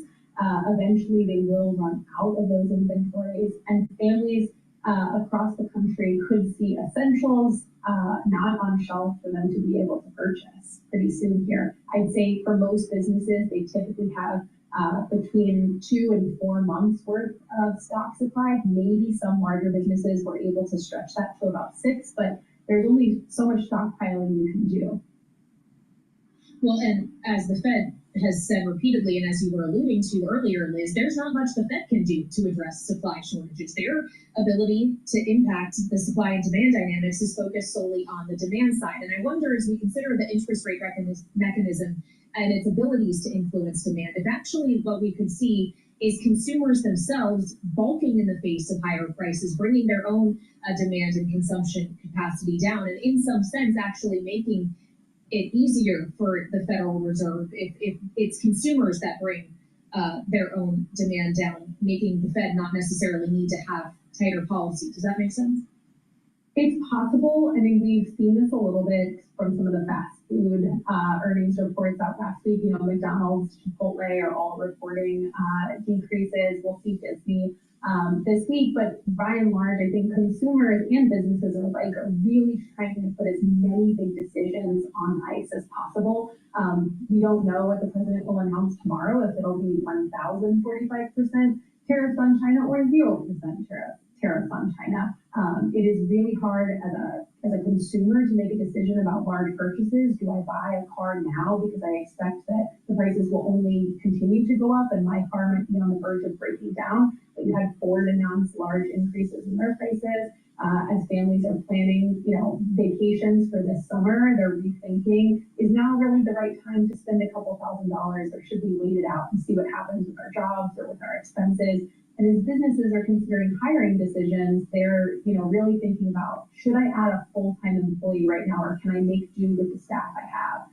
So I really think what we're going to see is largely an economy on ice, and the question is, as that ice melts, is the economy spoiling or flourishing? And I think it really remains to be seen when the president's actions will have a large effect on those, and it's not totally clear what's coming out of this White House. You know, the president alleges that there's hundreds of deals he could announce, but he's not announcing any. I know Treasury Secretary Bessent and USTR James Greer traveling to Switzerland this weekend to meet with the Chinese. I'm not sure how much we can expect movement there, and so I really think it depends on how the president keeps course on his erratic trade agenda as to what happens with American consumers and businesses. All right, Liz, we just have a minute left here, but if you had the chance to ask Chairman Powell a question at the press conference today, what would he need to answer for? I think the better question to ask him is about his Grateful Dead fanfare. But I think what I really want to know the answer is, if faced with increasing unemployment and increasing prices, what tools are in the bottom of the depths of the toolbox of the Fed to make sure that American families do not pay the price of this president's erratic economic agenda? And I'm not sure he has an answer for that. All right, well, we'll see if he gets asked a variation of that question this afternoon, all the same. Liz, thank you so much for joining me. Liz Pancotti is Managing Director of Policy and Advocacy at the Groundwork Collaborative, helping us count down to this Federal Reserve rate decision, which of course is coming just 30 minutes from now. And they are not expected to change rates at all, expected to stand pat, which may be met with the displeasure of the president. All right, so what we have right here is the S&P 500 is trading at 5,629.6. VIX is trading at 24.33. Euro USD is trading at 1.13. Oil is trading at 58.37. BITO, Bitcoin ETF, is 20.42. The USD Japanese yen is trading at 143.52. And natural gas is trading at 3.59. Gush is trading at 18.74. DRIP is trading at 12.42. And UCO, which is a ETF to long oil, is trading at 19.39. All right. While we're waiting on Bloomberg to start their coverage on, all right, they're starting their coverage here. So let's Edition of Bloomberg Surveillance with Jonathan Farrow, Lisa Abramowitz, and Tom Keene. Bloomberg Surveillance. The Fed decides. Live from New York City this afternoon. Good afternoon for our audience worldwide. That Fed decision 27 minutes away, with equity markets positive on the S&P 500 by 0.4%. And how about this for a promo? Earlier on today, Francis Donald from RBC. I can't remember the last time I spent less time thinking about a Fed decision. Oh, that's so You take a step back. And not that much has changed in markets since the Fed's decision on March 19th, and yet everything has changed on a broader level in terms of people's outlooks, and how they reflect that will be important and interesting. And certainly the markets will respond as much as they say that they're not. I don't think there's a policy chapter on this in any monetary textbook. I mean, this is absolutely original. It starts at 1600 Pennsylvania Avenue. Do you think, John, they're going to be watching today from the White House. Watching what? This news conference of the football at 3 p.m. Eastern. Well, we'll get to the football in a moment. I think Arsenal really, do they have a Can they got the edge on PSG? Honestly, That's about how serious some people are taking this news conference later. It's important. Here's why. We've seen a generational shift in trade policy in the White House, in the nation's capital, and this Fed is stuck between a rock and a hard place. This chairman has emphasized anchoring inflation expectations, facing down potentially downside risk to growth, upside risk to inflation. Yeah, Bob Michael, JP Morgan reminded us that it was just last meeting that the T word was rolled back out, transitory, which is rather shocking considering the sea change that has occurred in the meantime. That is the key question. How do they message going forward what type of inflation we end up getting at a time where not only have we gotten the tariff announcements, Liberation Day, but also the first negative real GDP print? How do they message that? I ran into Anna Wong. She was getting in at the crack of 11 a.m. And she's back to October. I think there's some real debate here about which meeting and when. And she says the uncertainty is so great, she moves back to the autumn. The data has been resilient so far. Anna Wong, though, pointing out it might not be that way after What matters to post-university? For the month of May. Equities at the moment firmer by a third of 1% on the S&P 500. A lot has changed in policy. To Lisa's point, at the index level on the S&P 500, not much has changed at all. Where you have seen a change is in the FX market. The last time they met, we were sub 110. Right now in euro dollar, 113.41. Yeah, and gold up 11% in that period of time. Coming up shortly, don't miss this, JP Morgan's Bob Michael, Kathy Jones of Charles Schwab, and Julia Coronado of Macro Policy Perspective. They will be taking us up to that Fed rate decision at 2 p.m. Eastern. Everyone is on tenterhooks to try to understand what it possibly could be. Then an immediate reaction from former Fed Vice Chair Rich Clarida, Diane Swath of KPMG, and Deutsche Bank's Matt Lazzetti. And finally, the scintillating words of Chair Powell after his news conference. Former New York Fed President Bill Dudley and BlackRock's Jeff Rosenberg will be joining us. And I can tell you, I am excited for this press conference. I'm not excited about it. Can I say that? But it's not Bob Michael at JP Morgan. Let's see if he's excited. Bob, let's get to it. What has changed since March 19th? A massive change to policy. What's changed for this committee today? Well, they've got a lot to consider. They know that there are these two big policy initiatives out there. One on renegotiating and re-engineering how the world trades with each other, not small in and of itself. And Congress is busily beavering away on a tax and spending reform package. So both of those things are seismic for the Fed to consider when we see the details. And until we see the details, they're probably a bit like us, bewildered as to what to do. Do you think they're going to roll out the T word again? I think that's going to be retired. I don't believe that makes sense right now. No matter how you model tariffs, whether you think this will end up closer to 10%, or in the worst case scenario, somewhere closer to 20%, it is a tax on businesses and households. And that tax, of course, is a price increase, and we don't know how it will be embedded going forward. Bob Michael, I booked this summer Ken Rogoff just 2 days ago. You spent some time with Dr. Rogoff at JP Morgan. He did a paper 25 years ago on Rudy Dornbush about this fearful word, overshooting. What is the risk to this institution, our central bank, that they get this math right, they get it wrong, the calculus wrong, and they overshoot or undershoot some of these important policies? I think it's actually pretty low. I think relative to 25 years ago, when Ken and others were looking at markets and policy and data, they didn't have the volume of real-time information that they have today. I think the other thing very important about the Fed, they have a lot of powder that's dry. They could come in, they could cut rates several hundred basis points if they need to. They could bring rates down to 1 or 2%. They're not at 1 or 2% where they were going into COVID. And if inflation expectations become embedded, they could go up 100 or so basis points. And then there are all the other policy tools they have in place. They have, and that is the reason why you're seeing a movement of the yield curve shifting upward, because the Federal Reserve is getting out of zero bound from the era of Lehman. We got into zero bound because of the Bernanke solution or treatment of of an economic disease, called Lehman, and the subprime mortgage crisis, right? And we were at zero bound for quite a while. So we're moving towards a normalcy in the economy, having a normal yield curve, having a normal value of the dollar. The problem comes in is that Congress has issued a lot of new debt in the tune of 36 trillion. All right, we have 36 trillion in debt, where our interest payments are more than our budget for defense. Big problem. That have been squeezed out, that have exaggerated the moves, but we're not seeing the big holders of treasuries that are overseas, that are structural buyers, coming in and dumping them. But I think he has to pay attention to that. Can you explain that? What is normal portfolio rebalancing? What's the difference and how do you identify between the two? Well, it's looking at a portfolio and thinking there's a lot of opportunity out there.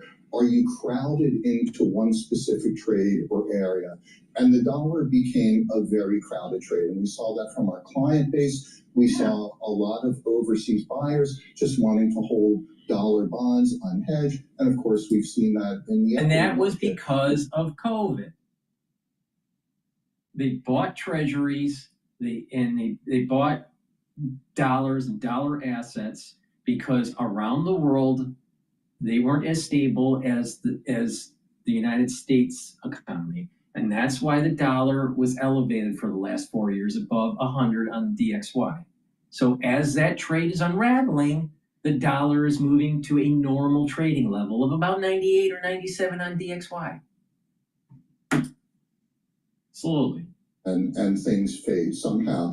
When you start talking to wealth management platforms and distributors, yeah, they're thinking about maybe we just got too crowded into the dollar. We have a European client base. Why don't we bring some of that back to Europe and put it into the US equity or bond market? I think that's relatively normal. We were looking for that anyway. We keep going back to this, Lisa. We've talked about it a million times. Is this a cycle level shock, a rebalancing, or a system level shock, where people start to diversify from the US dollar because the White House administration is absolutely determined to rewire the international system and change the system? Well, you can rewire the system, and you have people that still invest in the United States. The thing is don't bet against the United States. I'm telling you, the equity market is trading at 5,620 right now. It bottomed out during the fiasco 4 weeks ago at 4,810. 4,820, somewhere in there. If you listened to me and you bought into the market, that new deployed money that you put in, you would have made 18% or anywhere from 10 to 18%, depending on where your entry point was. In 4 weeks. And hence you have the moderately restrictive policy. And then anything that talks about their dual mandate, you say that everything is well positioned with policy. Lisa said this a number of days ago. It's Operation Get Out of There Fast. Wrap it up, end the news conference. It's going to be one of those that finishes at like 3:15. So this is the time when he does a Homer Simpson. There's a shrub, and he just tries to back into it, disappear with his hat still stuck in the leaves. That is what this is going to be. He's looking for that meme. I'm looking for He disappears into the bush. Do you know that one? Yeah, I know that one. Yeah, I've seen every episode, John. Yeah. Terry is including the football one. Terry Really is so I know. we like the football Really one. do. Between that and Toto, it works. Do you know he used to troll me all the time when we first started doing radio together? He'd start the segment and he'd play the Simpsons and the football commentary. Oh boy. What was it? Back pass, how did it go? Something like that, right? Yeah, from the midfield, captain, and back. And then we could play Toto Africa. We could play Toto Africa today, John. Let's hear it tonight. God, Michael's going to be sticking with us on place a second. Talking about markets. Kathy Jones. So the Federal Reserve is not going to raise rates today. But the thing is how is it going to translate into the market? I suspect that we're going to see a little bit of price action in equities and potentially even in Bitcoin. We'll see. Please go to my store, the-studio-reykjavik.com. Get the NAD+. This will boost up your NAD+ levels. That increases your energy and helps to repair your DNA damage. When we get older, we start to develop DNA damage in our in our cellular DNA and our mitochondrial DNA. So you need NAD plus to help repair that, especially when you get older. And NAD plus supplement will help to protect your neurons. So take it every day, especially if you're 40 years of age or older. Another supplement that you should be taking every day, especially if you're 40 years of age or older, is ubiquinol. Ubiquinol is the most bioavailable form of CoQ10 that you can purchase. Most people that take CoQ10, you're taking the wrong type. You need ubiquinol. It's the most bioavailable. So please go to my store, get the highest bioavailable CoQ10 that you can buy. Take it every day. It's an antioxidant. It's going to soak up free radicals. It's going to help with the health of your mitochondria. It's going to boost up energy levels and protect your neurons. Stack it with NAD plus to get that synergistic effect and help protect those neurons. You can also stack it with C60, resveratrol, clarity factor. So please go to my store, the-studio-reykjavik.com. Get the ubiquinol and the NAD plus and protect those neurons. Really important. And like I said, it's very important to apply a holistic approach with your life. Proper diet, proper exercise, proper sleep, proper supplementation.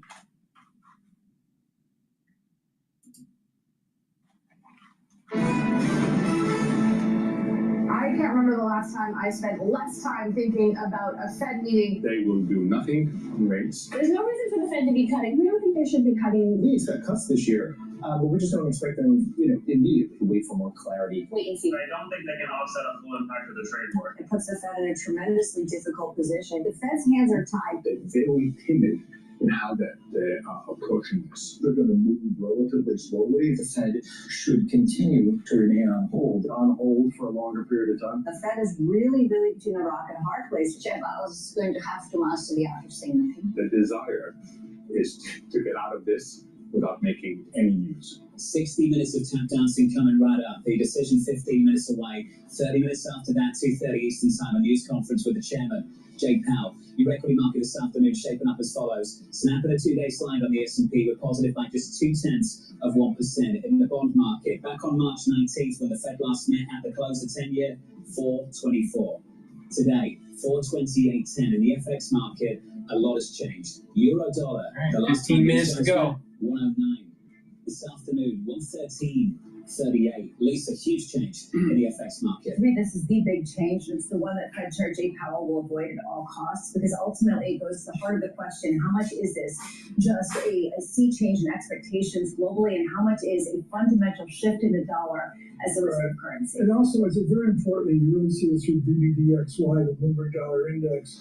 EM currencies are doing some strange things. I looked very carefully today at the Taiwan dollar. When was the last time I did that? I'm copying one. And the answer is, I look at Taiwan dollar, Jim, and it's very, very fragile. These shifts in the Pacific Rim are for real. Lucky not to get relegated, something. They're very close. Not a good season. We're not going to talk about that. Okay. Big dislocations in FX markets. To discuss, Bob Michael, JP Morgan, still with us around the table. He'll be with us through the decision and approaching the news conference. And joining us now, I'm very pleased to say, Kathy Jones of Charles Schwab. Kathy, welcome to the program. No new forecast from the Federal Reserve at this meeting, but I wonder, just a thought exercise, if we had an SCP today, if we had an update to the forecast from the FOMC, how much do you think those forecasts would change? Well, I think they would change and indicate more of this sort of stagflationary environment with inflation remaining elevated and growth slowing down. Most of the data that we've seen, other than the employment report, does point to the idea that we're getting slowing growth in the second half of the year. The question is, what will they do about it? There are a number of questions about how different the feeling will be in this speech, in this press conference, and the one just on March 19th, including the transitory word, which Bob Michael is talking about. He doesn't see that making a comeback, but also the soft data versus the hard data. How much do you expect Chair Powell to reaffirm the idea that the soft data has not necessarily cohered with the hard data, and they're watching the hard data much more closely than anything else? I would suppose that he'll make that statement that, you know, the real economic data that they're watching, the real-time data is still holding up, especially the labor market, and therefore there's no reason to adjust policy right now. And, you know, I think the bigger question for me is how are they assessing the inflation expectations component? Because that's where we're starting to see a less well anchored, I would guess. Last time in the press conference, Paul indicated that inflation expectations are well anchored. And we've seen evidence that that's kind of giving way. That anchor isn't as firm as it was. So I think that's going to be a tough question for him to answer. And I'd be curious to see how the Fed is thinking about that. I can't say I'm going to the LIBOR for everybody who dressed up in a tuxedo and figured out where interest rates were for cocktail hour. LIBOR's gone. We have SOFR. You had a very smart comment today on SOFR, SOFR. It's a 2-year rate. What do you see in the short-term trust market now when you look at 2-year SOFR swaps?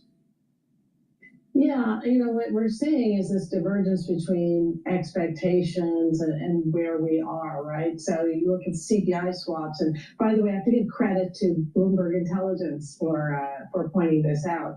But it does look to me like we're starting to see those swap rates reflect inflation expectations staying higher, or inflation staying higher down the road than what we're seeing in the SOFR market, which is more rate-based. So it'll be interesting to see how the Fed kind of brings those two together, because inflation expectations are a big part of their policy setting and big part of how they see what they do affecting the markets. Hey, Kathy, I love hearing what you tell individual investors to do in environments like this.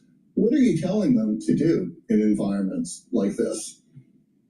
Yeah, we're hoping that they've been following our suggestions for the last, 6 or 8 months, and that is to say intermediate term duration, meaning, 5-7 years, maybe a little bit beyond even, given the slope of the yield curve, in high credit quality bonds. And see, locking in interest rate. The market with, being too short and saying you're going to roll in, when things change. Try not to be too long and take on that interest rate volatility.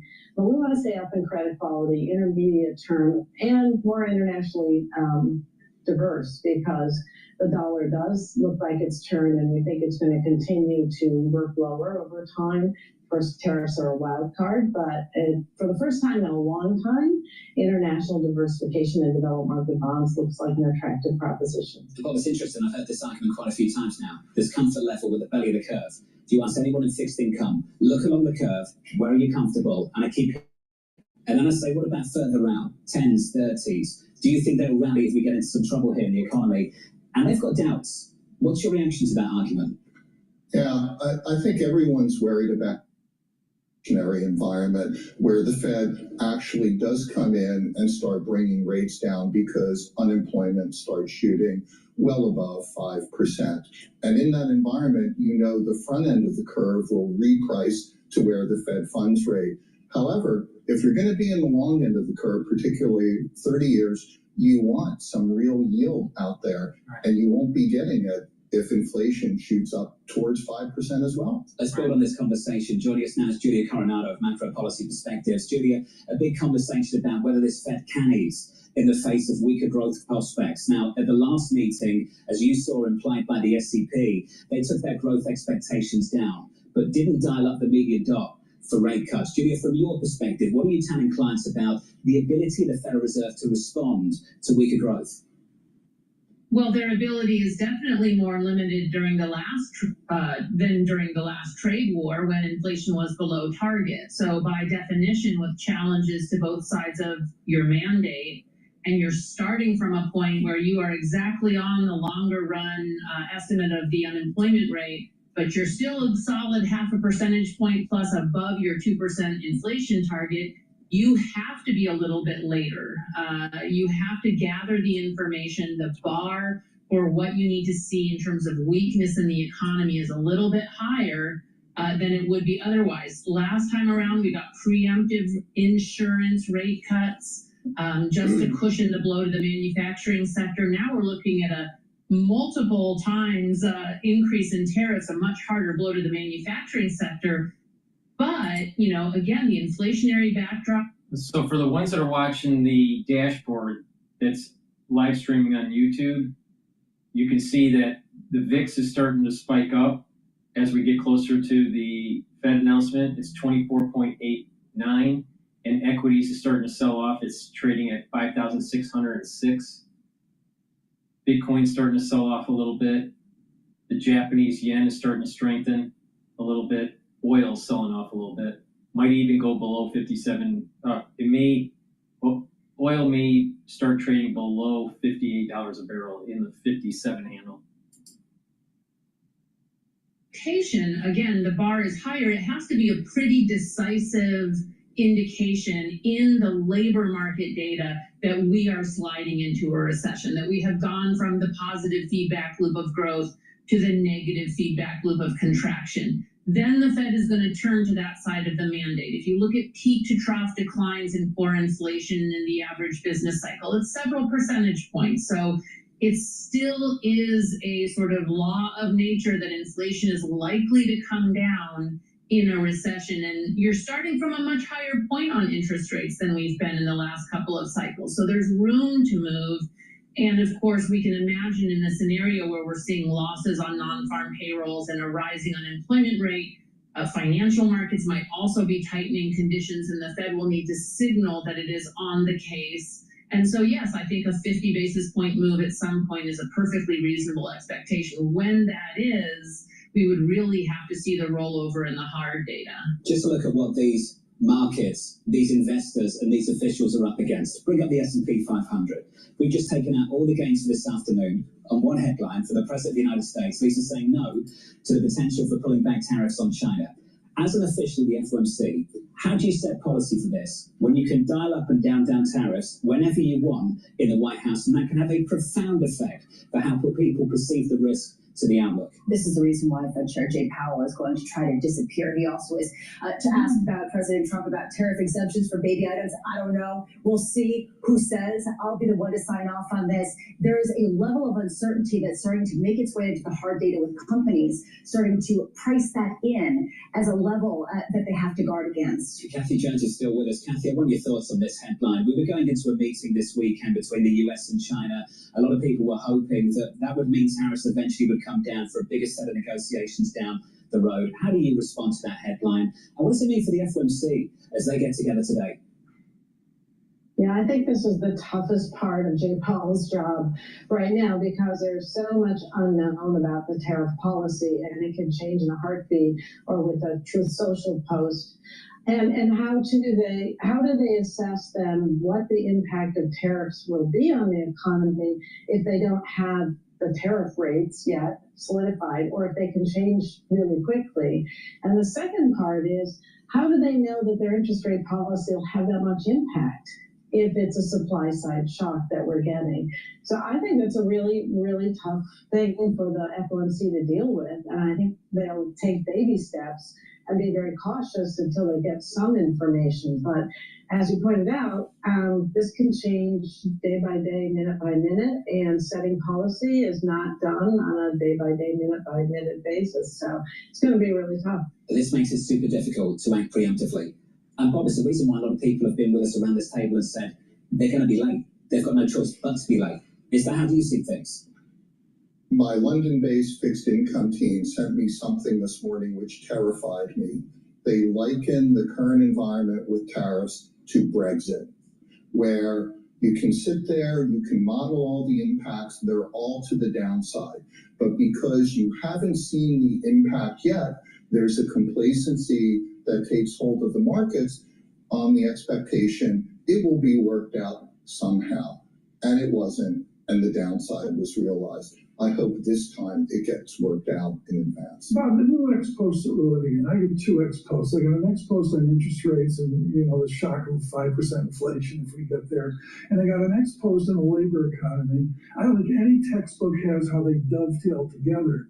To me, it's almost a squared function. Is our new ex post, is Jerome Powell's new ex post, is it something absolutely original? I don't think so. I think they, business as usual. I think they have no choice but to look at their dual mandate and try to balance the labor market with inflation. If they can't save both, which is it more important to save?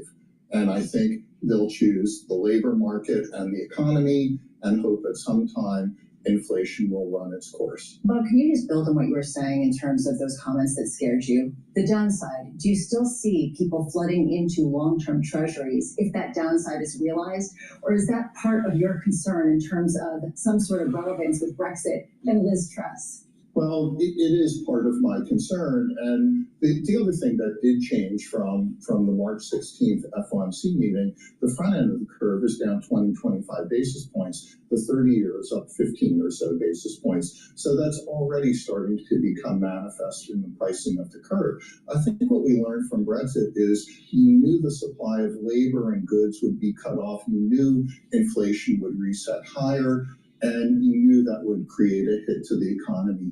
And everyone hoped that there would be some moderation around that. And I think that's the overall concern that investors are trying to weigh now. How significant will the inflation shock be? Will it actually fade next year, or will businesses have no choice to pass that along? Consumers have no choice to pay it, and then you're caught in a wage price spiral again. And this is the challenge for investors. We asked the question this morning, just how much can the promise of deals sustain this market? The promise of deals has driven this equity market higher to a significant rebound. So you sit there waiting. And to Bob's point, complacency can come into it. And all of a sudden, it's this slow erosion of the economy as a lot of people just snap into this wait-and-see mode. And before you know it, you hit an air pocket in the economic data. And you've got to respond to that too. Suddenly you get a jobs report that is not what people are looking for. I wonder how soon it will come, if it's possibly next week with inflation.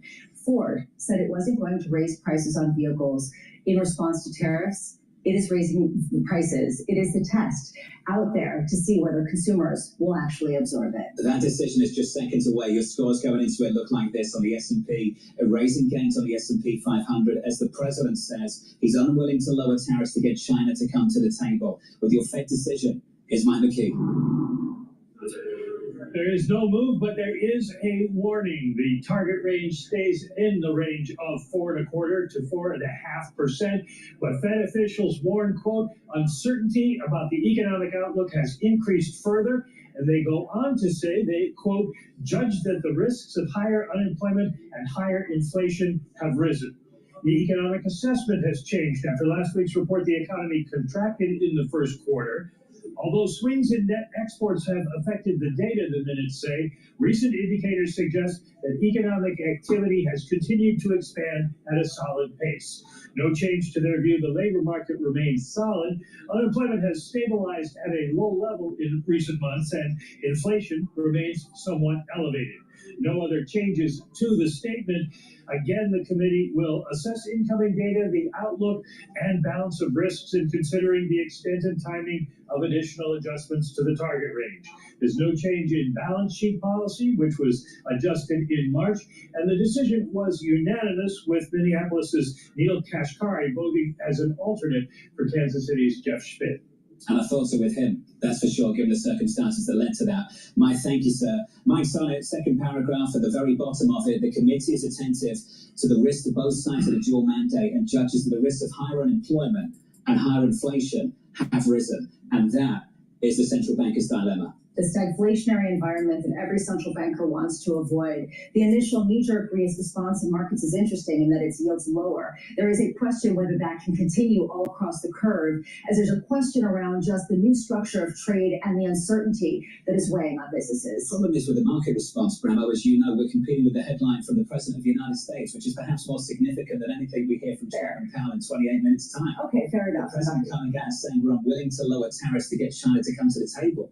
That's what they're confronting in this meeting. How do you set policy for this when for the moment in time, that's the headline? But that could change again this weekend and again next week and the week after that. How much is communication a monetary policy tool when you're communicating the same thing that everyone's communicating, which is we have no clue and we are waiting for that tweet or truth to come out and give us some sense of where the next move is going to come from? With us around the table, Bob Michael of JP Morgan Asset Management, and our guest for the next 28 minutes going into the news conference, the former Fed Vice Chair, Rich Clarida. Rich, thanks for dropping by. An important conversation. Look, a lot of people say this news conference is going to be boring. I get it. You're not expecting a big change. But they face a really big dilemma. The dilemma that they articulate in this particular statement this afternoon, the prospect that the dual mandate is in conflict. Rich, what do you do when the dual mandate is in conflict? Well, you wait and see for a while, and I would note that the language appears to me to be quite similar to the remarks the chair gave a day or two after Liberation Day, so not the first time he's telegraphed a change in statement language from speech. I still believe, and I think I've said on this show before, that if the labor market cracks and they see tangible evidence of a weakening labor market, higher unemployment rate, negative payroll gains, I think they will move. So in that sense, once they see tangible evidence that the labor market is weakening, I think they will cut, but they're not going to cut preemptively based upon a forecast that might happen. I see instabilities out there, Dr. Clarida. I'm turning to Richard Clarida in the Financial Times, taking us back 40 years to Plaza and moving. Yeah. I've got EM currencies moving. Yeah. Some of them are moving 4 standard deviations. Do we, and particularly does President Trump not understand that his tweets could shatter the financial system?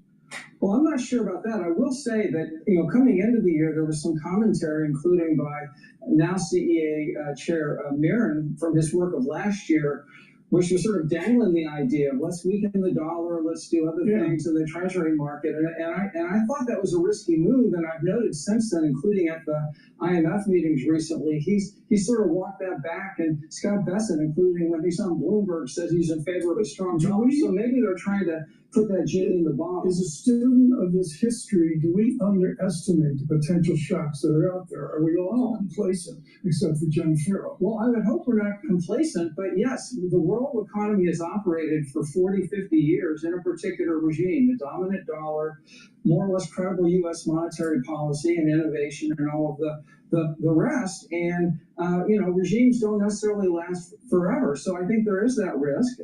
I don't think it's front and center right now, but I think there is a risk, sure. Bob, you had a second to digest all of the headlines as they've come out. Did anything stand out to you as noteworthy or telegraphing how they're going to deal with this dilemma? Oh, they did put in the risk of higher inflation and higher unemployment have risen. So they've taken a pass on having to determine which of the two they place greater value on. And I guess, Rich, I have a question for you. You've been at the table with this. We know 4% core personal consumption expenditures are 2% away from their target. What's 2% away from their unemployment target? Well, I think right now we're in an environment where I think they've telegraphed, and I believe them, that any appreciable move, 0.5 point, 1 point of the unemployment rate is going to get them off, and the dime and start cutting rates. And so I don't think you need to calibrate. They're probably not calibrating it too carefully beyond that. And it is a risk. I think, as we've all said, there's a two-sided risk because we've had 4 years, including one in which I was there, in which inflation was not transitory. It was above target. This could be the 5th year in a row. And I think that's why they're looking at inflation expectations. Equity markets rolling over this afternoon. As Lisa pointed out, bond yields are lower. We're down by 4 basis points on the 10-year, 4.26. When they last met, March 19th, at the close, 4.24, almost bang in line with where we were a number of months ago. But a lot has changed, which is why this line pops up in the statement. If you're just joining us, no change to policy. No change to policy expected, but some new language here. The committee, attentive to the risks of both sides of its dual mandate, and judges that the risks of higher unemployment and higher inflation have risen. Mike McKee, I want to bring you back in before you run off to this news conference. Mike, as you know, those comments at the Economic Club of Chicago a number of weeks ago maybe irked this White House and the President of the United States. What are you expecting to hear later on this afternoon? Well, I would imagine now that it's in the statement that Jay Powell will stand behind it, and of course, it's what he said in Chicago. Now the question is, so the 10-year yield is going down, so the bond price is going up based on this announcement. So the 10-year bond is trading at 114.01, and the yield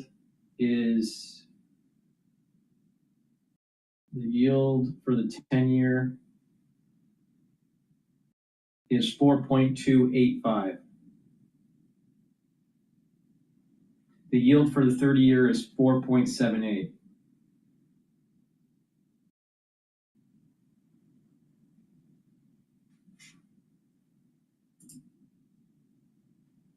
like that. They look at the same policy shock but see a different outcome.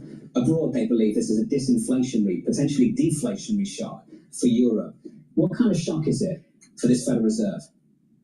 Well, I think for this Federal Reserve, they're worried about the stagflationary shock. They're worried about exactly what they talked about, which is inflation goes up 4% or higher, unemployment goes up. Okay, so the S&P 500 broke the 5,600 ceiling, and now it's trading at 5,583. So this is important. So now the S&P 500 is negative by only about 0.2%, 0.24%. There's a psychological support level of 5,500. If that breaks, then we're talking about the next support level is 5,150. So I suspect, though, that by the end of the trading day, it's going to get close to 5,600. I think it's going to pop back up. Maximum employment, and so that's the way I thought about it and the way we thought about it. Rich, what do you make of the fact that they dismissed the first negative real GDP print in a long time, in years, as simply swings in net exports? Some people would say that's accurate, but the fact that they led off this statement with that really highlights how much they are shrugging off some of the negative economic indicators that are glaring. Interesting observation. I think there were good economic reasons to shrug it off. I mean, the surge in imports and probably some measurement issues. And I had been thinking and been saying I thought they would shrug it off if it came in negative. That said, it was interesting that they did choose to lead off with that observation. I think that is another way of them saying they think they're in a good place. They'll wait and see. Had they emphasized the negative trend, it might have been more difficult to justify what they want to do. You'll notice this equity market has taken another leg lower. We're down about 4%, 0.4% on the S&P. Don't get too excited. S&P. It's not that exciting this afternoon. Let's talk about the why. We've got some conflicting information. At the same time, the Federal Reserve is saying growth potentially could be weaker, unemployment could be higher. They're also facing down the prospect of higher inflation as well. The President of the United States is not backing away from the tariffs from China too. You combine those two stories, you've got a weaker backdrop for risk going into this news conference. This is the worst of all worlds, especially given the fact that Fed Chair Jay Powell is not going to do what a lot of people thought he would do, which is to come out and say, we're very concerned, we're going to cut rates, don't worry, we got you back. No one thought he was going to say that, but some people were hoping that maybe he would, including somebody at the White House. To me, this represents the dual shock that the Fed cannot address. And to me, that is the key question. What other tools are at their disposal, and how are they watching market functioning as a virtue of that 10-year and 30-year yields at a time of some potentially messy options? To build on that, to extend the conversation, Dan Swank of KPMG joins us now for more. Dan, welcome back to the program. I remember when we were talking last time around on March 19th, you and I were both in agreement. We looked at the S&P, we saw a weaker forecast for growth and no move to the median dot. We both said this is hawkish. This is a Federal Reserve whose easing bias might be constrained. Dan, do you think they're communicating that a little bit more clearly, even more clearly, in today's statement? I do, and I guess I disagree a little bit with Rich, and I know he was at the table, but I think back to that 2022 Jackson Hole, Wyoming speech, which was like the there will be pain speech. The bucket of ice dropped on our heads when the Fed was put in a situation where they had to worry about inflation over unemployment, and they thought a recession may ensue. Luckily, it didn't. They were willing to make that decision to go ahead and raise rates anyways because they were behind the curve and still catching up at that point in time. And I think they're still smarting from that period. I also think it's important. I was in Chicago when Jay Powell spoke, and he made an important point in the Q&A, and that is that no matter what, the bump in inflation due to tariffs would be temporary. That means that they hold off a bit before, as unemployment rises, or we get some red ink on unemployment, and then they cut. It is not only not preemptive, they have to wait in order to make sure that inflation is coming back down again in the fourth quarter. Rich, in preparation for this meeting, I was reading the economist Oscar Wilde, and he said, expect the unexpected. What's your unexpected right now? I got all my radar up. We've all got answers. We've all got analysis. We've got our monetary textbooks out. We're reading Mankiw. Guess what? What's the unexpected out there? Wow, so I guess we're into known unknowns and unknown unknowns. I guess to me, The unexpected would be if Mike McKee or someone asked Jay Powell today how they would respond to a rise in the unemployment rate if he repeated what he did at Jackson Hole 3 years ago, which is some pain, inflation's too damn high. So that would be the unexpected at this press conference. What does pain look like? Rich, what is pain? Because quite clearly, if I lost my job, that's painful for me. Yeah. If the three of us lose our jobs, I hope it's painful for you. You'd miss out on a lot, I'm sure. I want to understand when it becomes painful for the Federal Reserve. What kind of number is painful? Well, I think I put it out a moment ago. I think round numbers, I think certainly if we got a 1 point rise in the unemployment rate, I think probably even a half point rise in the unemployment rate in the context of a cracking payroll employment report would be enough.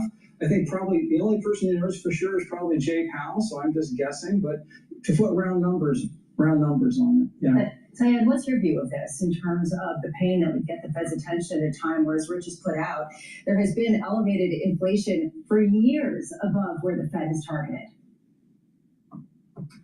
Well, and I actually agree with Rich on the degree of which we'd see the unemployment rate go up that would precipitate the Fed to feel comfortable that it could begin cutting because the demand is so weak that inflation will come down. But that is after the fact of inflation actually going up.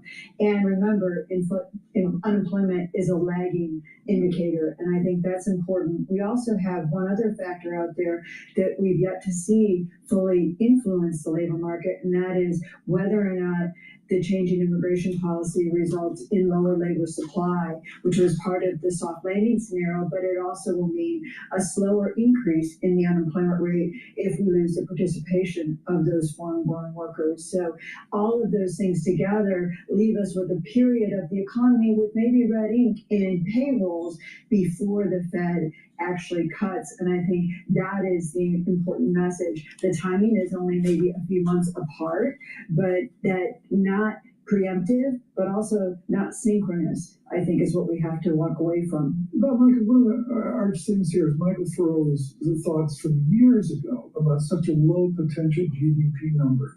Maybe we got saved by productivity, who knows, maybe it was triple stimulus in that. But in your framework of the debt market, around Clarity's economics, do you just frame in a new lower GDP that we have to get used to? No, I don't think so. And I think if you talk to Mike Feroli today, he would tell you that the post-GFC environment has faded. There's a new generation that's in place, call it loosely the millennials.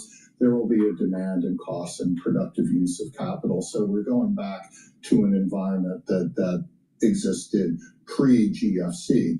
I think what's interesting to me right now is the markets have voted.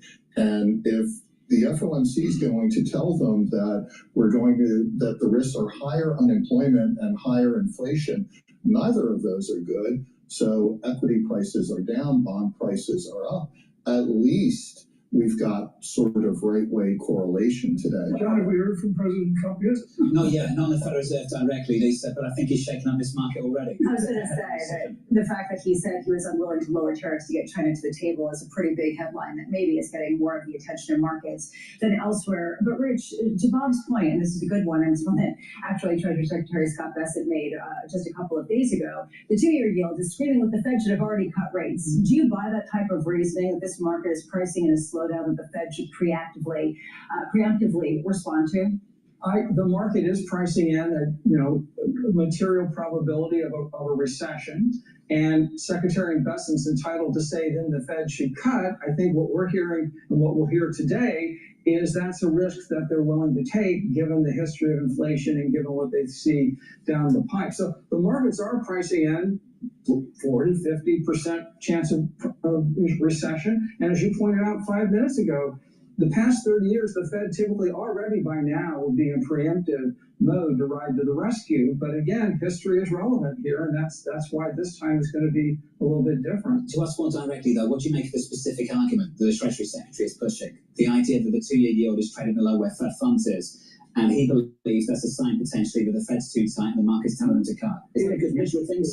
It's a sign that the probability of recession has gone up, and that in that scenario, we all think the Fed will be cutting. The difference is that I don't think, anyway, that the Fed's going to be cutting to try to get ahead of that curve. As Diane said, the risk is that, the very real risk is that they're going to be late and certainly not early. Diane, based on that, how much has the risk of recession gone up just in the past couple of days, given the fact that it seems like the Fed is going to reiterate that point? Well, our view has been the risk is 60% for some time now, and I would bet that poly markets are probably back up to 60%. They had come down just a little below that in recent weeks with hopes of more toned down rhetoric with regard to trade tensions, and now that's being unwound today.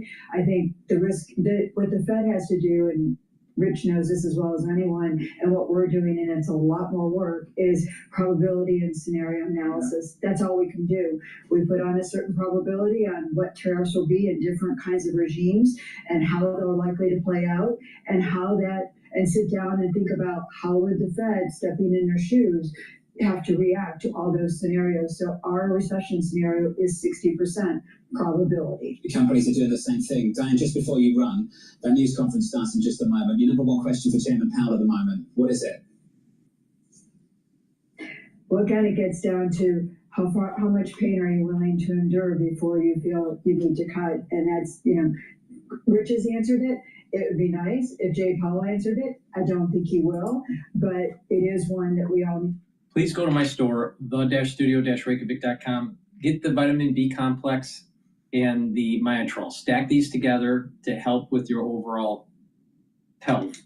Now, the reason why you should be stacking these together is that Myotrol helps with gene expression to build muscle. Do some resistance training. Take Myotrol. It has flavonoids, polyphenols, and lignans to help with the gene expression to build muscle and to help with the health of the mitochondria. So if you're 40 years of age or older, you should be taking Myotrol. Do the resistance training. If you're an athlete, younger or older, also take Myotrol to help improve the strength for your sport. Now, vitamin B complex, the first 4 B vitamins helps the health of the mitochondria. You'll have more energy. Vitamin B complex is important for cellular metabolism. And B12 is important for your neurons. So for neural health and for cellular metabolism and your mitochondrial health and energy levels and building up muscle, taking this combo is important for your overall health and wellness. So please go to my store, the-studio-reykjavik.com, get the Myotrol, build the muscle, make sure you do resistance training, and take the vitamin B complex to boost up that cellular metabolism, improve the health of your mitochondria, and to protect your neurons. Please go to my store, use discount 5, you get $5 off any order. If you spend $150 or more, you get a free gift until supplies last. The link is in the description of this video and all my videos. Go to my store, the-studio-reykjavik.com. Ability of cutting rates by June. Now, a lot of that's getting priced out to later meetings. But if I were the Fed, I wouldn't be too perturbed by market pricing at the moment. They probably agree that recession risk is elevated. And we'll just kind of have to see how that plays out. I think importantly for them, the market is responding to stronger data by reducing near-term rate cut probabilities. That was David Fulker's Landau got it right. He said there would be a new Europe, there would be a new investment in Europe, maybe a new nominal GDP, a higher pulse, if you will, for Europe. That's one of the unexpecteds here. What's the unexpected you're looking for that we're not talking about? Look, I liked Rich's unexpected, which is that Chair Powell highlights that we're willing to take pain here. I don't really anticipate that we get that. I think near-term unexpected would be if he it gives clarity that they're still in no rush to cut rates. Essentially, it says that June is probably off the table. I think at the moment the Fed is likely to just take a step back, not provide much forward guidance, let things play out as they come. But I think importantly for them is going to get clarity on 2 things: trade, but also fiscal policy. Because I think if fiscal policy and tax cuts are larger than anticipated, then this turns into something that looks kind of like a mini COVID shock. You have a big supply side shock from tariffs, immigration being coupled with a demand side stimulus from tax cuts. And I think the Fed will really want to see both sides of those policy decisions. You're fired up about this, but take it internationally. Take it to the stimulus in Europe, to a higher nominal GDP. The true unknowns we don't understand about it. China fiscal policy and the mess that's in Washington. I guess in both those times, I'm even though I grew up in Illinois, I'm from Missouri on those. I mean, the Europeans have talked for decades about this. We get it, more demand growth, more fiscal space. The Germans maybe will pull it off. What I'm hearing from my colleagues in Europe is it's not clear the rest of Europe is going to do that. Again, the same with China. I mean, we've been talking about boosting consumption, being less reliant on exports in China for 25 years. So I'll believe it when I see it. When you say Missouri, our international audience has no clue what you're talking about. Can I just appreciate the healthy skepticism regarding Europe? Because it's kind of been ridiculous, hasn't it, over the last several months? Well, Europe's the place to be. They've got their act together. Germany might actually do some stimulus, sure. Is the rest of Europe going to follow? How constrained are these other nations? Yeah, and let's see how long it takes for Germany to get a chancellor. Oh yeah, we finally got that. So there is this question about how it comes together, which goes to the heart of the issue. How big of an existential threat is there that the Fed has to face, having to do with the exceptionalism and, frankly, the preeminence of the dollar? Malazari, before you go, when have you penciled in the first rate cut for from this Federal Reserve? We still have December as the first rate cut. We have them cutting 75 basis points through March. And really, our view is that in the near term, you're going to see elevated inflation. The pain threshold for the Fed is going to be elevated because of that. I kind of think as they begin to see unemployment rates that are 4.5% or 4.6%, then it becomes a greater debate about cutting rates to respond to the downside risks of the economy versus the elevated inflation, which certainly is a concern for them. If inflation expectations pick up, I think that could be pushed out further into the future, but I would view the risks as them cutting a bit earlier, certainly if we get downside realizations on the economy with the unemployment rate rising faster. Hey, Matt, thank you. Matt Azali at Deutsche Bank. One cut, December. You can drive a truck through the range of estimates on Wall Street right now. Yes. Forget market pricing. That's just averaging out a wide range, an incredibly wide range of outcomes. I've got Morgan Stanley and Mike Gape at a 0 for 2025, and on the other side, Andrew Honhorse's Citi at 125 for 2025. That's a very different view of the world going forward from here. A real lot of it has to hinge on when the hard data rolls over. I think the probability of not cutting anything this year is starting to elevate. Please go to my store, the-studio-reykjavik.com, and get this stack. Now, this stack is going to help you sleep, but also help to improve your mitochondrial health, all right, and youthful gene expression. So let's start with the sleep part of this. Good night formula will help you get into 3 cycles of REM sleep and deep sleep that will help to detoxify your body, that will help to consolidate memory, and you'll be well rested. Chronic sleep deprivation over time can lead to early onset of dementia. So you need proper sleep, and with proper sleep, you're slowing down the aging process and detoxifying your body, and your brain will just function better. So take the Good Night formula every day. It has tryptophan, melatonin, GABA, and passion passion flower. Take it every day and get those 3 cycles of REM sleep. That's very important for consolidating memory. And get the resveratrol. Resveratrol helps with youthful gene expression, gets rid of cells that are in senescence. Cells that are in senescence collect garbage, and you want to get rid of those.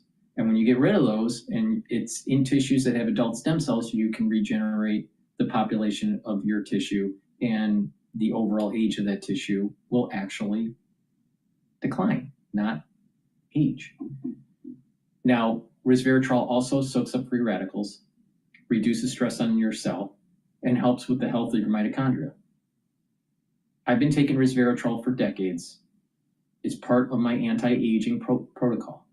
It stacks well, and you get more benefits out of resveratrol when you stack with C60, NAD+, and ubiquinol, and clarity factor. And like I said, you can stack it with other supplements to be able to target different systems at the same time. And in this case, we're targeting your sleep and your neural health. All right, so please go to my store, the-studio-reykjavik.com, get the resveratrol, get the Good Night formula. And like I said, it's a holistic approach, all right? It's not just the supplementations. It's drinking filtered water and eating properly, staying away from processed foods, doing the 4 modalities of exercise, resistance training, cardio, stretching, and balancing exercises to activate that cerebellum, really important. And learning new things. When you learn new things, you're developing a positive neuroplasticity. That's really important. Calming down your central nervous system. Try to stay in parasympathetic mode. That's through mindfulness or some sort of spirituality or some sort of meditation. And talk to people, all right? Try to be a positive person. If you're in a positive mode most of the time, your body is just going to not be in a stress mode. When you have chronic levels of cortisol, you're going to suppress your immune system. So you want to bring down that cortisol level and help your immune system, all right? Please go to my store, the-studio-reykjavik.com, get the supplements that I have, take them the way I'm telling you to take them. These are supplements that I take every day to slow down the aging process, to boost up my immune system. Thank you for listening. We're done with the 5 and almost 6 hour transmission because it was Federal Reserve Day. But thank you very much for watching on YouTube and on Rumble and the simulcast on Xspaces and the live stream on my website. So please go to my store, help support my work. And by purchasing the supplements, you're helping support your health. It's a win-win situation. Thank you for listening. Have a nice day.